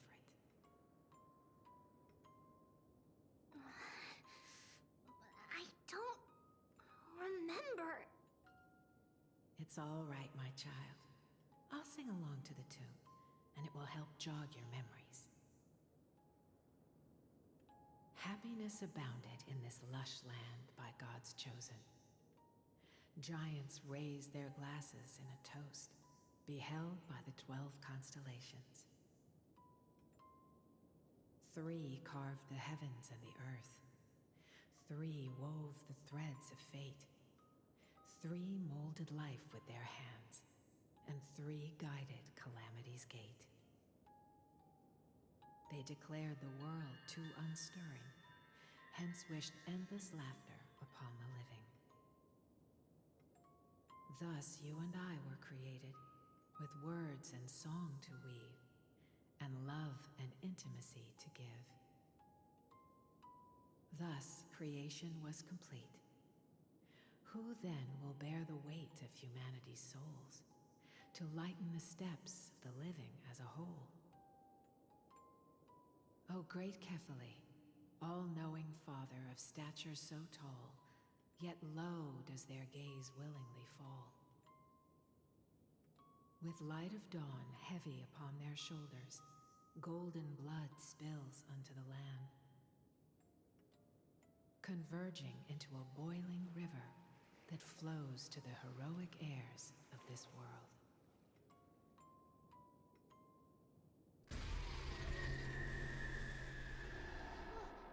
What's going on? Oh yes, please lend me your ears. In the black mist, as death and fate draw close. On the bloodied earth, the living and dead, but ghosts. What is this world? It mirrors your maze-like fate. What is this world? A silent lament without a trace. What is the past? Wandering ghosts that linger. What is the future? Souls scattered by fate's finger. What is the start? A voyage born in solitude. What is the end? A spirit, lonely and subdued. Lonely and subdued. And subdued. And subdued. Subdued. Subdued. Subdued. Subdued. Subdued.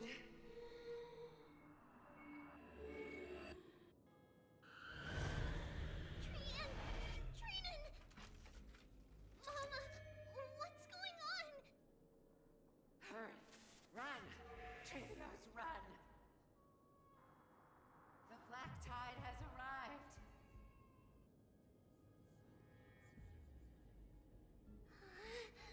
Where can I go? What? No, I'm not even afraid of dolls, but no, I am gonna be after this. No, this is it's very Halloween. What is going on? This is the sacrifice of a holy maiden. You won't make it to the... Only one person can. I know! It's fine if we can't reach the end. Our minds are made up. Go. Bid your farewells, Trivius. Time is running out. Mama, are you going to leave me? My sweet girl. I will never leave you. But remember this, Trevios.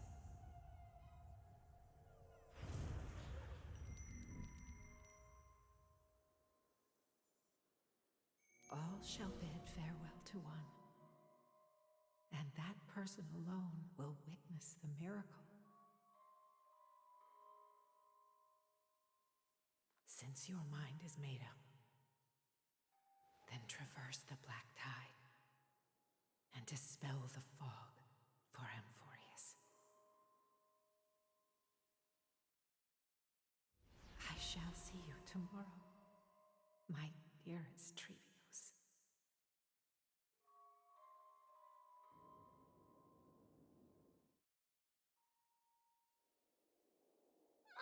What? What? What? No, not my daughter. Not my daughter. Dream?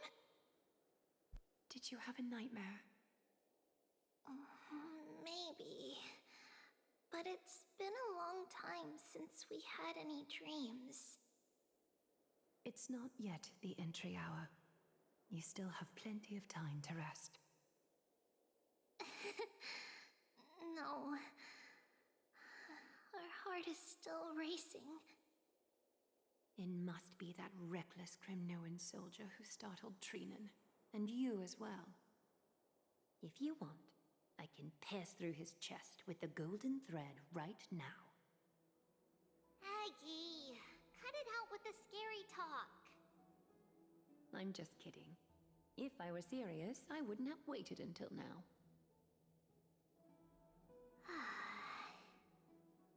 Do you want to talk about the dream? Keeping it bottled up is not good for your health. We had a dream about Mama. The dream itself was nothing. It's just the timing that feels a bit unsettling. You mean... It's Trian. Even if we refrain from ever using the power of the Century Gate again, her soul continues to slowly drift away from her body. There isn't much time left. Perhaps it wouldn't be such a bad idea to let her relinquish her role as the gatekeeper and live out her days as a carefree child. You have a point, Aggie, but our decision has already been made on that matter. I believe there's still another way. Souls will be spent until they dissolve into dust. Such is our fate. Once we had a whole and connected body. If that body were a tree, then its trunk and branches would share the same fate, decaying at the same pace. Now, we are fragmented into numerous selves. Despite the absence of a trunk, we are offered another possibility. We can choose how our branches will perish in a way that is most beneficial to the Flame Chase journey. Compared with saying farewell to one person, watching many fade away before me is even more sorrowful.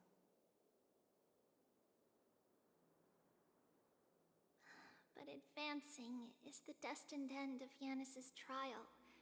There's no retreat in our path. Don't feel sad about saying goodbye to us. We've already agreed on this, right? It won't be long before I forget what sorrow tastes like.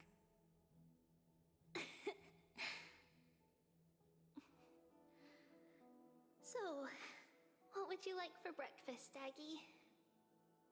What? Where did that come from? After all this talking, we are feeling a bit hungry. Plus, it's nearly the entry hour now. Do you remember when we first met, Aggie? You were still a little one, and we caught you secretly eating oatmeal late at night.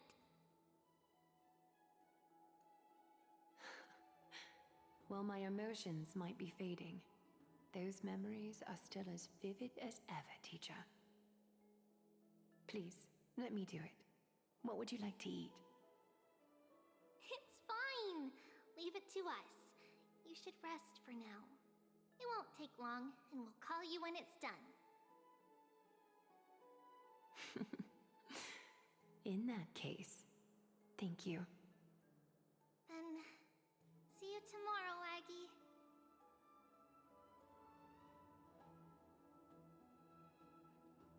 Nevertheless, that nightmare is ominous.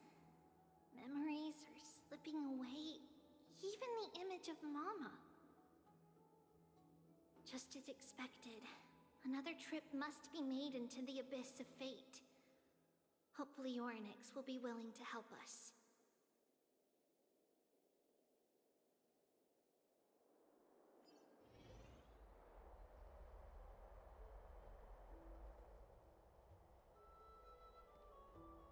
Long time no see, Professor Anaxa.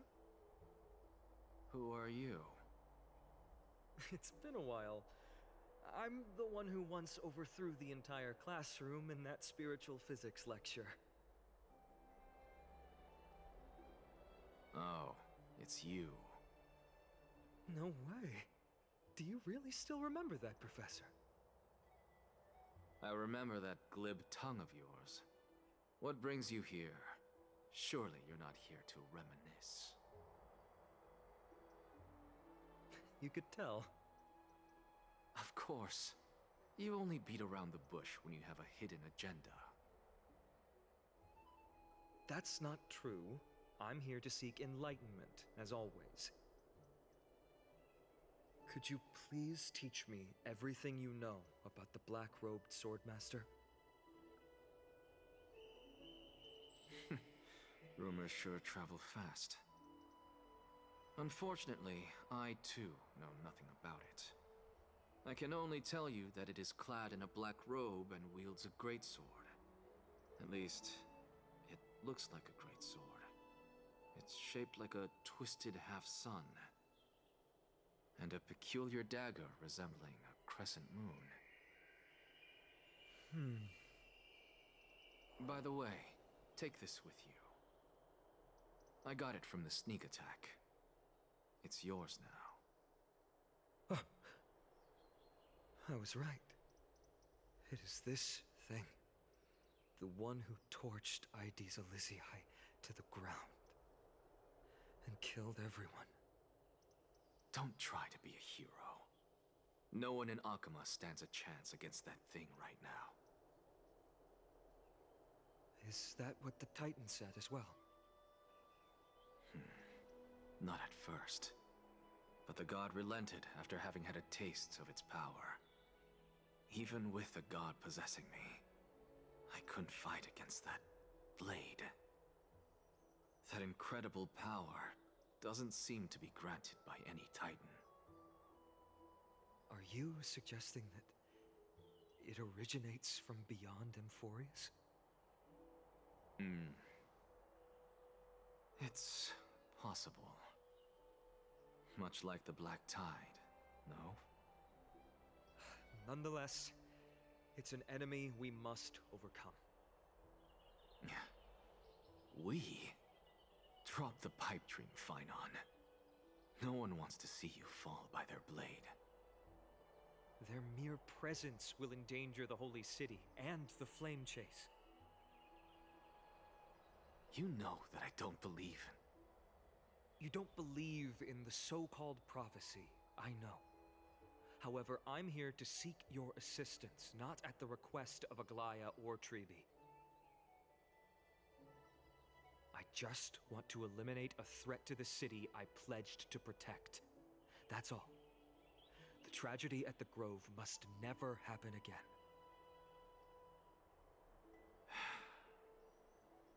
Take a seat. Since you are sincerely seeking enlightenment, I suppose I can tell you one more thing.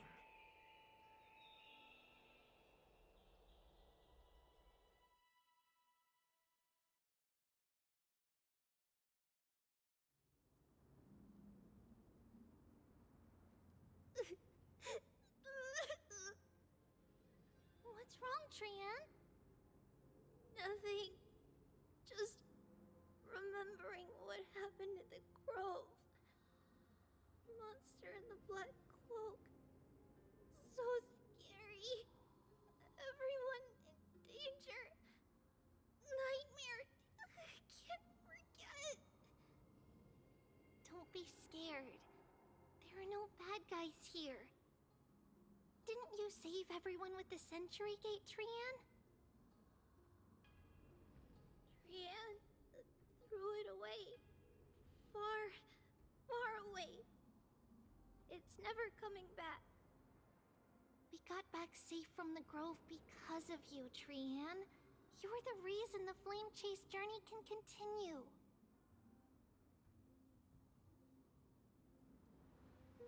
Sorry. Trian feels a bit dizzy. Why are we here again? For the same thing, of course. Remember? Tomorrow we will reveal the prophecies past to everyone. But first, we need to restore the memories that have been blurred by the fragmentation. We hope to present the full truth to everyone, without hiding anything. Since Yanis caused the fragmentation, we can only turn to another Titan, Orynyx, for help. Also, remember to get breakfast ready for Aggie before the Lucid Hour tomorrow. Oh, yes! Trian remembers now! Oh, on that note, we had better prepare some saffron before we meet with the Titan. Saffron? Huh, it's an essential offering for rituals in the Temple of the Three Fates. You think we shouldn't go to Orynyx empty-handed? Yes, it's also a symbol of Yanisopolis. If we are to replicate memories, we need to use something that has experienced those days. And when we first met Aggie, we added that to the porridge we made for her, and she really loved it. I see! It's like killing 3 birds with 1 stone! But it all depends on whether Orynyx is willing to help us. This could be a problem. After all, it was us who took the core flame from Yanis, from Orynyx's kin. We will have to give it a try. If there's truly no other way... In our current state, we probably can't do anything to them. We'll cross that bridge when we get there. Leave it to Trian. Trian knows how to play cute. In any case, let's look for saffron first. I hope there's still some left in the temple, untouched by Mikador's soldiers. I remember that aged saffron is preserved in sealed jars. Let's be on the lookout as we go.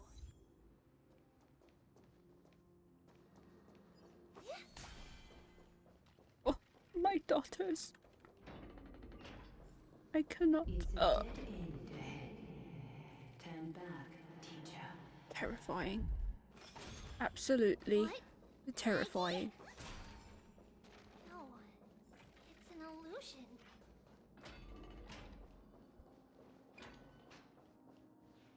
Wow. Literally a this jump scare. room is huge. Trinan, did you? Yeah, I saw it. Was that a warning from Orynyx? What are you two whispering about? Treeby? Trinan? Trian can't even hear our own telecommunication. Well, never mind.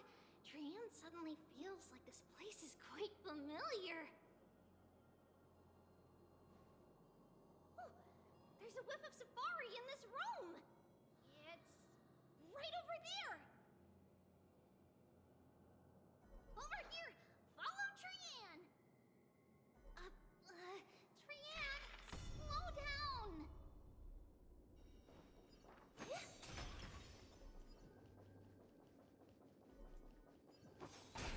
Even if separation is our fate, a futile death is not a solution.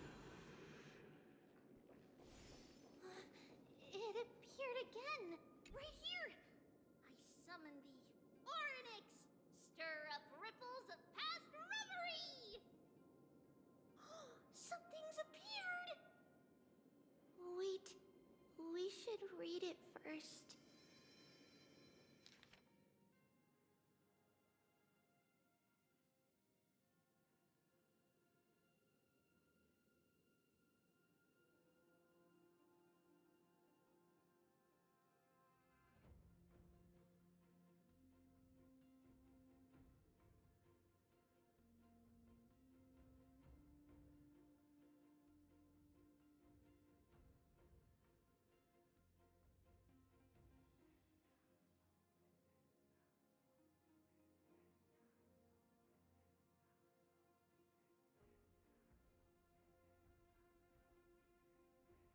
Wait, this is a letter? It mentions something about Saffron and Trepios? Isn't that name... Never mind that for now. Why is this letter here? And how did Trian sense it? Could it be our lost memories? Is it possible that we were already noticed by Orynyx and entered their trial? But why haven't they said a word? Orynyx has the whims of a child. Perhaps they're toying with us on purpose. Come on, this isn't the right time to be playing games.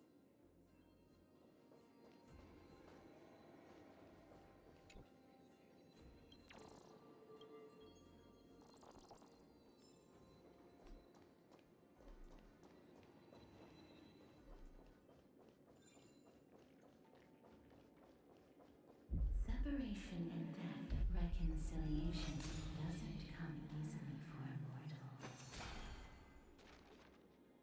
Are these visions also fragments of the past?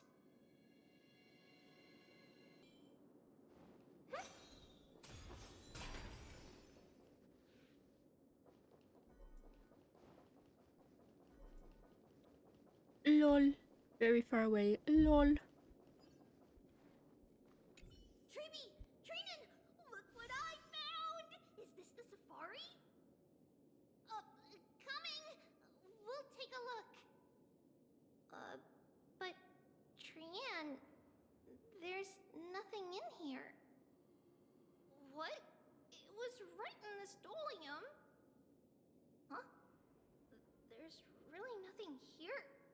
That can't be! I swear I saw it! I swear! Trian is telling the truth. It was right there! Where did it go? Trinan, Treeby, why aren't you saying anything? Trian can't seem to hear you at all. We were just lost in our thoughts. Don't worry, Trian. What you saw was likely, Yanna's hair. We must have startled it away. Okay. Could Oryx be trying to make us falter? But why would they do that? Something feels off. Treeby, don't you think this temple is a little too quiet? What do you mean? It might just be an illusion, but Trinan wonders, is Oryx really putting us through a trial?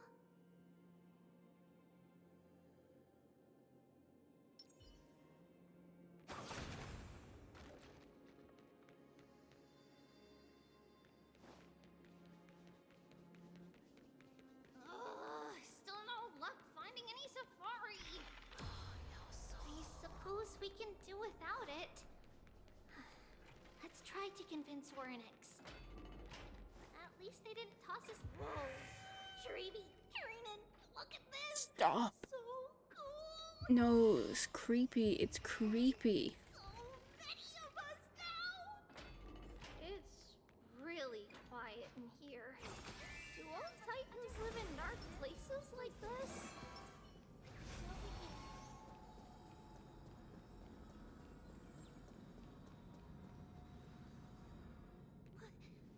What's going on? Oryx disappeared? Oh, I thought there was gonna be a fight. Oh no.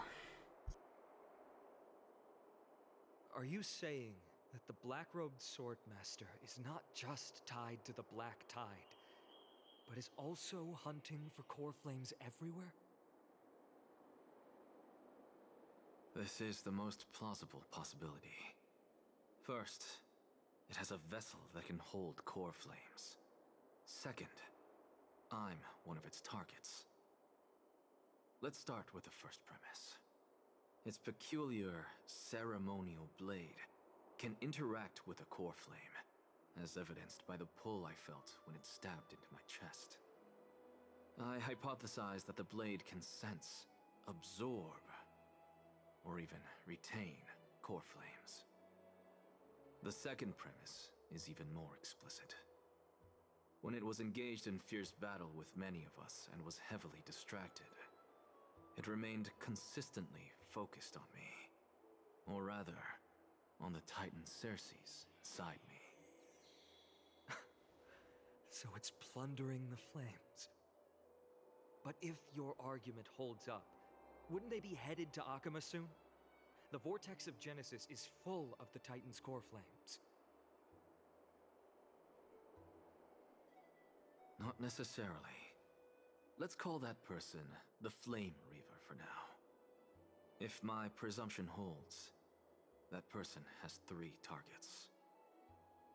The first target is me. The second target is Oryx, who hasn't yet fallen. And the third is Akama and the Vortex of Genesis, where the core flames are housed. But I suspect Akama won't be their first target. Kefali's core flame is guarded by the Council of Elders' arcane power. And Fagusa's water curtain should be able to block out any external perceptions. What about Thanatos and Aquila? Their core flames are yet to be restored? The whereabouts of Thanatos remain a mystery to all. As for Aquila, can you fly? No, I can't. Why are you asking that? Can that Swordmaster fly? Good point. But what if they do grow wings? If they had wings, I wouldn't have made it out of the grove alive. That's a relief. Anyway, since the Flame Reaver has 2 targets, we need to move fast. With the distances between Akama, the grove, and these potential targets, I believe we should bolster our defenses and... Bad news, Finan. Treeby is missing. The last time the 3 of them were seen was in... the Abyss of Fate.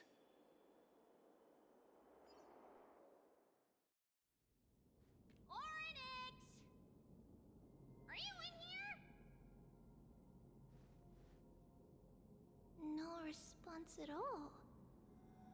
Did they foresee that we were coming and hide in the fog, or...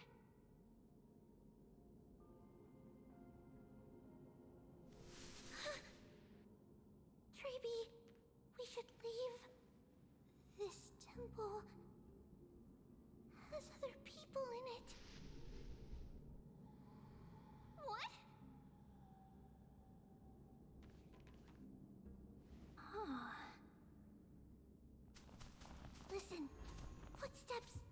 Fast ones. 3 or 4 people coming this way. Come on, we need to hide. Whoever they are, we can't let them see us. Treeby, Trinan, come check this out. What's this? Trian feels like it's so familiar.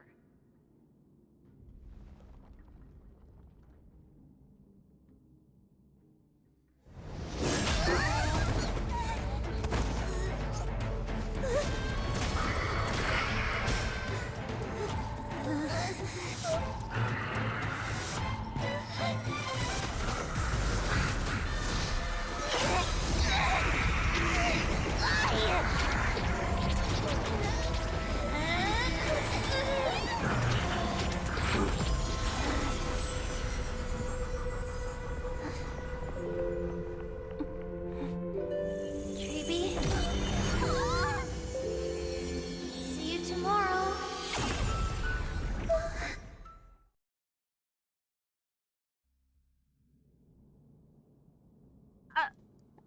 No, don't just skip that. Hold on. What?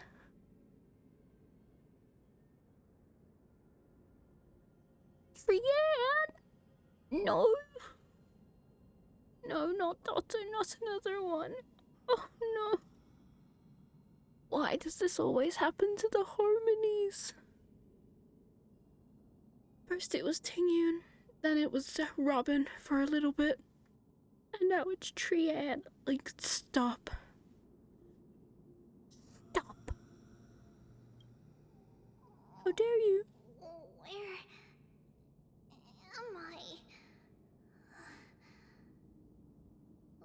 Little Gray? Snowy? And... Wait. Where's Trian? Is she back?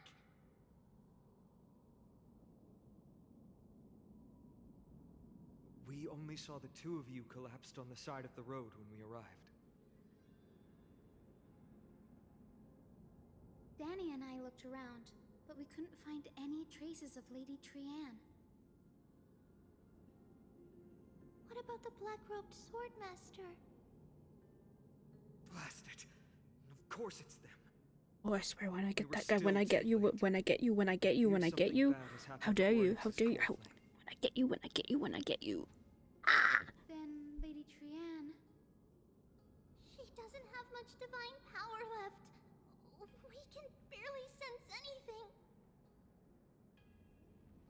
That you're both safe is already a blessing. You stop me. We must take action. That's my baby. Oh my god, I used that picture for a thumbnail. I didn't realize that was her death. Oh no. Then search for Trian's whereabouts.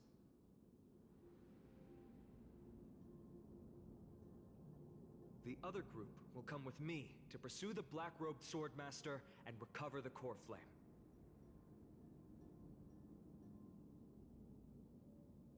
Do you know where it's headed? I didn't get to tell you this before, but Anaxa and I already have our misgivings about the Black Tide, so we've made preparations. I'll tell you the details as we move. Opportunities are fleeting on the battlefield. We should hurry.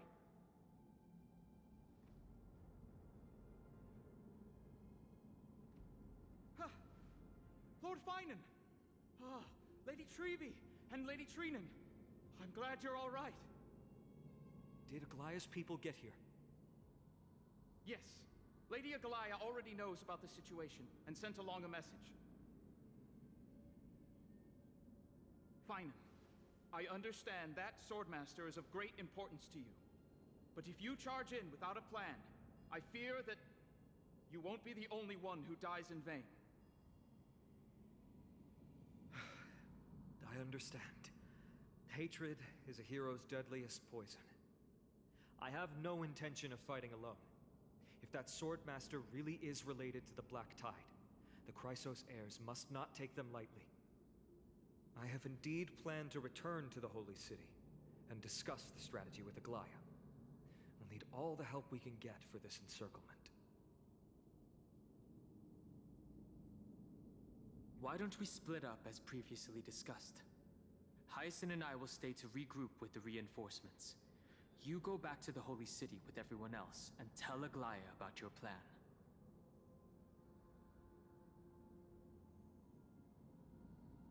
Renan will stay in the Abyss too. That way, both sides can communicate with each other if anything happens. Thank you, everyone.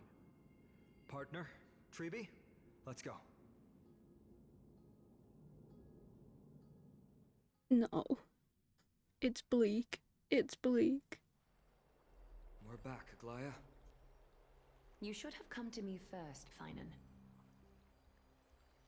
Aggie, there's no need to scold Snowy.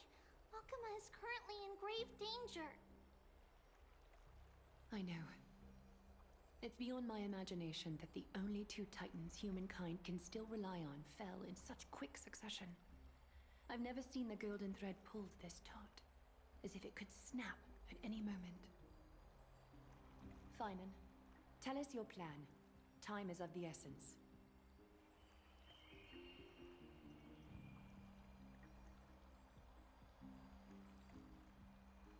This being is not just hunting titans, but taking the core flames too?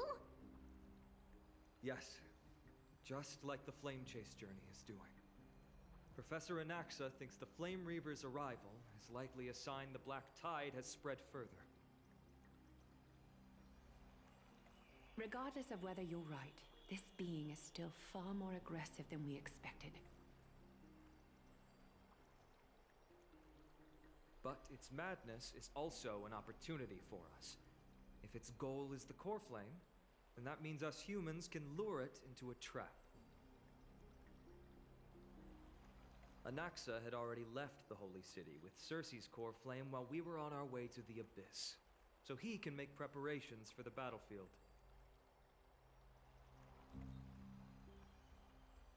Tell me, what makes you think this won't end with us losing another core flame? Because this time, the power from beyond the sky is also at our side. She is the key.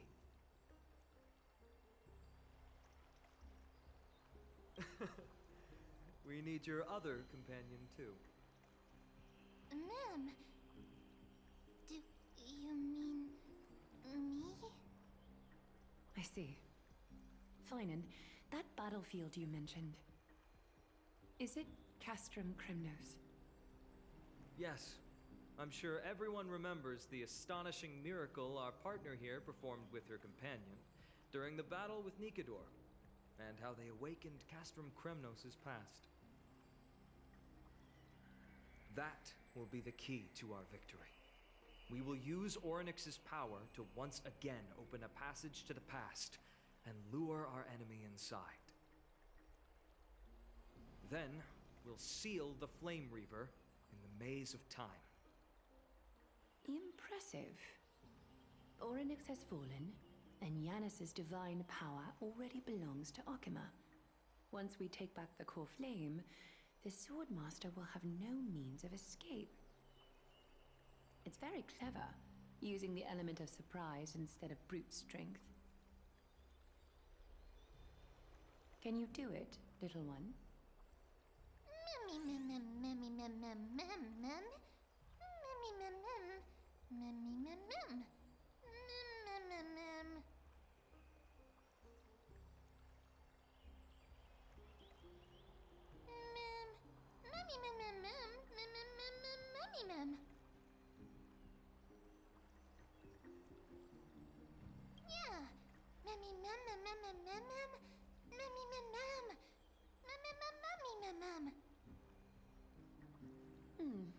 Such enthusiasm. I'm glad to see you're confident. By the way, the Council of Elders declared a state of emergency when Treeby went missing. Kynus and her following have heard tell of the incident at the Grove, and are galvanizing support in secret. I fear she'll make her move before the next assembly of the citizens. What are they plotting? That short-sighted politician likely believes the Chrysos heirs have outlived their usefulness, and is making preparations for her next step. That ugly side of humanity is something we'll have to deal with eventually. But that's a problem for another day. I've sent Castorus ahead to the council with a message. She should be able to keep the situation under control for the time being. Finan, it is my hope that we can come to an understanding on this. We must take down the Flame Reaver in one go, and retrieve the core flame. And in doing so, grant ourselves an advantage against the Council of Elders. Of course. You may count on me to lead the charge. I apologize for tasking you to spearhead the plan once again, but Akima is currently beset by enemies from within and without. The situation brooks no delay, and we have precious little time to confer and discuss the plan with you. That being said, you are the key to our success, and I shall respect any decision you make.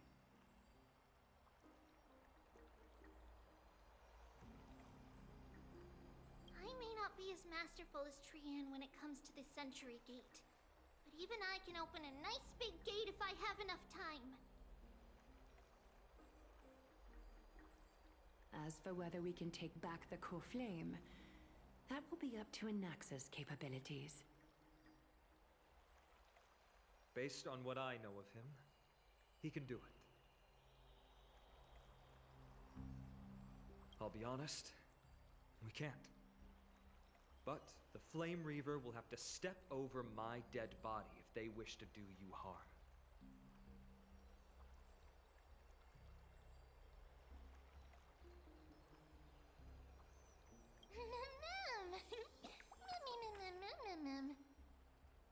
We are grateful to you for your aid, and to the rest of you as well. Now, let us be off to begin the hunt.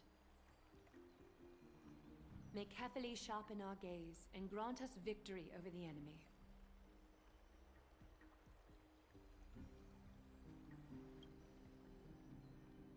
You mean Mighty? He's dealing with a different problem. Don't worry, that man would never miss out on this fight.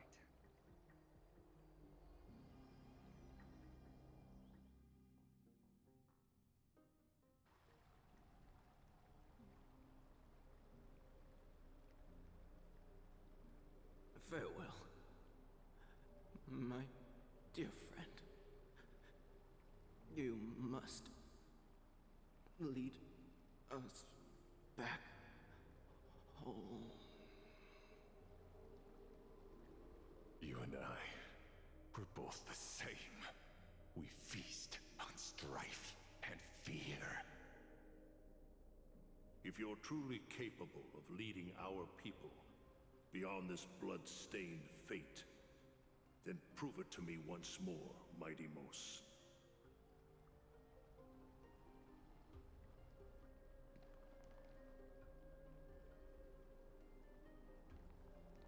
I knew you'd be here. I heard you're about to set off on an expedition. That's right. It's going to be a tough battle, and our destination is... turns out to be Castrum Kremnos. Is that why you're here? To pray to the dead Nikador? No, just the opposite. I'm here to tell you, you can entrust the front lines to us this time. You can't afford to lose your upcoming battle either.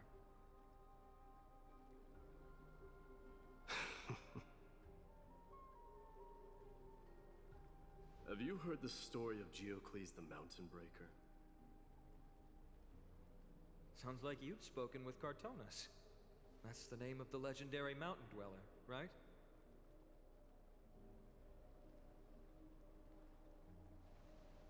Let's have a chat before we go our separate ways. Cartonus told me that back in ancient times, the mountain dwellers lived in seclusion. They spent their days quarrying and gathering, living a simple and peaceful life away from strife. But Geocles was different. He resisted their traditional way of life, yearning for the world beyond the mountain. They're safe, but humdrum culture was like fetters around him.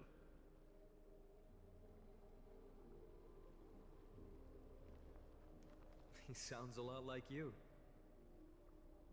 Yes, that is why he too faced the same dilemma as I do.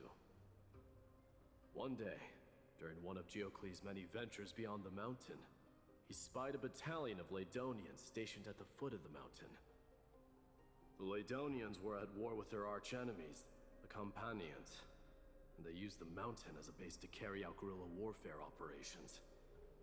When Geocles, who had taught himself the common tongue, approached a soldier, he learned a shocking piece of news. The Ladonians were planning to plant mines and explosives all over the mountain, and then lure their enemies within. With danger lurking with every step, the mountain dwellers' homes were no longer safe. Geocles quickly returned to his village to bring the news to his people. But let me guess. They refused change and chose to put up with the situation instead. That's right. The mountain dwellers were fearful of even the smallest change to their lifestyle, let alone leaving their home. Despite the imminent war, the elders would rather negotiate for peace instead of leaving the mountains. This made Geocles both angry and sad. But he didn't give up. If you were in his shoes, what would you have done? Lead my people on a resistance, perhaps. I'm not sure. I can't think of a solution that would make everyone happy. A solution that would make everyone happy, huh? That's how naive we are. Well, let me tell you what Geocles did. He took the mountain dwellers' store of gemstones and traded them with the Ladonians for a massive amount of gunpowder. But he didn't do this to fight the Companions. Under the cover of night, he set ablaze the forest surrounding the settlement, forcing his people to flee the mountain. That great fire marks the beginning of mountain dweller history. Since then, their people became part of civilization, and giants became a common sight in the holy city. Meanwhile, that mountain they once lived in has turned into little more than foam inside the black tide. But leaving their homeland also brought many mountain dwellers misfortune.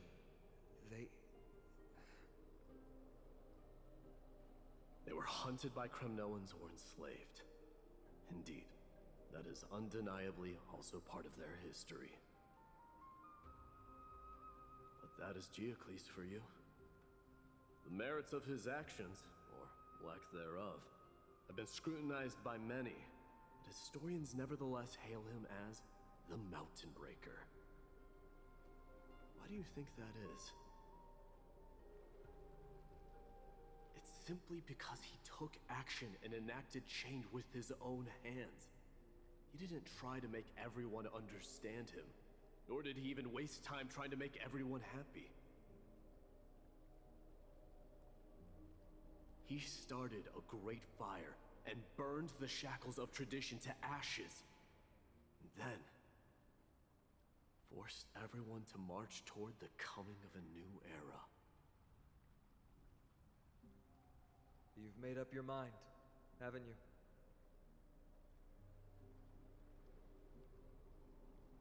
I'll be leaving Akama soon to fight the great darkness of this world, and to shoulder Nikador's destiny. So, listen well. If there comes a day when we meet again on the battlefield, that I stand opposed to the flame chase, remember to stab your sword into my back through my 10th thoracic vertebra. That's my weak spot, and the only way to kill me.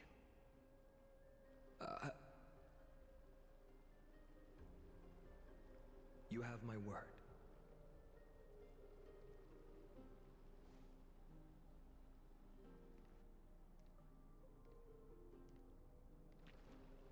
Go now. The battlefield calls. Send that flame-thieving hyena to their death. If you find yourselves with no other recourse, pray to that blade in the sky. And loudly call out the name of the new god.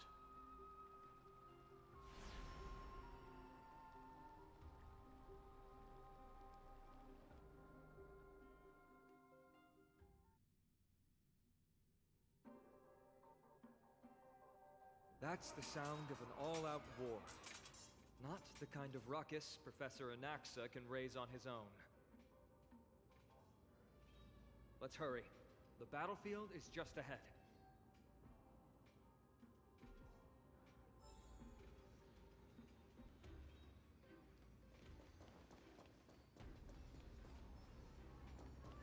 No way. Oh gosh, a lot going on, but at least we have all of our buffs, so hopefully the next fight will be a big one, haha. Brave warrior, what's the situation on the front line?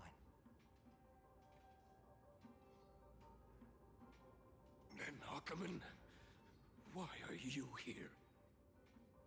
What? Didn't Aglaya tell you? We have been instructed to assist you in trapping the Flame Reaver. Aglaya, that vile usurper.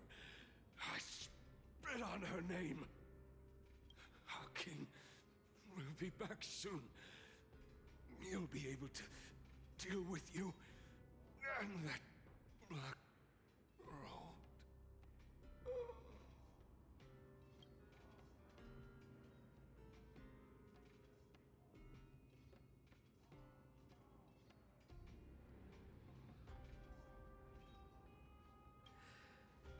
The Kremnoans really are just like their king. Rest in peace. May your glory last forever. Did they come to fight on their own accord?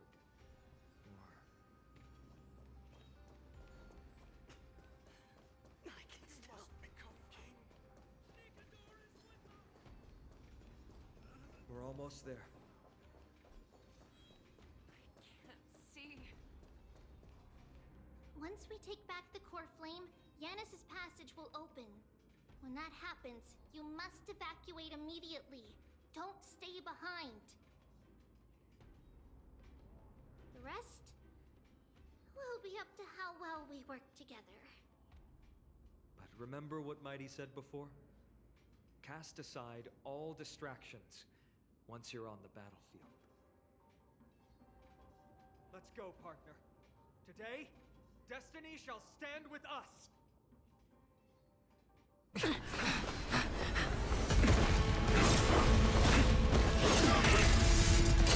Finally. Men, it's all yours.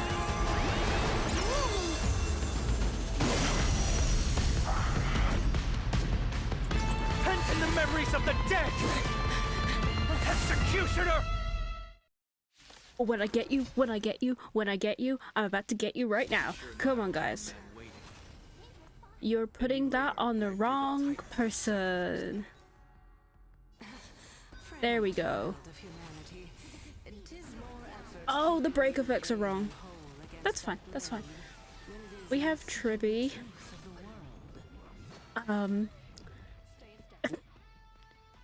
We have Tribby. We have Tribby. We have Tribbios. Oh. Press the attack. Take your positions. Let's improvise. The mood is set. We have P Rage. that we don't have Trian. Oh, there she is! Oh, she gets exploded. It's so not fair. Kill that one. I'm mad. Get them, team. My girl. Okay, this is good. Get Robin's burst up. Go Tripios, and then get your doubles. Oh, oh. A bloody fight to the defeated. Your downfall is absolute. Okay, there we go. First round done.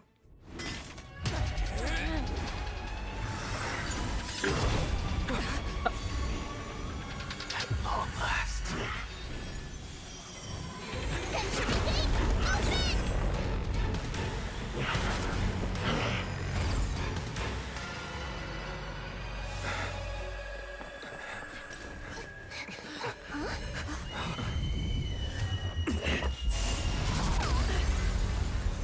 How embarrassing.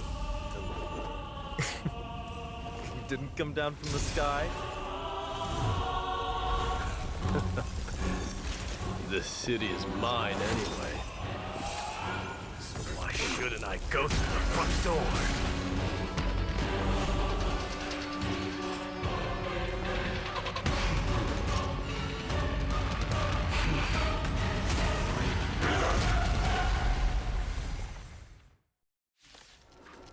What is for my daughter?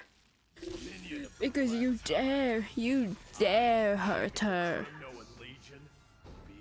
Okay, we used this once, but I'm gonna try not to use this. Long time no see, Mikador. Alright, everyone, let's get going. Victory now rests in my hands. Step onto the board. The mood is let the show begin. I mean, we're not really gonna get the super breaks, but this is more so Trippy goes.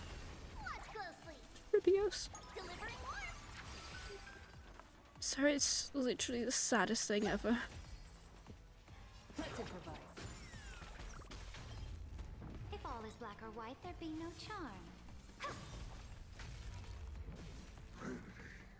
Leads to self-destruction.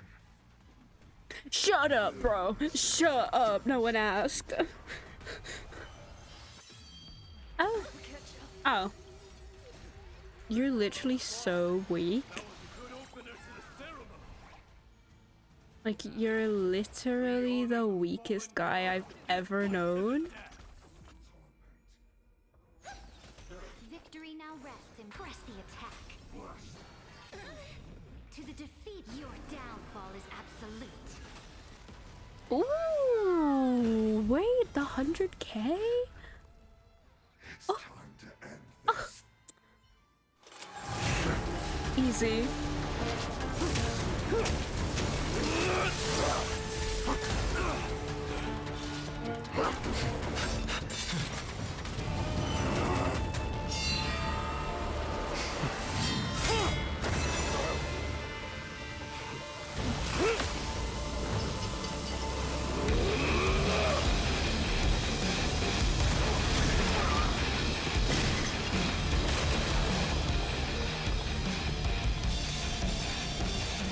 Heroic souls of strife, heed my call. I am the Lance of Fury. The agony this world needs.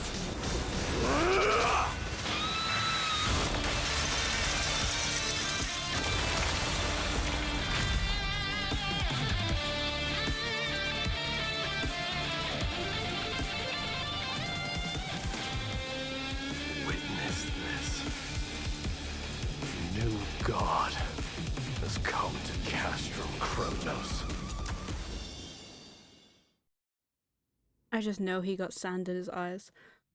That was hype. That was good. We did it really quickly as well. Oh my god, I was not expecting that.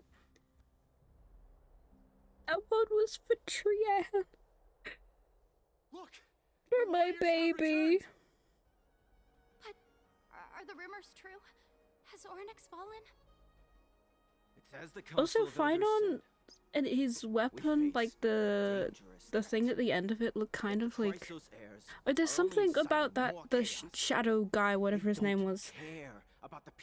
That's like the sun symbol. So I don't know. Is that your long lost brother? Oh, that'd be an awkward family reunion. What a noisy crowd. This doesn't feel right. It's probably because Orynyx is gone. Orynyx was a generous titan in the eyes of the people. They graced us with miracles, allowing humanity to reap many a convenience from the past. What they don't know is that the Titan didn't do all of that of its own volition. Regardless, the Titan has fallen, and we must surrender Orynyx's core flame. A meeting with that woman again so soon? I just can't catch a break. Professor Anaxa, why don't you find someplace to rest first? Matters that require Aglaya's attention are piling up.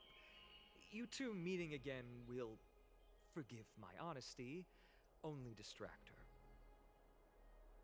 Just try to stay on your best behavior, if you know what I mean. That's not up to me, I'm afraid.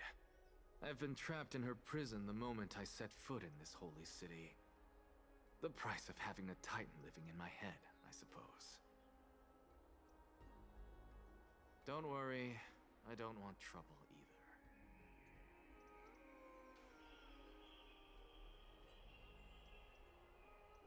Professor Anaxa can be a bit unrestrained. Don't worry, you'll get used to it.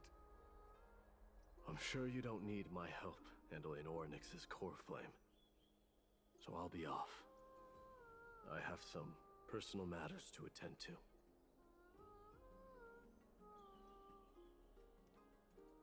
It somehow feels like D has closed himself off even more after he completed his trial. Yeah, a lot has happened in the past few days. You've been lost in thought for a while now too, Treeby. Did Trinon bring news? Yes. She has found Trian. Oh no, wait, she said it sadly. She was at the bottom of the valley outside the temple. But that's where the good news ends. I'm sorry. It's alright. They also found someone else besides Trian. He was no better than a corpse when Trinan and Hyacinth arrived. He had suffered more cuts than could be counted and leaped off a cliff from a great height, all to free Trian's body from the clutches of the black-robed swordmaster. What a brave soul. Do we know who he is? Yes. It's Krateros.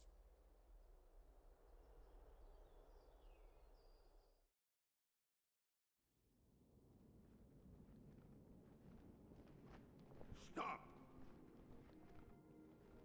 Oh, my baby! My baby! Leave her alone. If you want this girl dead, you'll have to kill me first. How ludicrous. Your body made of flesh and blood as it is will not survive more than a single strike from me. Valorous death before glorious return. As a Kremnoan, I know not the fear of death. She's lost her divinity. I have no interest in an empty shell. But answer me this, child of strife. Why do you raise your shield for her? Because she's a baby. She's the youngest person ever. With this very shield. And I've done this over and over. Hundreds and thousands of times. A pathetic killer like you could never understand the weight it bears. Pity. And crumble like rusted iron. Good. Supreme glory shall be mine, as I indulge in the libations and incense offered by my descendants. Come, let us fight! For Kremnos! For my king! For Amphoreus!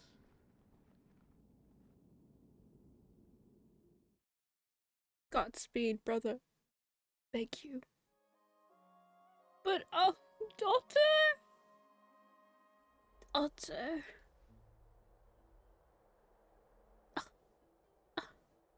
No. No.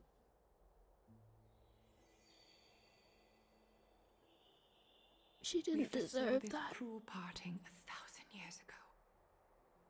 Today is but a reminder of that bitter taste. But Lady Aglaya, I don't understand. It wasn't life itself that Lady Trian lost. Why does she look like she really turned into a doll? I don't understand. Don't be sad, Hyacinth. Trian has used up her borrowed time from Yanis, that's all. Her spirit is now riding the west wind, flying ahead to a world free of sorrow. If a world like that truly exists, does that mean everyone from the Grove is there too? It exists, Hyacinth. Do you not remember? The prophecy that guides the Chrysos heirs is the voice of Kefili before it fell silent. It loves all of its creations dearly, and would never bear to lead us astray with lies.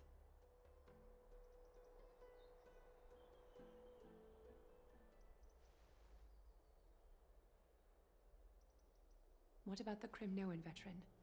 How is he doing? The Twilight Courtyard has done all we can. Even so, we've only managed to keep him from breathing his last. I had to use the Sky Priest's techniques to help him to walk again. But if light ever disappears from Akama for good... No. Let's hope that never happens. This is already nothing short of miraculous. When we found Kraudros, he was no better than a corpse.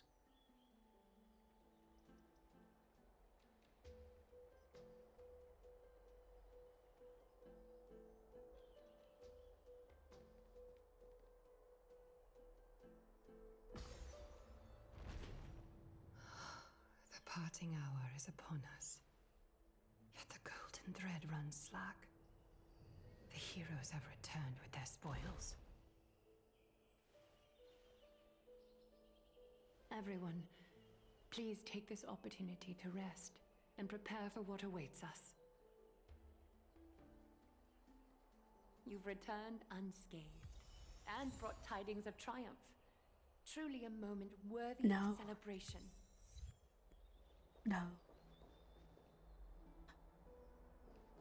My dearest baby is now just a toy. To think that we returned Nikador's core flame not so long ago. It wouldn't be an exaggeration to say that you and your friend's arrival has melted the glaciers of history. You could say this is the true face of history. It slumbered for 1,000 years, only to awaken for this one moment. Alas, now is not the time for a study of history. I do not see a Naxa around. Was this under your instructions, Finan? Yes, it just seems much more efficient than letting you two go at it endlessly. A rash decision. After all, he still bears a core flame with him. I do concur with your assessment of efficiency, though. Now, let us table the issue concerning him for the moment. The more urgent matter is the core flame of Orynyx. The Chrysos heirs had initially crafted a plan regarding the order to return the core flames. For titans like Orynyx and Circes, who harbor no intentions of harming humanity, our strategy entailed assuming their divinity only at the very end. But this unforeseen turn of events has thrown everything into disarray. If we don't return the core flames to the vortex of Genesis, and we leave the Titan's divine positions vacant, we can't even begin to imagine the disaster that would follow. But the most pressing issue at hand is that we haven't found the Chrysos heir capable of bearing Orynyx's divinity. Finan, Castrus, Mighty, and Hyacinth. Treepy and I devoted a millennium scouring the world, only to find these few people. Only a chosen few possess the capacity to assume divinity, the elite among the Chrysos heirs. We would never hastily extend our invitation without first verifying their potential to bear such power. Yet we cannot compel anyone into divinity, as it would be no different from sentencing them to the gallows. Truly a dilemma. Yeah. How about letting her give it a try? Mem special mem. Mimmy mem.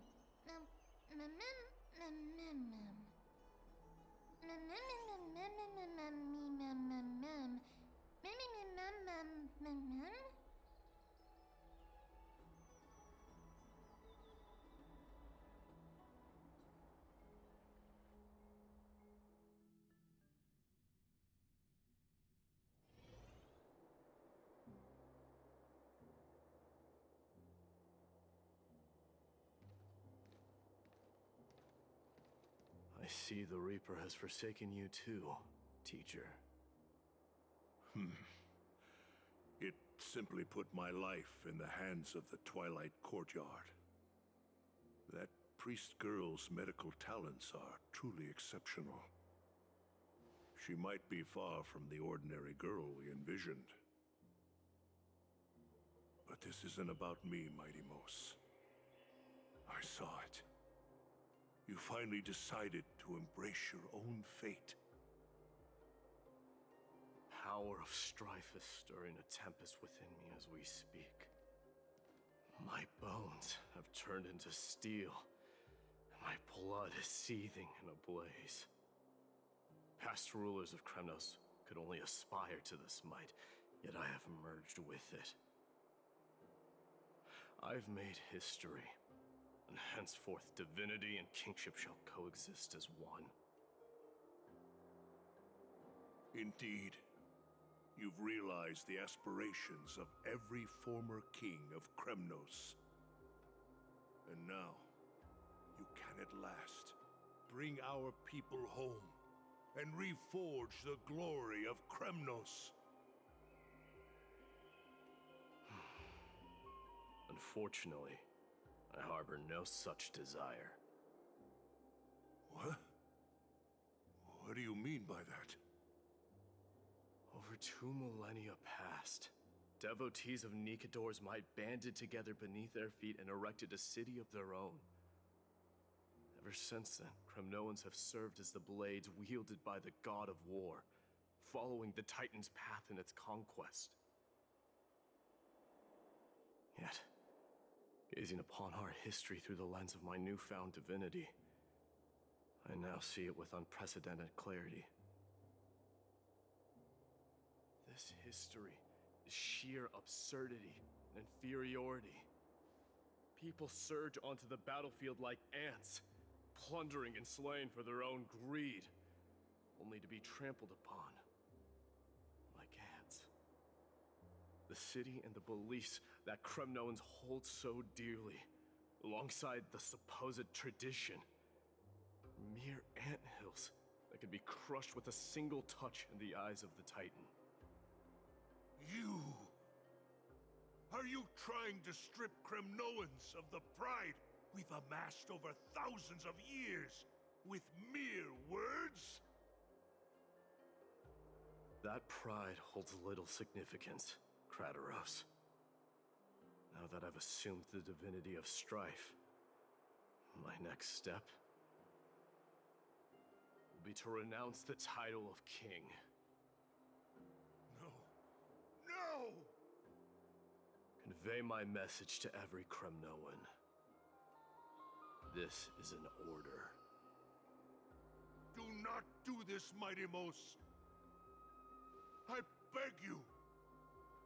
Our history commenced in the year 2506 of the Light Calendar, concluded in the year 4931. I, Mighty Mos, last king of Castrum Kremnos, son of Gorgo, do hereby proclaim the Kremnoan dynasty comes to an official close today. You have killed us. You have killed us all. No. I am granting you a new beginning. What is this? My mother's signet ring. It served as a symbol of kingship. And I now imbue it with a fresh significance.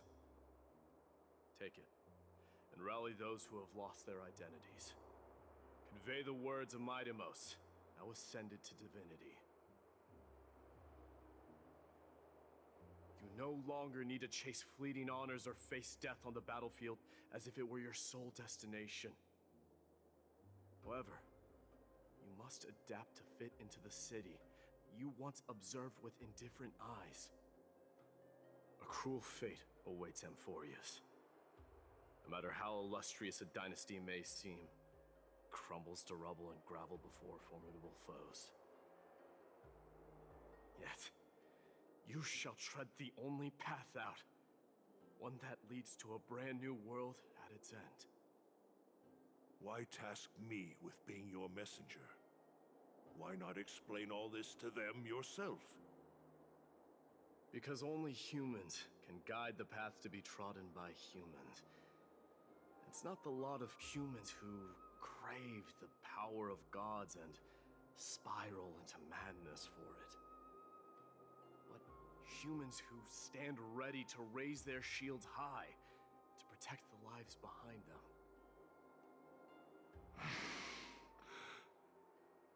I failed to save that child. That is irrelevant.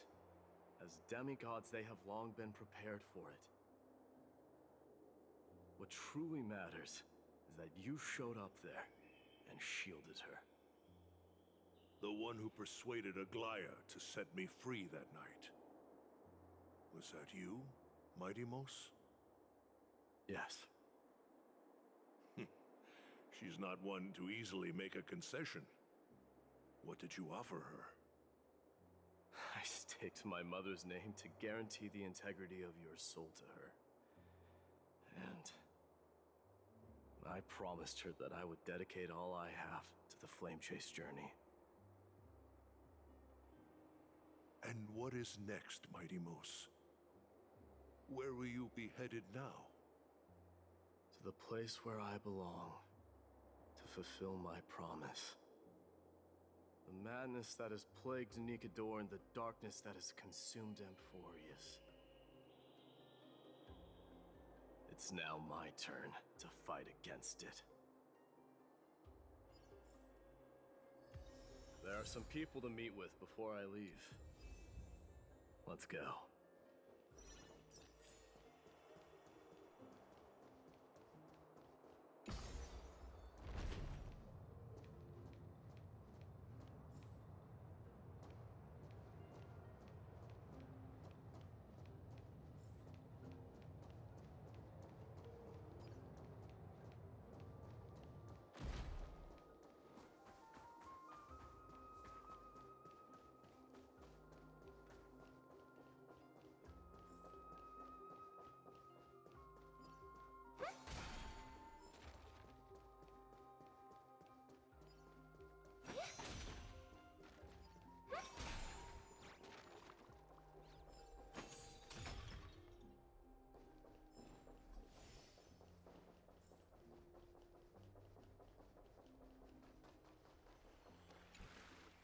You're here, my Demos.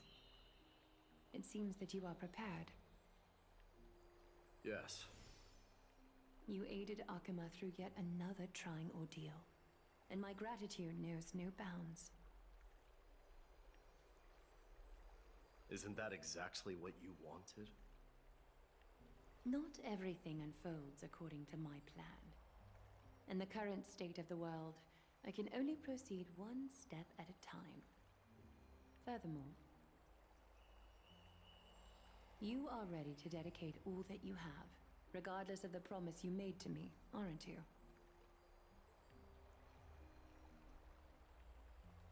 Throughout my time in the Holy City, I've gleaned valuable lessons from you. Strategy, leadership, adaptability to change. Yet, it's only recently that I've come to realize the truly remarkable quality you possess. And what is it? It's the magnetic allure in your presence. It draws people to gather around you willingly, to seek your guidance. They strive not to disappoint you, not due to fear of repercussions, but out of sincere alignment with your ideals. That is precisely what every ruler of Castrum Kremnos has been missing. I am truly honored to hear that. And now, my Demos, you have risen as the most powerful demigod in the world. How do you intend to wield this newfound power? I shall see Nikador's aborted mission through to completion, and become the strongest bulwark for Amphoreus to defend against the Black Tide. I will secure enough time for the Flame Chase journey, until you manage to lead everyone to reach the miracle of Genesis.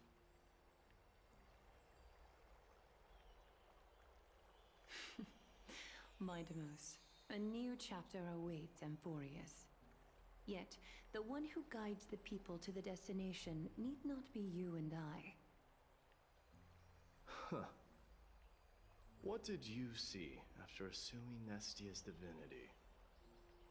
Despite the passage of 1,000 years, every word of that prophecy remains as vivid as ever.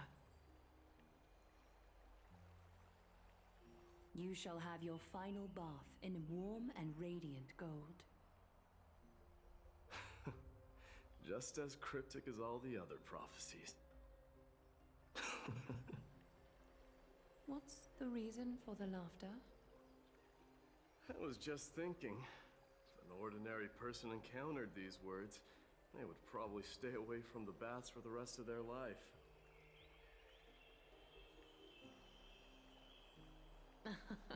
But I cannot forgo the delightful experience a bath offers. So, I assume you also glimpsed yours, my Demos?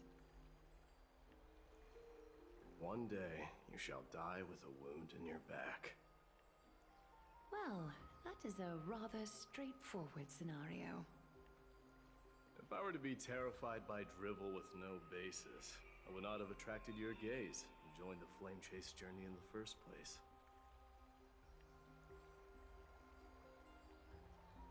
You speak the truth. May you be destined for a powerful fate, and may we reunite in the promised new world. Farewell, mighty.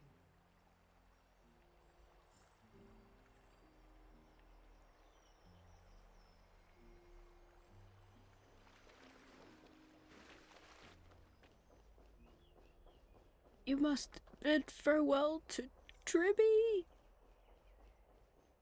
To Tribby. Yos, to Tribbios. Oh. Oh, it hurts.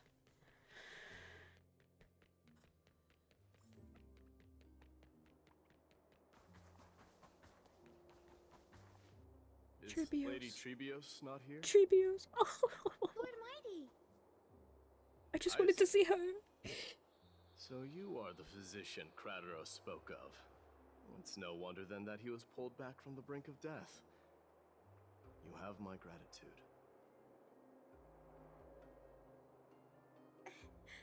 I can take that as a compliment, right? I've heard about what happened at the Grove. I'm deeply sorry for your loss.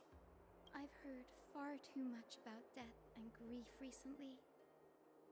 To quote Lady Treby, we should all focus on tomorrow, shouldn't we? That's a valid point. You've always been the most optimistic one among us. Well, I must say, it feels quite incredible to see a new demigod standing right before me. You should prepare yourself as well. Humanity has already taken hold of strife, and one day it will also reach the sky. Do you really believe I can do it? Even my ancestor, that hero of legends, couldn't conquer the core flame of Aquila. Given your good rapport with the demigods, you should know that the path to assuming divinity is never limited to swords and spears. You've always been so perceptive, Lord Mighty. Rest assured, if fate has truly selected me, I'll be ready. Right. You are here looking for Lady Treby and Lady Trina, no? They're not around at the moment. Is there a message you'd like me to pass on to them? No need. I've already bid farewell to Aglaya. Meeting with the Oracle is simply a matter of courtesy. You've bid farewell? I'm heading back to Castrum Kremnos to fight against the Black Tide. In all likelihood, I will never again return to Akama. Oh.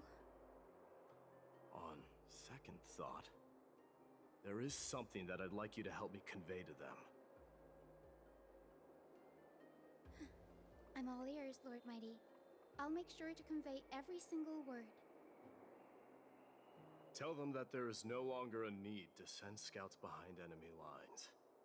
With a single message, the Lance of Fury will target anyone who dares oppose Akama.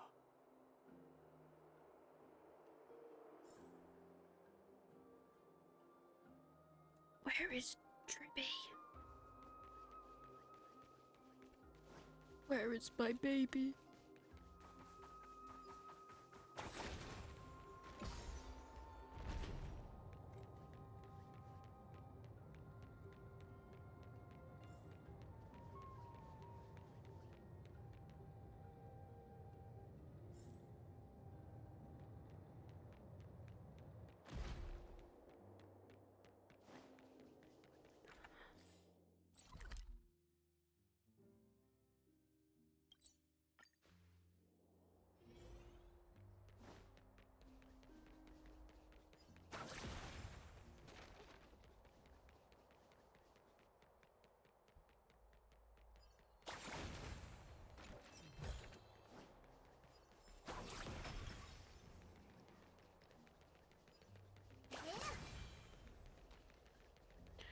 You're not Treby. Lord Mighty.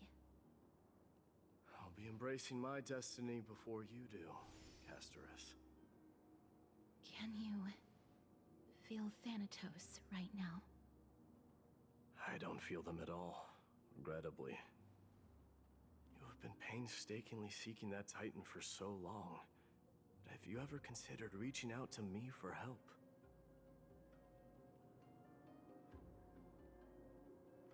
You mean... Death refused to ferry me. If you were to send me to the Netherrealm, I may uncover clues along the way back. I would never do that, Lord Mighty. Death is not a game. You're right. That may very well be the reason why my people have struggled for millennia. They underestimated the significance of death. So, are you returning home alone? Lord Mighty? Returning home, you say? Maybe. At this moment, Castrum Kremnos is not just my birthplace, but also my fated destination. Work harder, Castorus. Go and do what you have to do, so that the trials we have endured may have meaning. I will, Lord Mighty. May we reunite on the other side, where the warm west wind blows.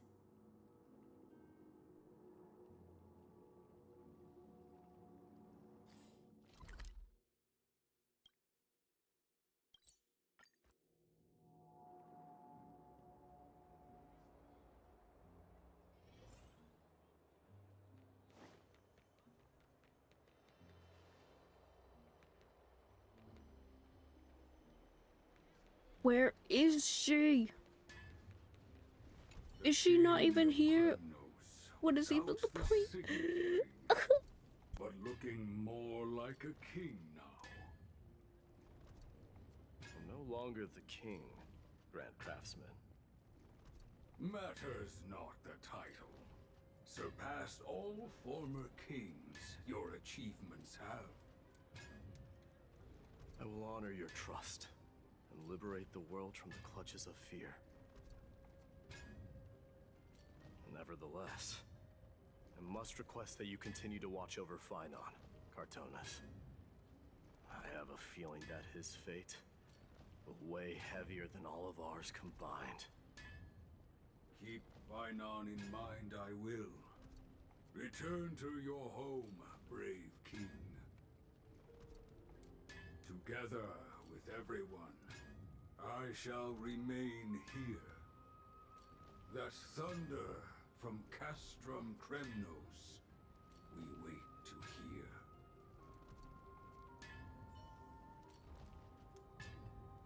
Oh, I just wanted to see Trippy.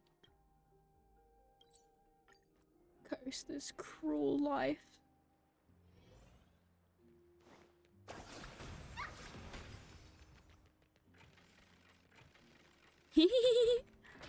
Oh my god, so fast. Mighty? Outlanders? No. Trailblazers. I will soon make my way to Castrum Kremnos. If all goes according to plan, this may be our final meeting.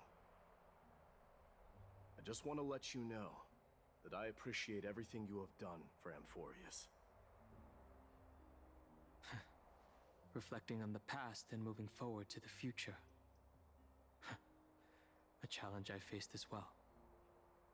Though we never had a chance for a deep conversation, after all we've experienced together, you are also an ally of the Trailblaze, Mighty. That means a lot to me. May success accompany your trailblazing wherever it leads.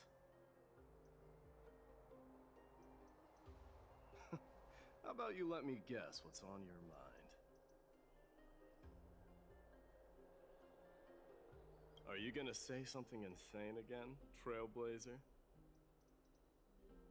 What are we going to do without you? Just smile if you don't know how to respond.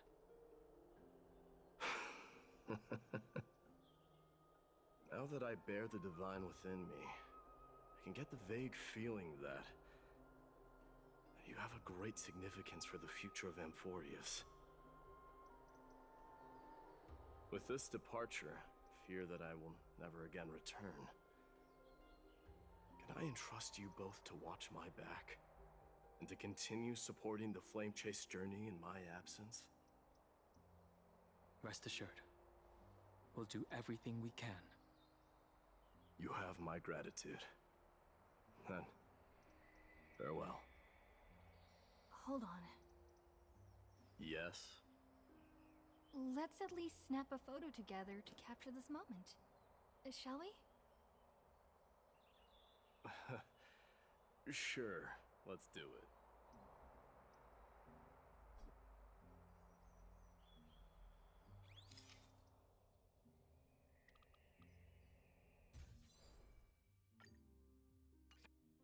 Looks pretty good. What do you think, Mighty? Well, feels peculiar, I suppose. I'm not talking about your photographic skills. It's just that I rarely take photos. But this one, it's pretty good. I never fail to impress. I'm glad you like it. Make sure not to leave any regrets behind. I wish the same for you during your time in Amphoreus.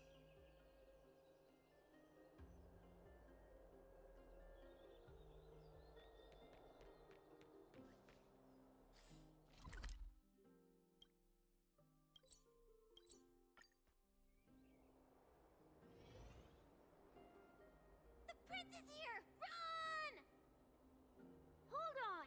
Lord Mightimos isn't the prince anymore. He's now the guardian of Amphoreus! What's going on?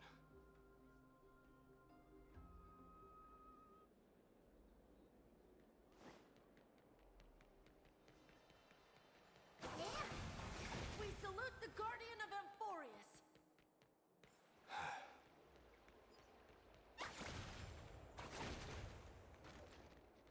We salute you. We salute It's you. been a while. I should have known you were the mastermind behind this. Hey, don't go pointing fingers without cause. I swear I'm innocent this time. See those kids over there? They're the ones who brought everyone together.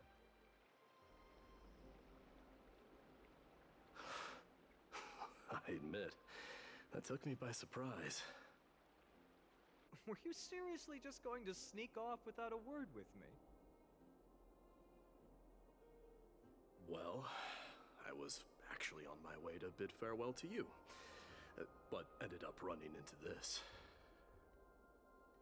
Oh, that's quite an honor, I suppose. We better not leave them waiting too long, don't you think? The road to Castrum Kremnos from here is long. Perhaps it wouldn't be a bad idea to take a moment and etch their faces in my memory one last time.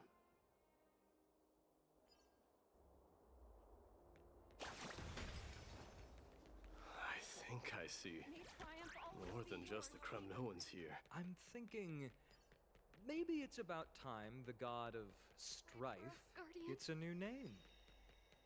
How about the god of solidarity or preservation? Dong Hung mentioned that one to me. All right, it's about time for us to part ways. Any final goodbyes you want to share? This might be your last chance.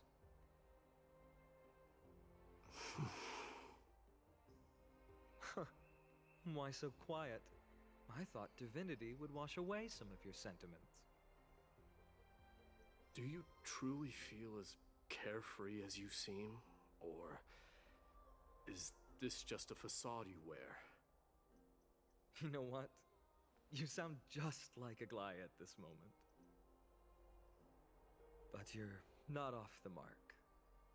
I just thought that putting on a nonchalant front for this occasion might help us preserve some dignity. I can see through your deception, even without the power of mind reading.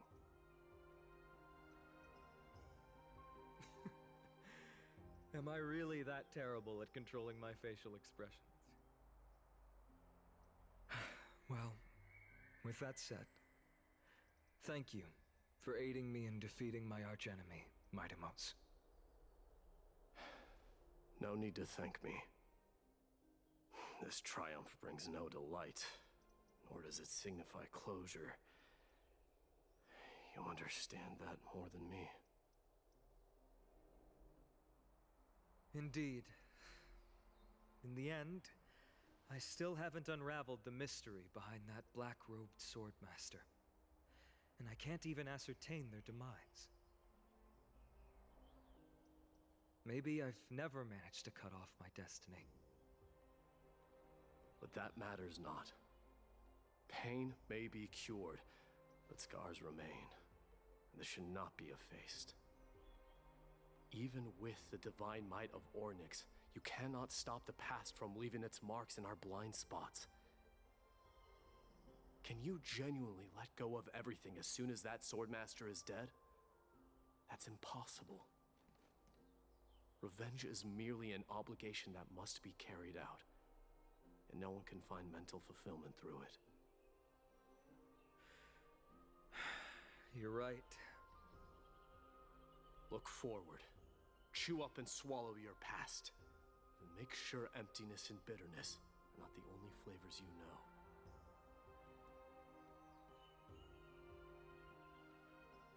Remember that there is a whole world behind you waiting to be saved.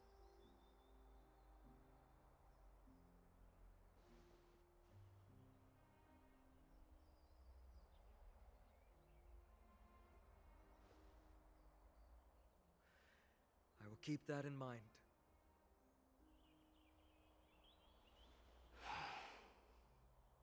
I have a final favor to ask. Please look after the Kremnoan warriors in my absence. They will undoubtedly face challenges while assimilating into Akama. It is my sole regret that I cannot stand by them during this time. Do not worry. Leave it to me. And, while I'm at it, I'm going to find out if the Kremnoan language is really missing that many words.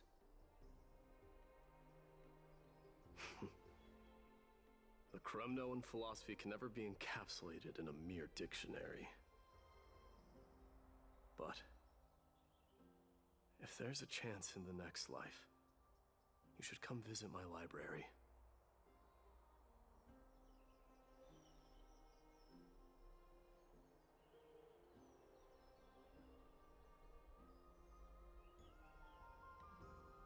I'll be on my way, Deliverer. Remember to stay alive till the final act. Yes. Same goes for you. Don't die too easily.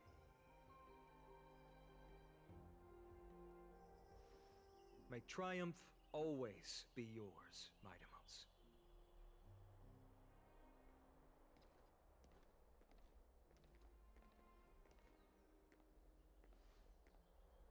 Oh, right. One last question. Go ahead.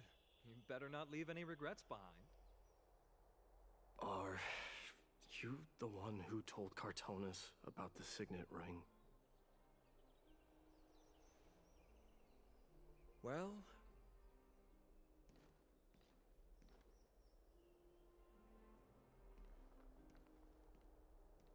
who knows?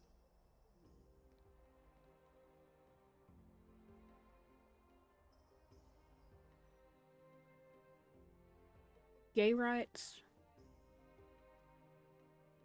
I'm still so sad. Like, what do you mean she got turned back into a doll? Disgusting.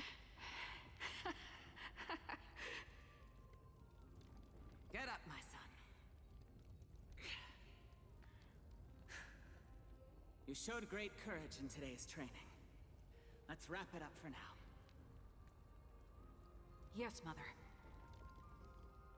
Mother, there's something I want to ask you. What is it, Midamos?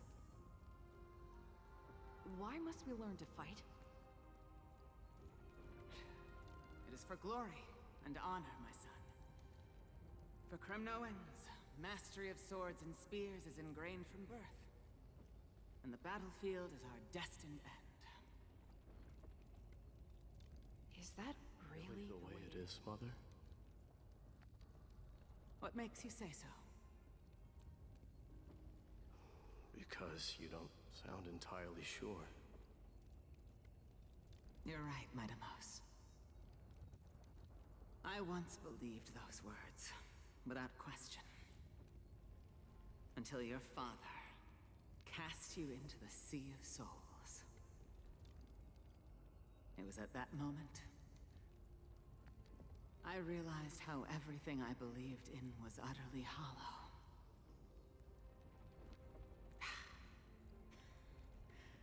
Perhaps the spirit of Kremnos had once existed. But as greed bloomed in the hearts of humanity over the years, such spirit had long faded alongside our glory. I no longer put my faith in any oath or doctrine. Now I have just one role. That of your mother, Midamos. Your guardian.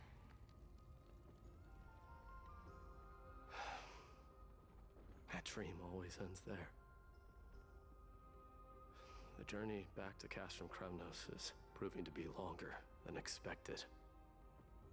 Kratos said that shortly after my fall into the sea, my mother challenged my father to a duel. She died through father's treachery, and I never saw her face. Yet each night she would show up, waiting by the flickering firelight. I always anticipated the sequel to that dream, believing she had more words of wisdom or guidance to offer. But now, I think I finally come to understand.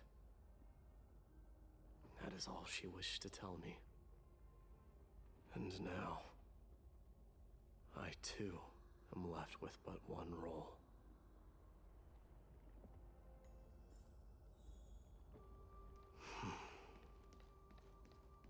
It is time for this journey to reach its end. Look! Midamos is back! Glory belongs to you! We've got fresh pomegranate juice. Want to try some? Welcome back! We meet again, Your Highness. Welcome back!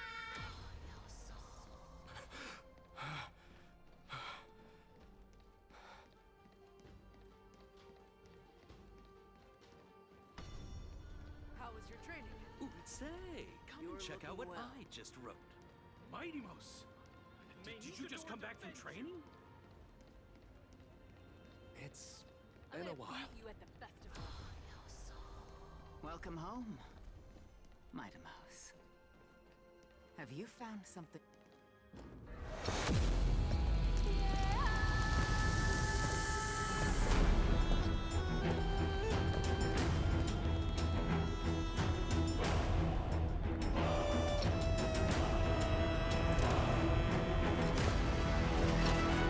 The son of Gorgo will be crowned in blood!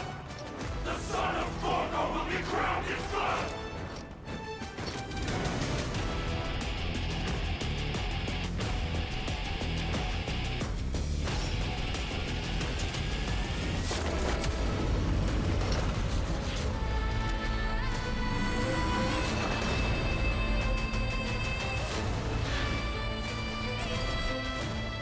Mother, I am home.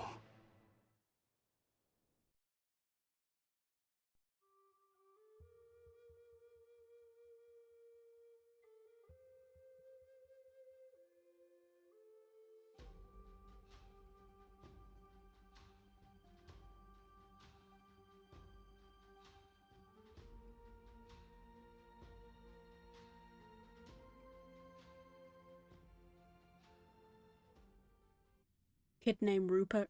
Sorry, that's not even funny. Kid named Poopert. I just saw the name Rupert. Anyways, that was cool. Slay. Oh no! We smell sunlight and the wind of Akama.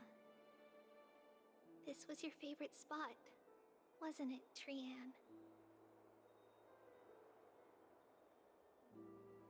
Lady Trianne, why did it have to end up like this? Take it easy, Cass. Departure is a part of life. It's just that ours isn't as tumultuous as it is for ordinary folks. When we started our journey, Yanis had already provided their prophecy. Just like how that Titan divided themselves to create the countless passages in the world. It's only natural for us to follow the same path since we inherited their destiny.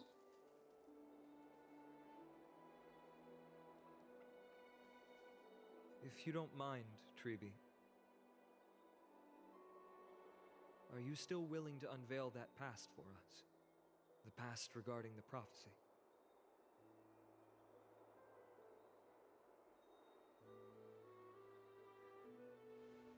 What do you seek to learn, Snowy?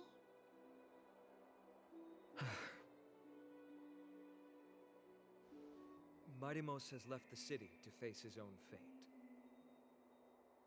That is, the fate of every demigod. We will all eventually let go of our past to follow the same path as his. So, what I want to know is, as Amphoreus' first demigod, what compelled you to take the first step on this journey? And what has sustained you to make it this far without looking back? Despite the fracturing of your body and the numerous departures you have endured.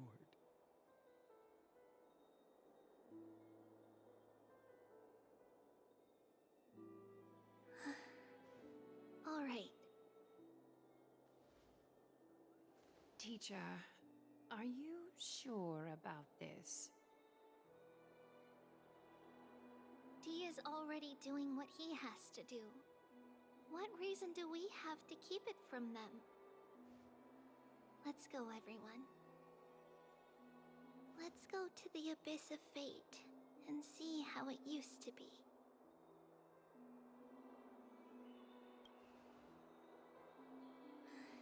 Then we will leave it to you. Trinan, would you mind? Treeby, are you not coming with us? I want to stay here with Trian for a bit longer. I see. We'll be off then. Take care. Since you have made your decision, then let's proceed as you wish. See you later, teacher. Cass, are you not going with them? No. I'd prefer to remain here to accompany Lady Trian. She hated being alone. What's this? A little gift that I had hoped to deliver to her personally, though fate had other plans. Oh, the gift. Oh. Stop. So, you saw us arguing that day? Stop. Yes. You are I cruel, figured game. Lady You are Trian would like cruel. it a lot, so I bought it. I see. Cass, you know, I recognized it immediately that day. It truly is an authentic piece from Yanisopolis. Then why? It's just that Trian had forgotten far more things than I. For example, she forgot that this glass object meant something unfortunate according to the traditions of our homeland.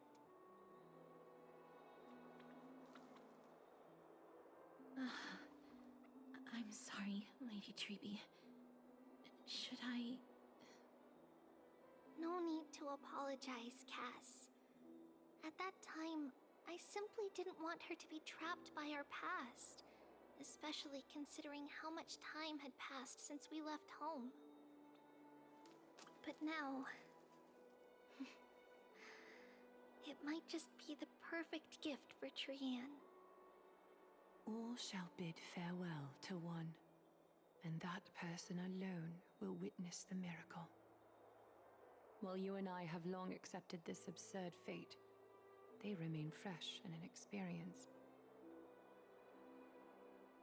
Teacher, don't let the weight of that cruel prophecy crush their spines. But it would be even more cruel if we allow them to ignorantly fall before the gates of the new world. They will eventually need to know the truth. We just need the right opportunity. This, to me, feels like the right opportunity.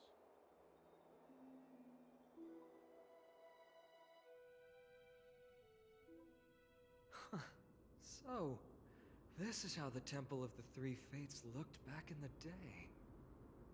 At this point, Yannisopolis still resides under Aquila's protection, yet it is already fated for decline, and only contains a beautiful facade.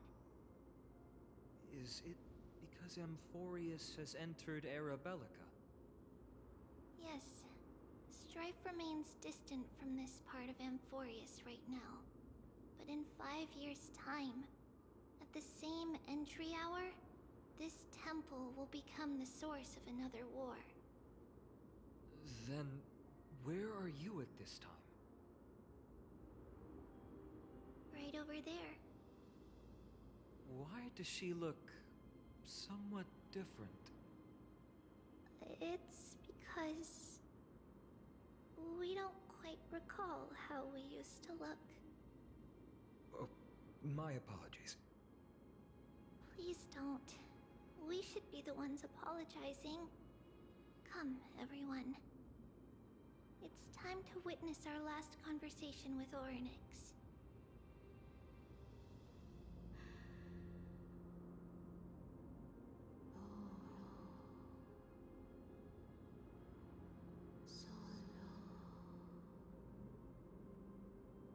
You're here, Orynyx.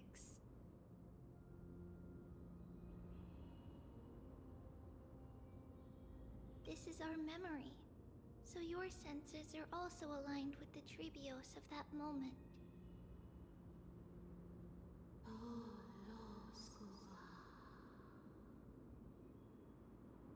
False prophecy, huh? So you still think that way?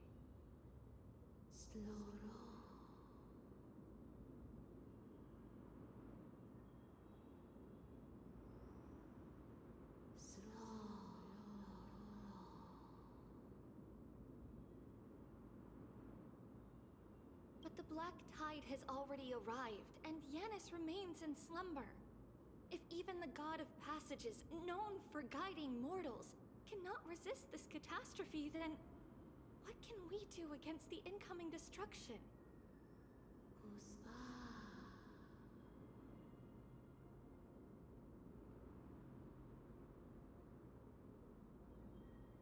Those chosen by fate would never have their family taken from them. And how can I alone remain safe and secure while watching the entire world crumble before my eyes?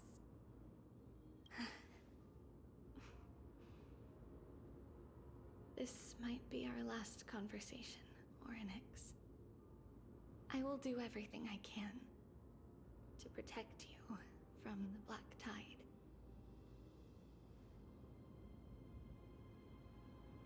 The family she just mentioned. It's our mother.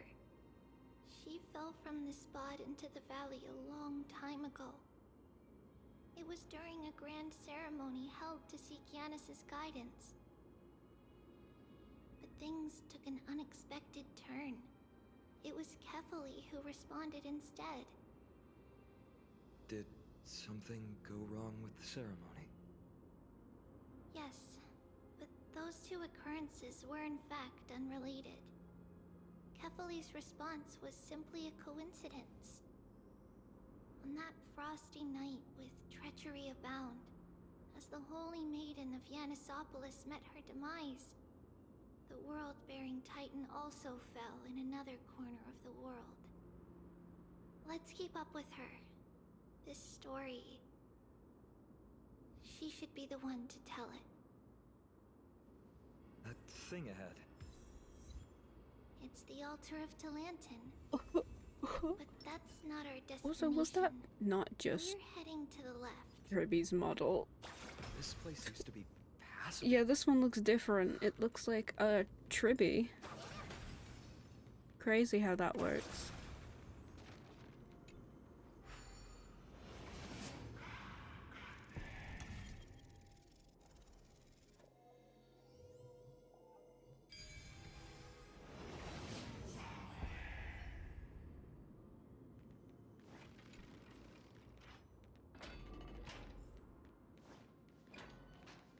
I never thought there would be such a hidden space in the abyss. This is the... Is this Giannis's maze that Trinon used for divination in the past?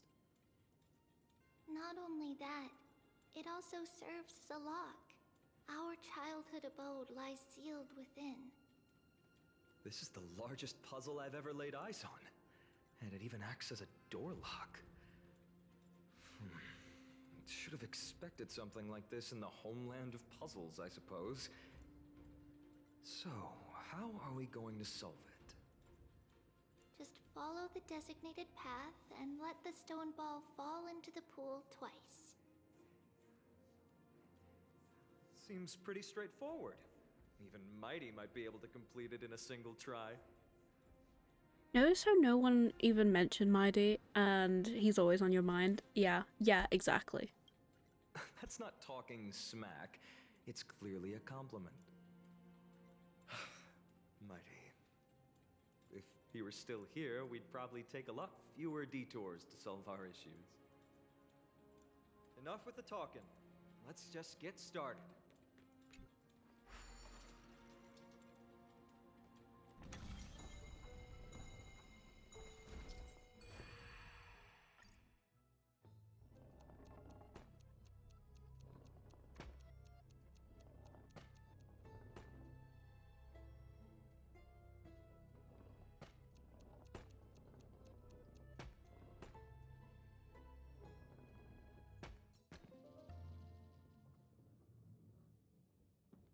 Oh, I like that one. That was fun. More of those, please. Impressive. You too have the makings of a high priest now.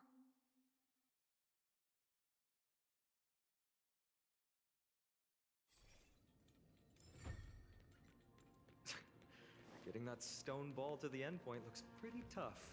My hands are shaking just from looking at it.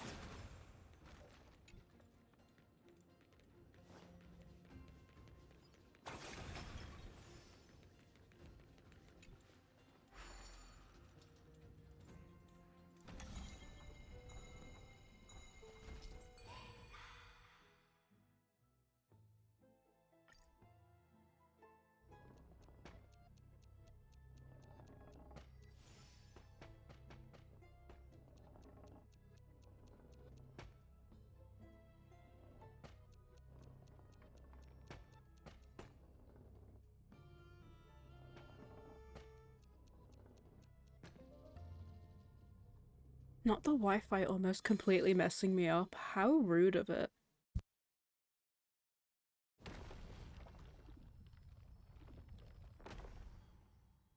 The secret door is open. Go inside, and you'll see the place where we grew up.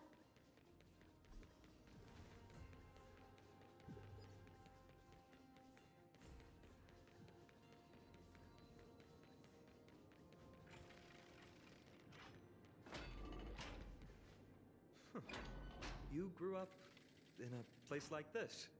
By the time we were born, the role of the Holy Maiden had already diminished to a mere title. Those in tune with the Titan's guidance are bound to become messengers for others. To maintain appearances, those in authority added some embellishments. And with Mother around, our childhood wasn't entirely without joy. Even so, I still find it hard to imagine. 20 years can go by in no time. Trinon, for most people, 20 years is a long period of time. Right. Becoming a demigod sure changes how one lives through time. It's hard to believe it's been so long. Your power is exceptional, little Gray. This place looks exactly as before.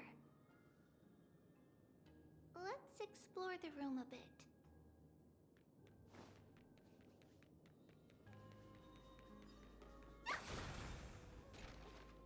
There's so many boxes here. These should be our belongings. Huh. What's this? A red glass fragment? We were still very young the first time we saw it. Mother came back with a beautiful glass piece, but her face was streaked with tears. She simply placed it on the table.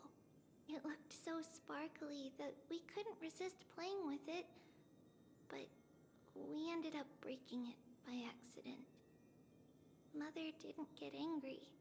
She simply held us quietly for a long time. It wasn't until we were older that we learned in Yanisopolis, if someone gloriously died for destiny, the Holy Maiden must pick a piece of glass from the volcano's quarry and polish it, then give it to the deceased's family. On the day Mother returned with the glass, her friend lost his life on the battlefield. Since he had no family left, Mother had to keep it herself. Later, on the eve of the ritual, Mother also gave us a beautiful piece of glass. Let's move on to the bedroom. Oh, that's so messed up. So she knew that she was gonna die. That's so sad. Oh. Oh. Little Tribby. Mom, that's... Sure. Mama.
It's Trebios. Just as expected. It's time to get going after all. Mama, are you going to that ritual tomorrow? That's right, my sweet girl. What's the matter? I wish I could go too. I have something to ask Yanis. Oh. What do you want to ask? I want to know how to chase the black tide away. Ah, I see. Unfortunately, it's a secret ritual, and only I can preside over it. If you want me to consult the Titan on your behalf, you'll have to promise me something. What is it? Be a good girl and go to sleep now. And whatever you dream of, don't be afraid. Just sleep through the night until morning comes. Until the next time Aquila opens their eyes. Can you do that for me, sweetie? That's it? Of course I can! Trebios is the most amazing Holy Maiden of Yanis! Well, little Holy Maiden. But why, Mama? Because this ritual might take a long time.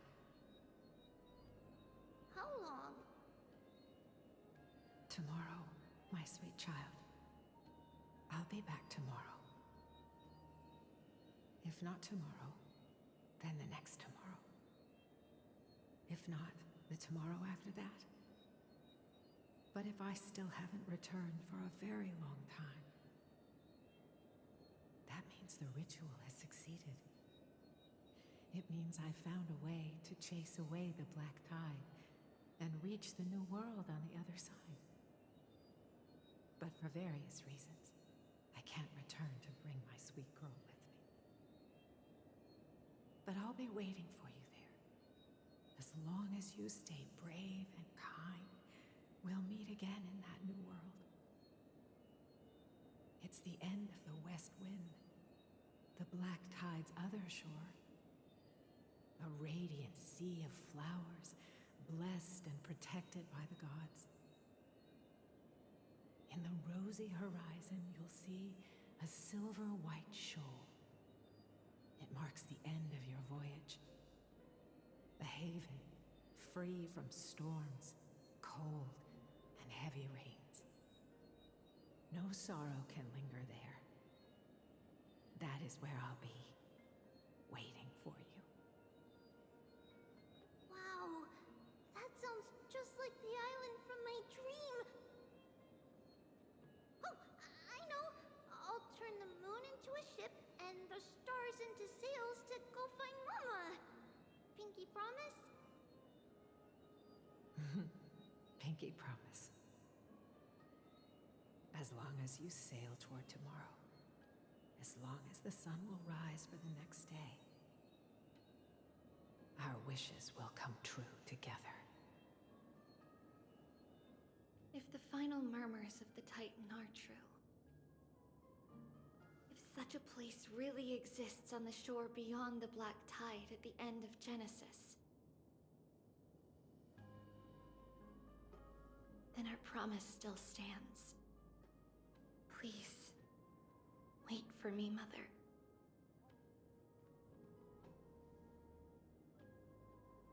After those 10 years of darkness, when Aquila opened their eyes for the last time, we finally set off. Where did she go?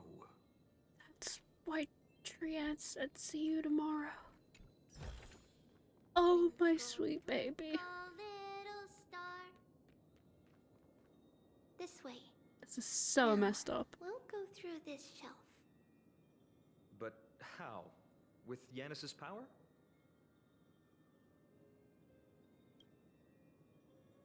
No, we hadn't acquired their power back then. So this obstacle, it was simply a mirage? Yes, the answer is right on the shelf. Go ahead and give it a try.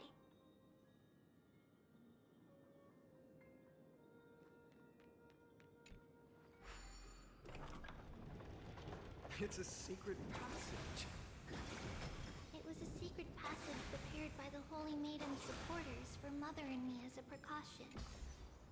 And now, it is turned into our passage to escape, just as anticipated.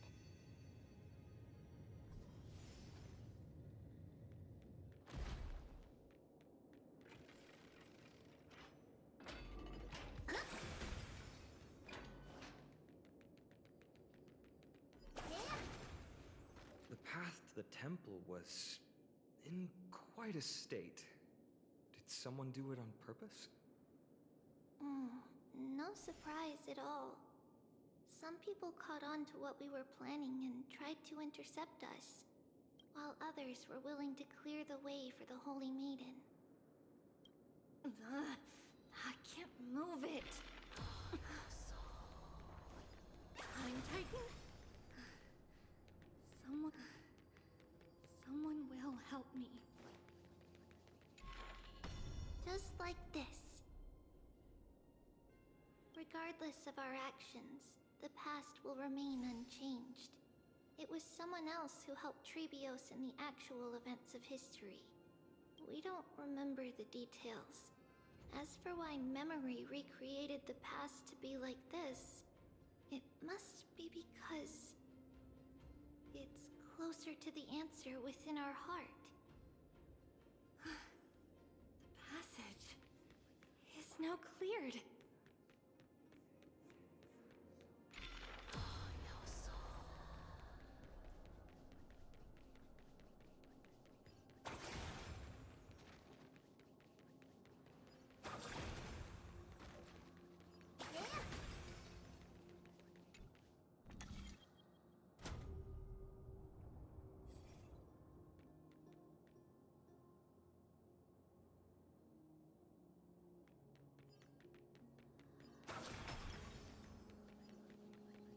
The show begins.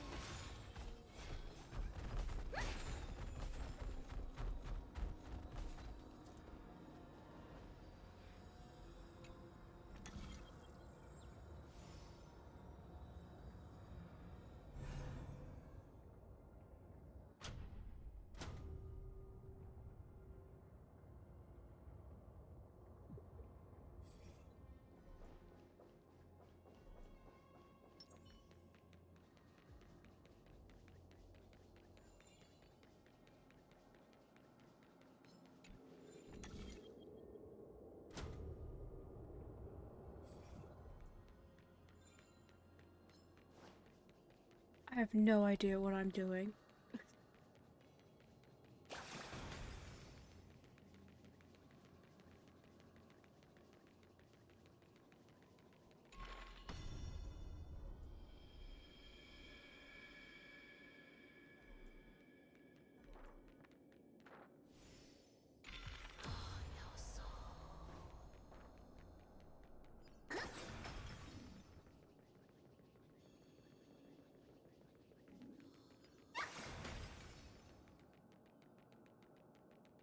Ornix. Thank you, nameless god.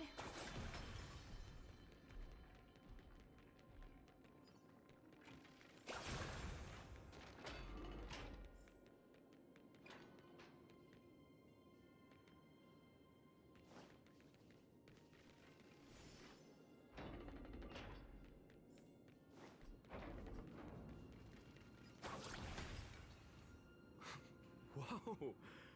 It looked truly magnificent back then. Relax. Take it easy. All these people, they're just civilians, not enemies, correct? Mostly, but it might not be the case later on.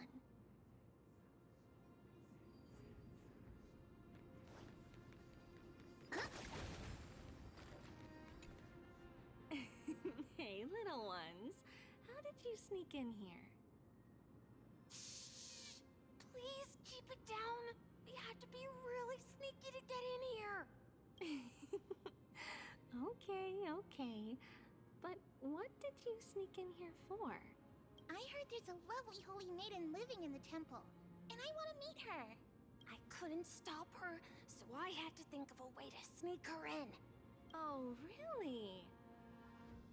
I was here to meet the Holy Maiden as well, but the guard said she had to go somewhere far away today. Huh? What a bummer. Mommy even asked me to bring her gift to the Holy Maiden. It's getting late. Be good and go home now, okay? Okay then. We'll come back next time. Thank you. By the way they are dressed, the siblings look like civilians living outside the temple. Mother mentioned that when she was a holy maiden, she caught a girl sneaking into the temple to steal the tributes. Stealing from the temple was punishable by death. But that poor girl had no family and just wanted something to eat. So Mother took her outside and even gave her some food. Perhaps these two children are the descendants of that girl from back then.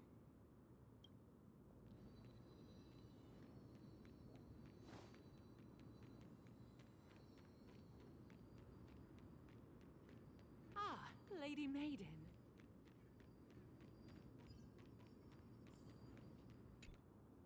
Lady Maiden, you need to dress warmer. It's pretty cold out. Let me get you a blanket. No need to trouble yourself. I'm just going for a quick walk. All right, but please take care of yourself. Your mother made us promise to look after you before she left. It's been a while since I last saw you. I just realized you've grown into such a beauty, just like your mother. Oh, here, have some of my sweet pastries. She used to enjoy them, so maybe you'll like them too. What's wrong, Lady Maiden? I'm fine. It tastes really good. This lady is Mother's old friend.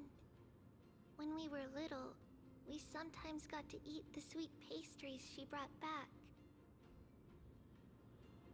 We've always remembered the familiar taste, and only now do we learn where it came from.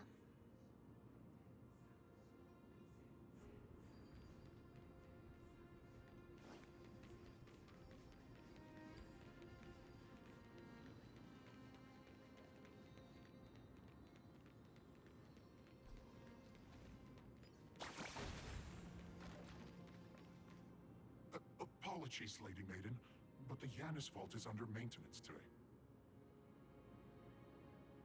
Perfect. That way, no one will disturb me while I'm talking to Mother. All right then. May Yanis guide your path. The Yanis Vault? It's where Yanis's heart lies and the core flame is kept. Just enter on the left. It's also the place where Trebios was born.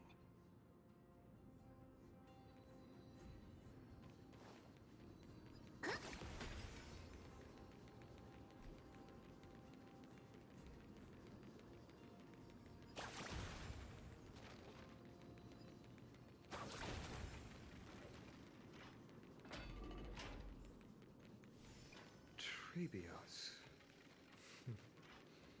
What does that name actually mean?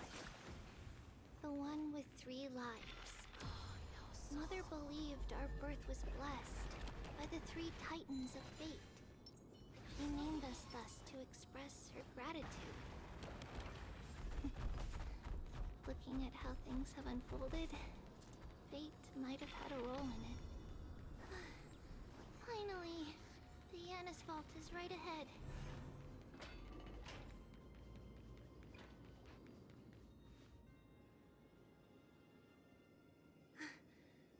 At long last.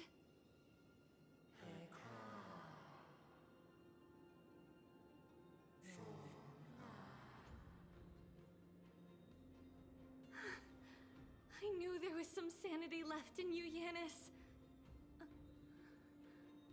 Just as I thought, you too have been confined.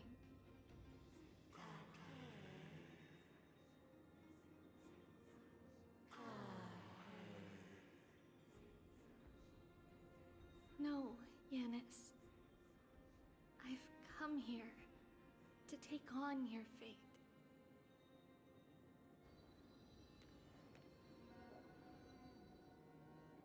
By the blood of the Lamb and the strength of my blade-wielding right hand, I am Trebios, the listener, the announcer, and the witness of the prophecy. I, the Holy Maiden of Yanisopolis, the Walker of the Infinite Paths, have come forth to assume your duty.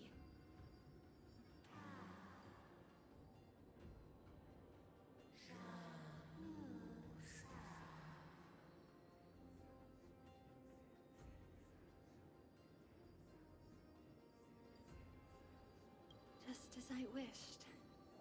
This journey promises to be a long one, with 1,000 selves to accompany me. I'll never be lonely.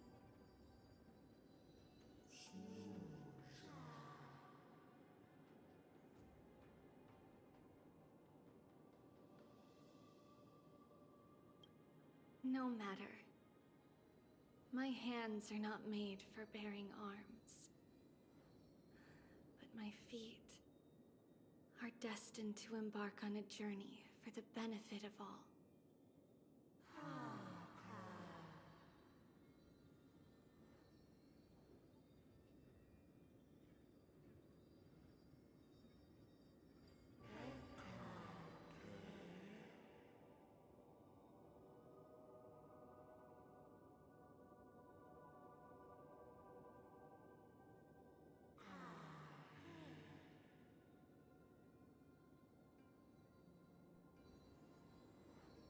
Without a doubt, Titan.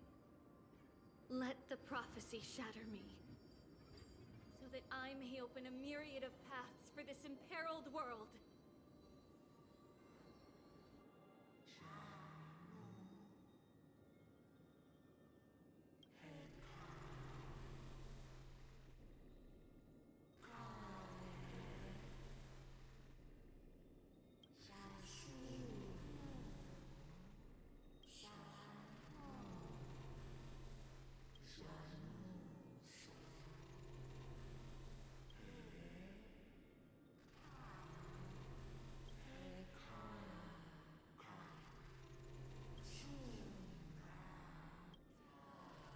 I understand, Yanis. Thank you. Now, may you rest well.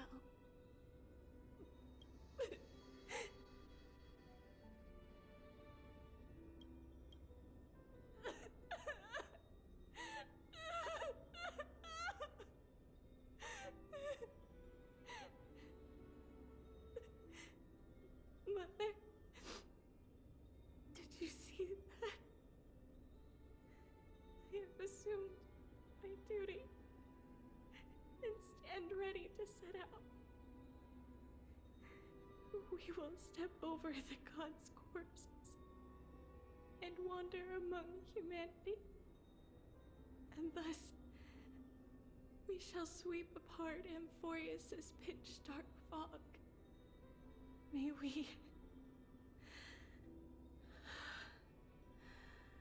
May the world follow the myriad paths trodden and reunite at the end of the west wind,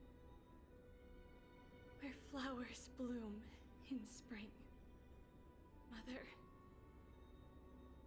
I shall see you tomorrow. Who dares lay hands on the core flame? Drop your weapon and surrender at once! I knew this would come. It's opening up! Move aside and get ready! The Holy Maiden? Little star.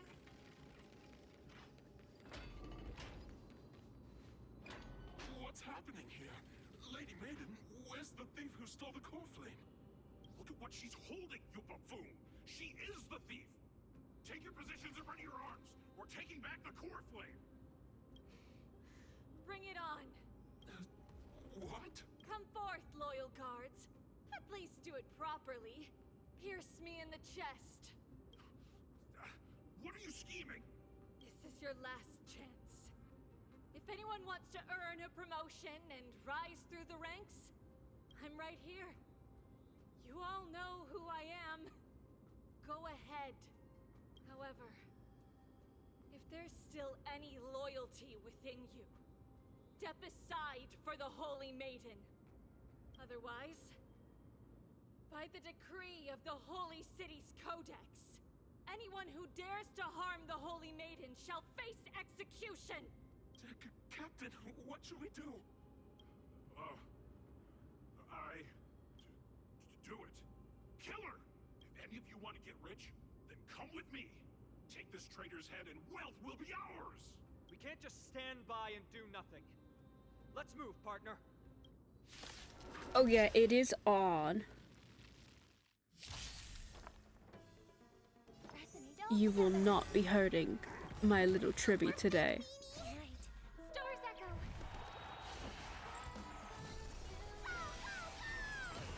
Stay in step. Let's improvise. The mood is set. Let the show begin!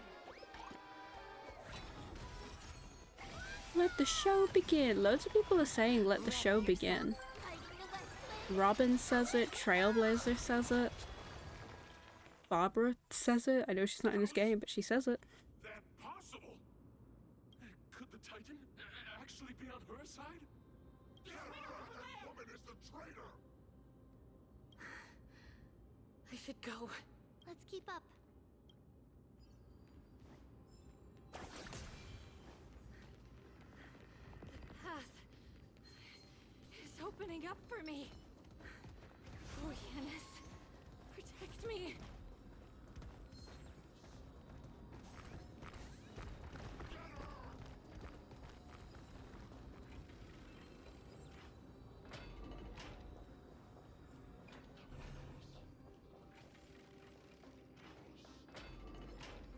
The main path is likely well guarded. What do I do? This will probably actually be more scary, because if she turns around, there's just so many of them. Oh god, oh god, oh god. You! There are guards here too. Don't alert them.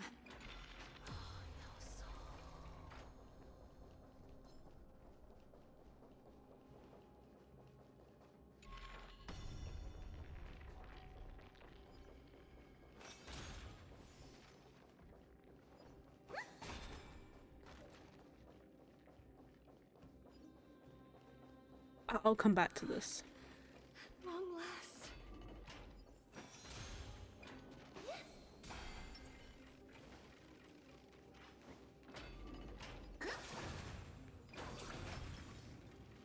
A creature of the Holy City Guards, but I'm already so close. This should be the last fight. We have to help her get through. But I don't get it. This has been puzzling me for a while now. Who has been aiding Trebios in her escape?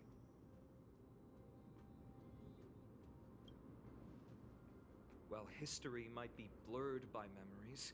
Seeing how the whole city is hunting her down, she clearly had no allies. If she pulled it off alone, were we too involved in this process? Trebios had been on her own since she entered the vault. But what did we truly mean to her? You'll find that answer at the end of this memory. In that case, let's focus on the mission at hand now. Let's do this, everyone! Someone was helping her, but we don't know who. It was me. Haha. Just kidding, I don't know who it was. Okay, but we have to save her now. This should be fine. We have these breaks. If all is Oh, black no. and white, there be no charm. Step onto the board. Watch closely. Delivering warmth. Come on. Come on. Oh no. Still the same old. Stay in step. Dreams do come true.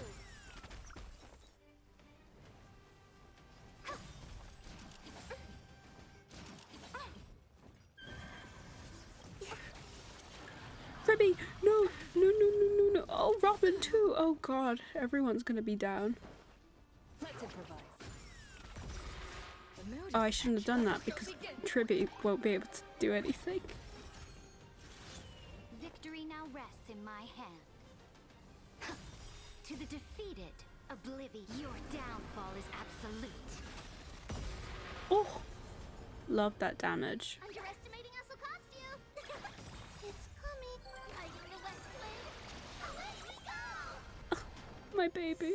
I hope oh. Strife in the world. Oh no. Oh no. Oh no. Okay, okay. Okay, that's fine. You can hit her. Yep, that's fine. Oh no.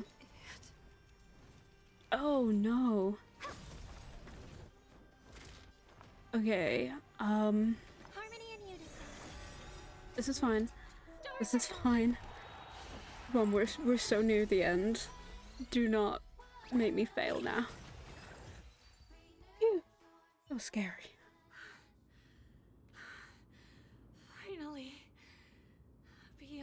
gate awaits a boundless world. This is where my journey begins. God of Passages, can you see me? I will complete the path that you started! No response after all. Yanis, may you have a good dream. I can't stay here much longer. It's time to leave. Well, looks like this is the end of the memory. Not yet. The question that has been puzzling you. She's about to reveal the answer.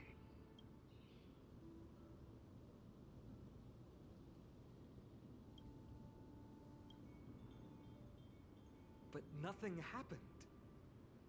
What was making her or you hesitate at this moment? If she had known this flame-chased journey would proceed as the Titan foretold, bringing about great suffering and fatalities, including her own, would she still have chosen to walk through the gate and start her journey? I think the answer is already within you. And you've made your own decision. What?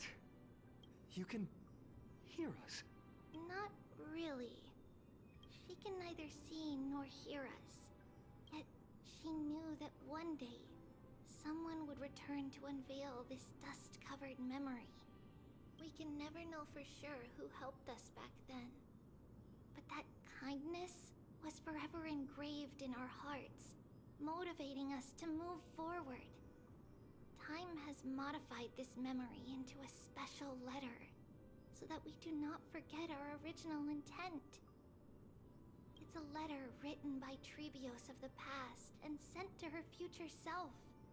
In this memory, it is Trebios of the future who overcomes all difficulties for her and sends her on a long journey toward the tomorrow where we are.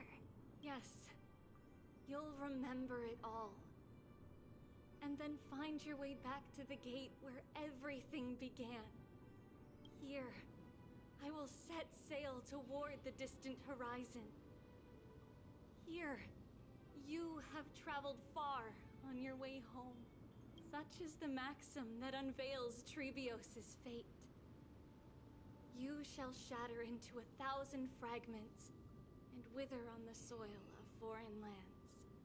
So, if you ever feel lost, return to this place. I'll keep this memory here for you. Or for me, to embrace it again. Worry not. The loss is something we've grown used to. Our resolve and our pledge are what Trebios will never forget. Each one of us has never failed to remember. Losses are a constant on the flame chase journey, among which even life itself holds little value. The hot blood of the sacrificial lamb will not be spilled in vain, like my mother and I. The libations poured are guaranteed to bear fruit, just as my blade-wielding right hand is not a hollow formality. Surmount the myriad passages of Yanis, and we will once again ride the west wind and let the wings carry us far away. So, this is your answer? That's right. In the name of the three fates, I stand by my answer with no regrets. Now, with or without the god's blessing, I run towards the world's agony. If I can truly pierce through the utter darkness, we will meet again at the end of the west wind, where flowers bloom in spring.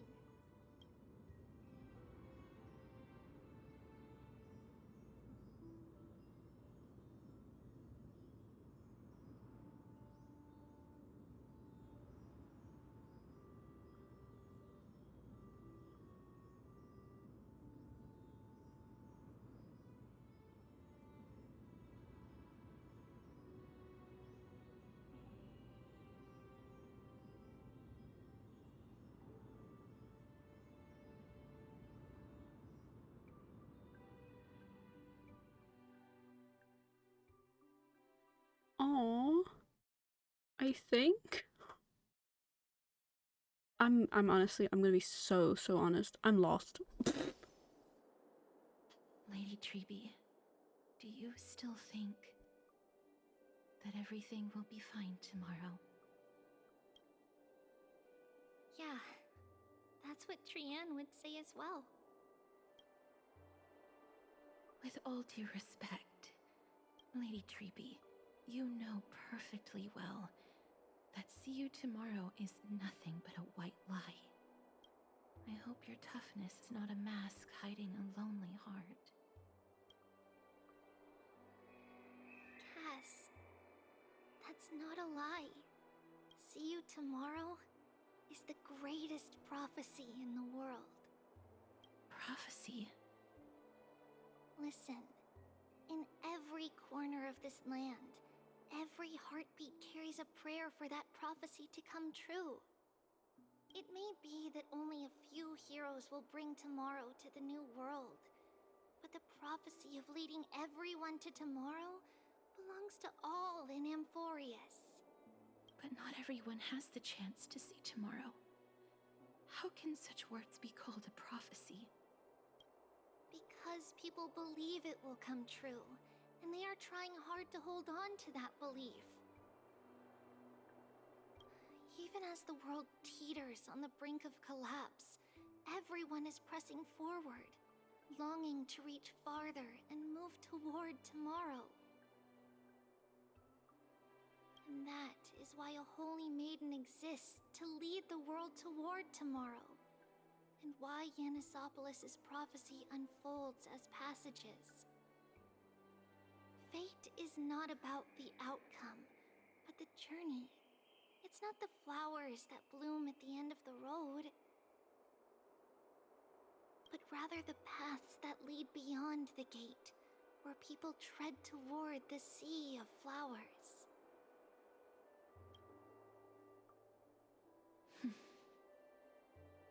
So, Cass, if anything is troubling you, just set it aside for tomorrow. There's no difference between demigods and mortals. The troubles we encounter can only be resolved by our future selves. Reflect through the long night. Wait for the dawn as you think, then set off at daybreak. The hesitant part of us will be left behind in the dark, while the determined side of us will know no fear. Because that's how Tribios has journeyed so far to spread the prophecy. Beckoning the morning sun, and the tomorrow it promises to bring. We will now continue the journey and face our destiny. We will step over the gods' corpses and wander among humanity, and thus we shall sweep apart Amphoreus' pitch-dark fog. And at the end, all will reach that silver-white shoal. That end of the journey, that new world and new tomorrow. It is a haven free from storms, cold, and heavy rains. No sorrow can linger there. We've made a promise to meet again at the end of the west wind, where flowers bloom in spring. See you tomorrow, Trianne. See you tomorrow!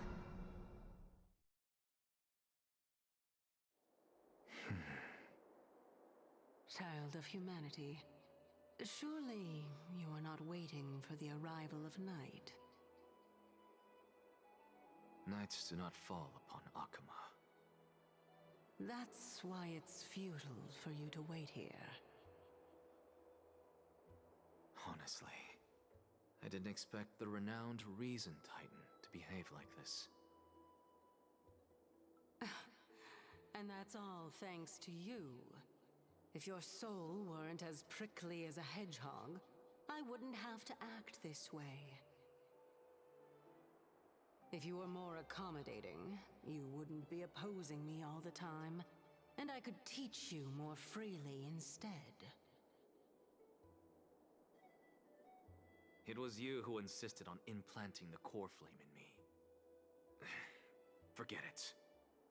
Cut the sarcasm and just say what you need to say. Fine, fine. All I want is to remind you.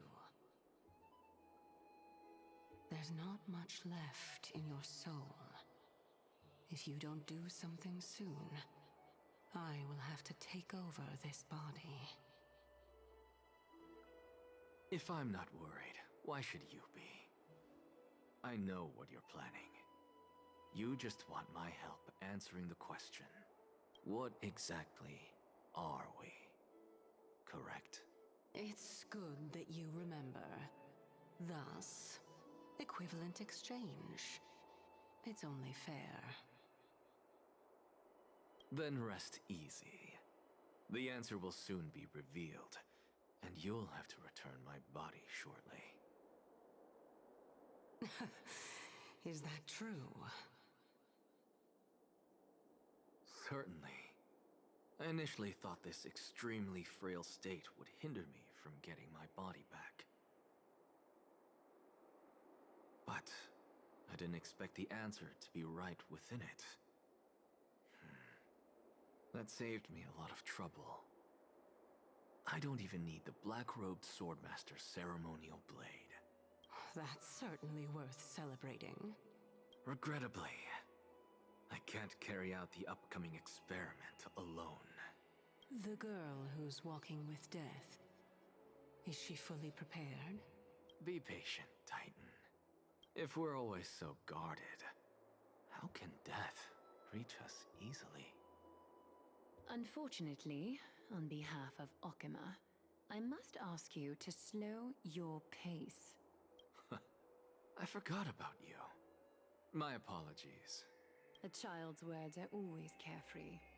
I'll just dismiss these words as nonsense from a cheeky child. Come now, conceited performer. It's time to address your relationship with that Titan. What if I refuse?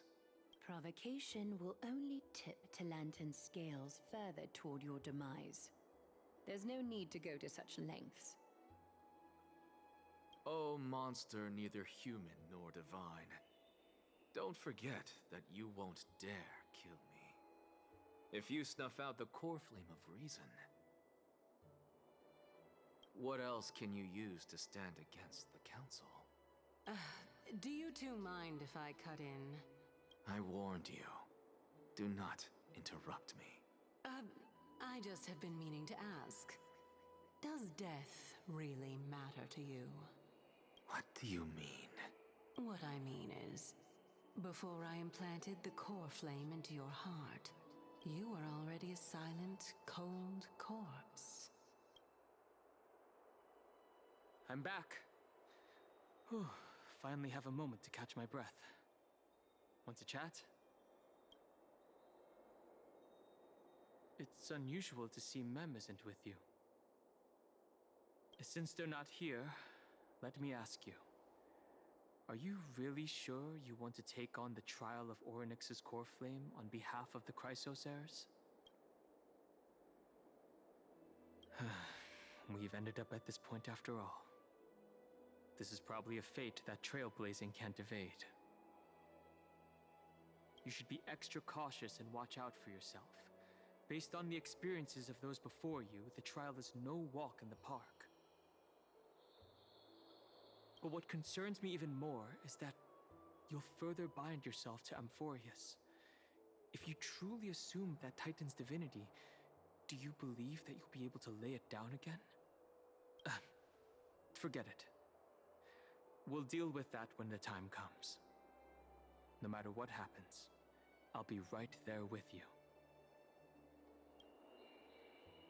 Oh, by the way, I got held up by two people in guard uniforms and ended up missing Trienne's farewell ceremony. They said they were messengers of the Council of Elders and wanted to verify my identity. But I suspect we've been on their radar for a while, and they only made their move when you and I got separated. The questions were quite specific. from how we arrived in Akama to our relationships with each Chrysos heir. They even asked about what we did in the market. Luckily, those pawns aren't the brightest. I managed to brush off most of their questions, so they'll probably leave us alone for a bit. I'm not ready to label them as good or bad, but their conduct is certainly irritating. But on second thought, Aglaya also initially kept her guard up with us. It's best not to provoke either side until we know the full truth. The only thing we know for sure is that some members of the Council of Elders aren't happy with the Chrysos heirs. In the worst-case scenario, we could be caught up in the internal conflicts of the Holy City. If only we had more time to sort through the clues about the Black Tide. But now, the weather is the only lovely thing left. Let's take some more pictures. Huh? What's going on? Something wrong, Downhung? Oh, the memory card is full. I bet March and the others are pretty worried too.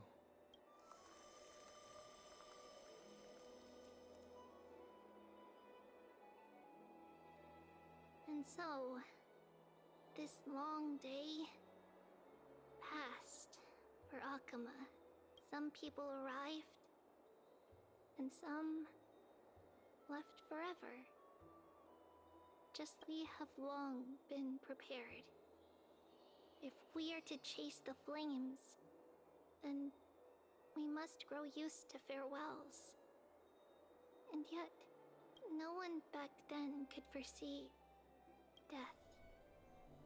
Its arrival would always be so sudden. Is that me? And so momentous. Even little Gray, coming from beyond the sky, could not escape the Reaper's two hands. Excuse me? And what people gained and lost in that trial of death was far heavier than life itself. Just like the destiny that the prophecy revealed for Cass. At the end of the Sea of Flowers, the souls of the living shall warm thy fingertips.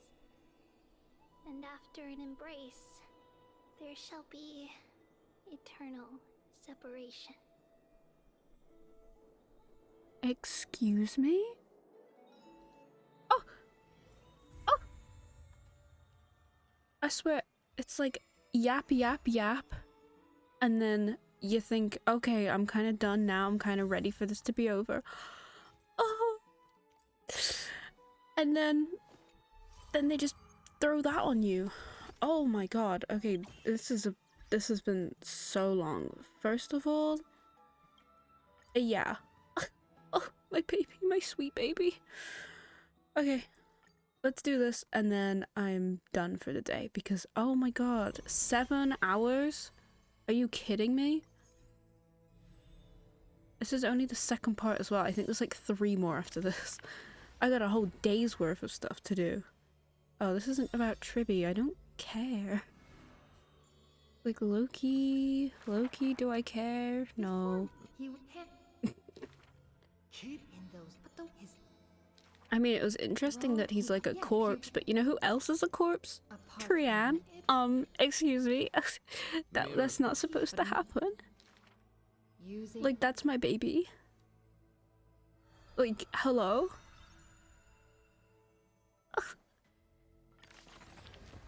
And then Tribio's grown up. I know it's like probably not gonna happen and it probably wouldn't make sense, but like, what if she ever became playable? Like, that would be cool. I know she's like dead. But wouldn't it be cool?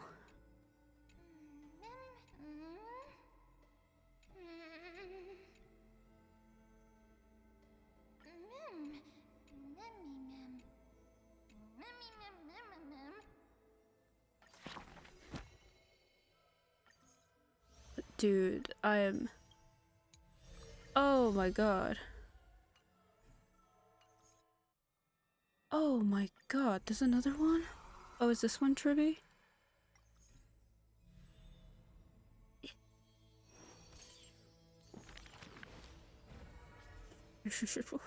Okay.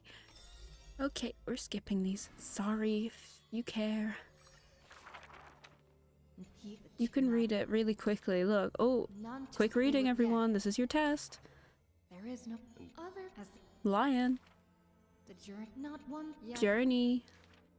He's yet. King. King.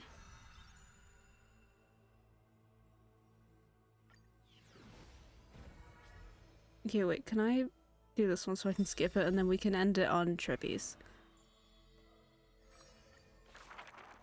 Sorry, a the gilded dress. Slayer. Slender. If you A Galia papaya. Look. Like a Maya papaya. Oh, I love names like that. I just love everything. I love everything except for Trian being dead. I don't love that. Really don't love that. Like that's my baby. Oh, there's two. Oh god, I'm not even gonna lie. I might skip these as well. Sorry, it's been 7 hours. The Chrysos Wars clamor. We have heard of a Chrysos. That person tears open the bear. There will always be warriors. But the crusading Chrysos. I'm skipping it a little bit slower, but I'm still skipping it. Till many years later. I mean, this is like literally what we just went through, When they left their right? Yeah. As the years passed, We know that they're good people. upon the hills, the remaining children, the children pull on the head. The maiden pulls on. Chase the core flames with me. I promise that The libations poured are guaranteed to bear fruit. Stop. The hot blood of the I still can't believe I used that picture for a thumbnail and had no idea what was happening. Oh. The gentle mother silently then. Stop. The slumber My of heart. Titans. My soul. That was in this tiny. Sometimes the child. And their is not mother was an NPC. The mother smiles and. That's probably a fate worse than death. The culprit thought the murder had no. Yet she leaves her final. Loneliness stakes nightmares into the Onyx softly sighs. The Titan loves this child born. All shall bid farewell to. In the holy city adorned with vault, the girl had already passed through thousands of crossroads. Oh, for that bright spot beyond is the.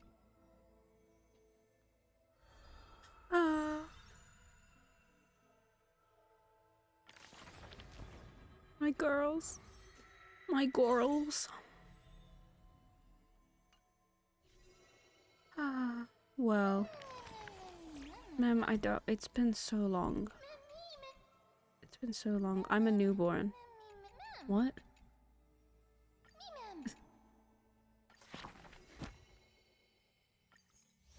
Okay, give me my stuff. Thank you. Yummy, yummy. And that is where I'm gonna leave it for today, because it has been a very long time. I'm so... My sweet baby angels. Oh, well. That was sad. We'll have to do the other parts. There's like, what? How many is there? Hold on.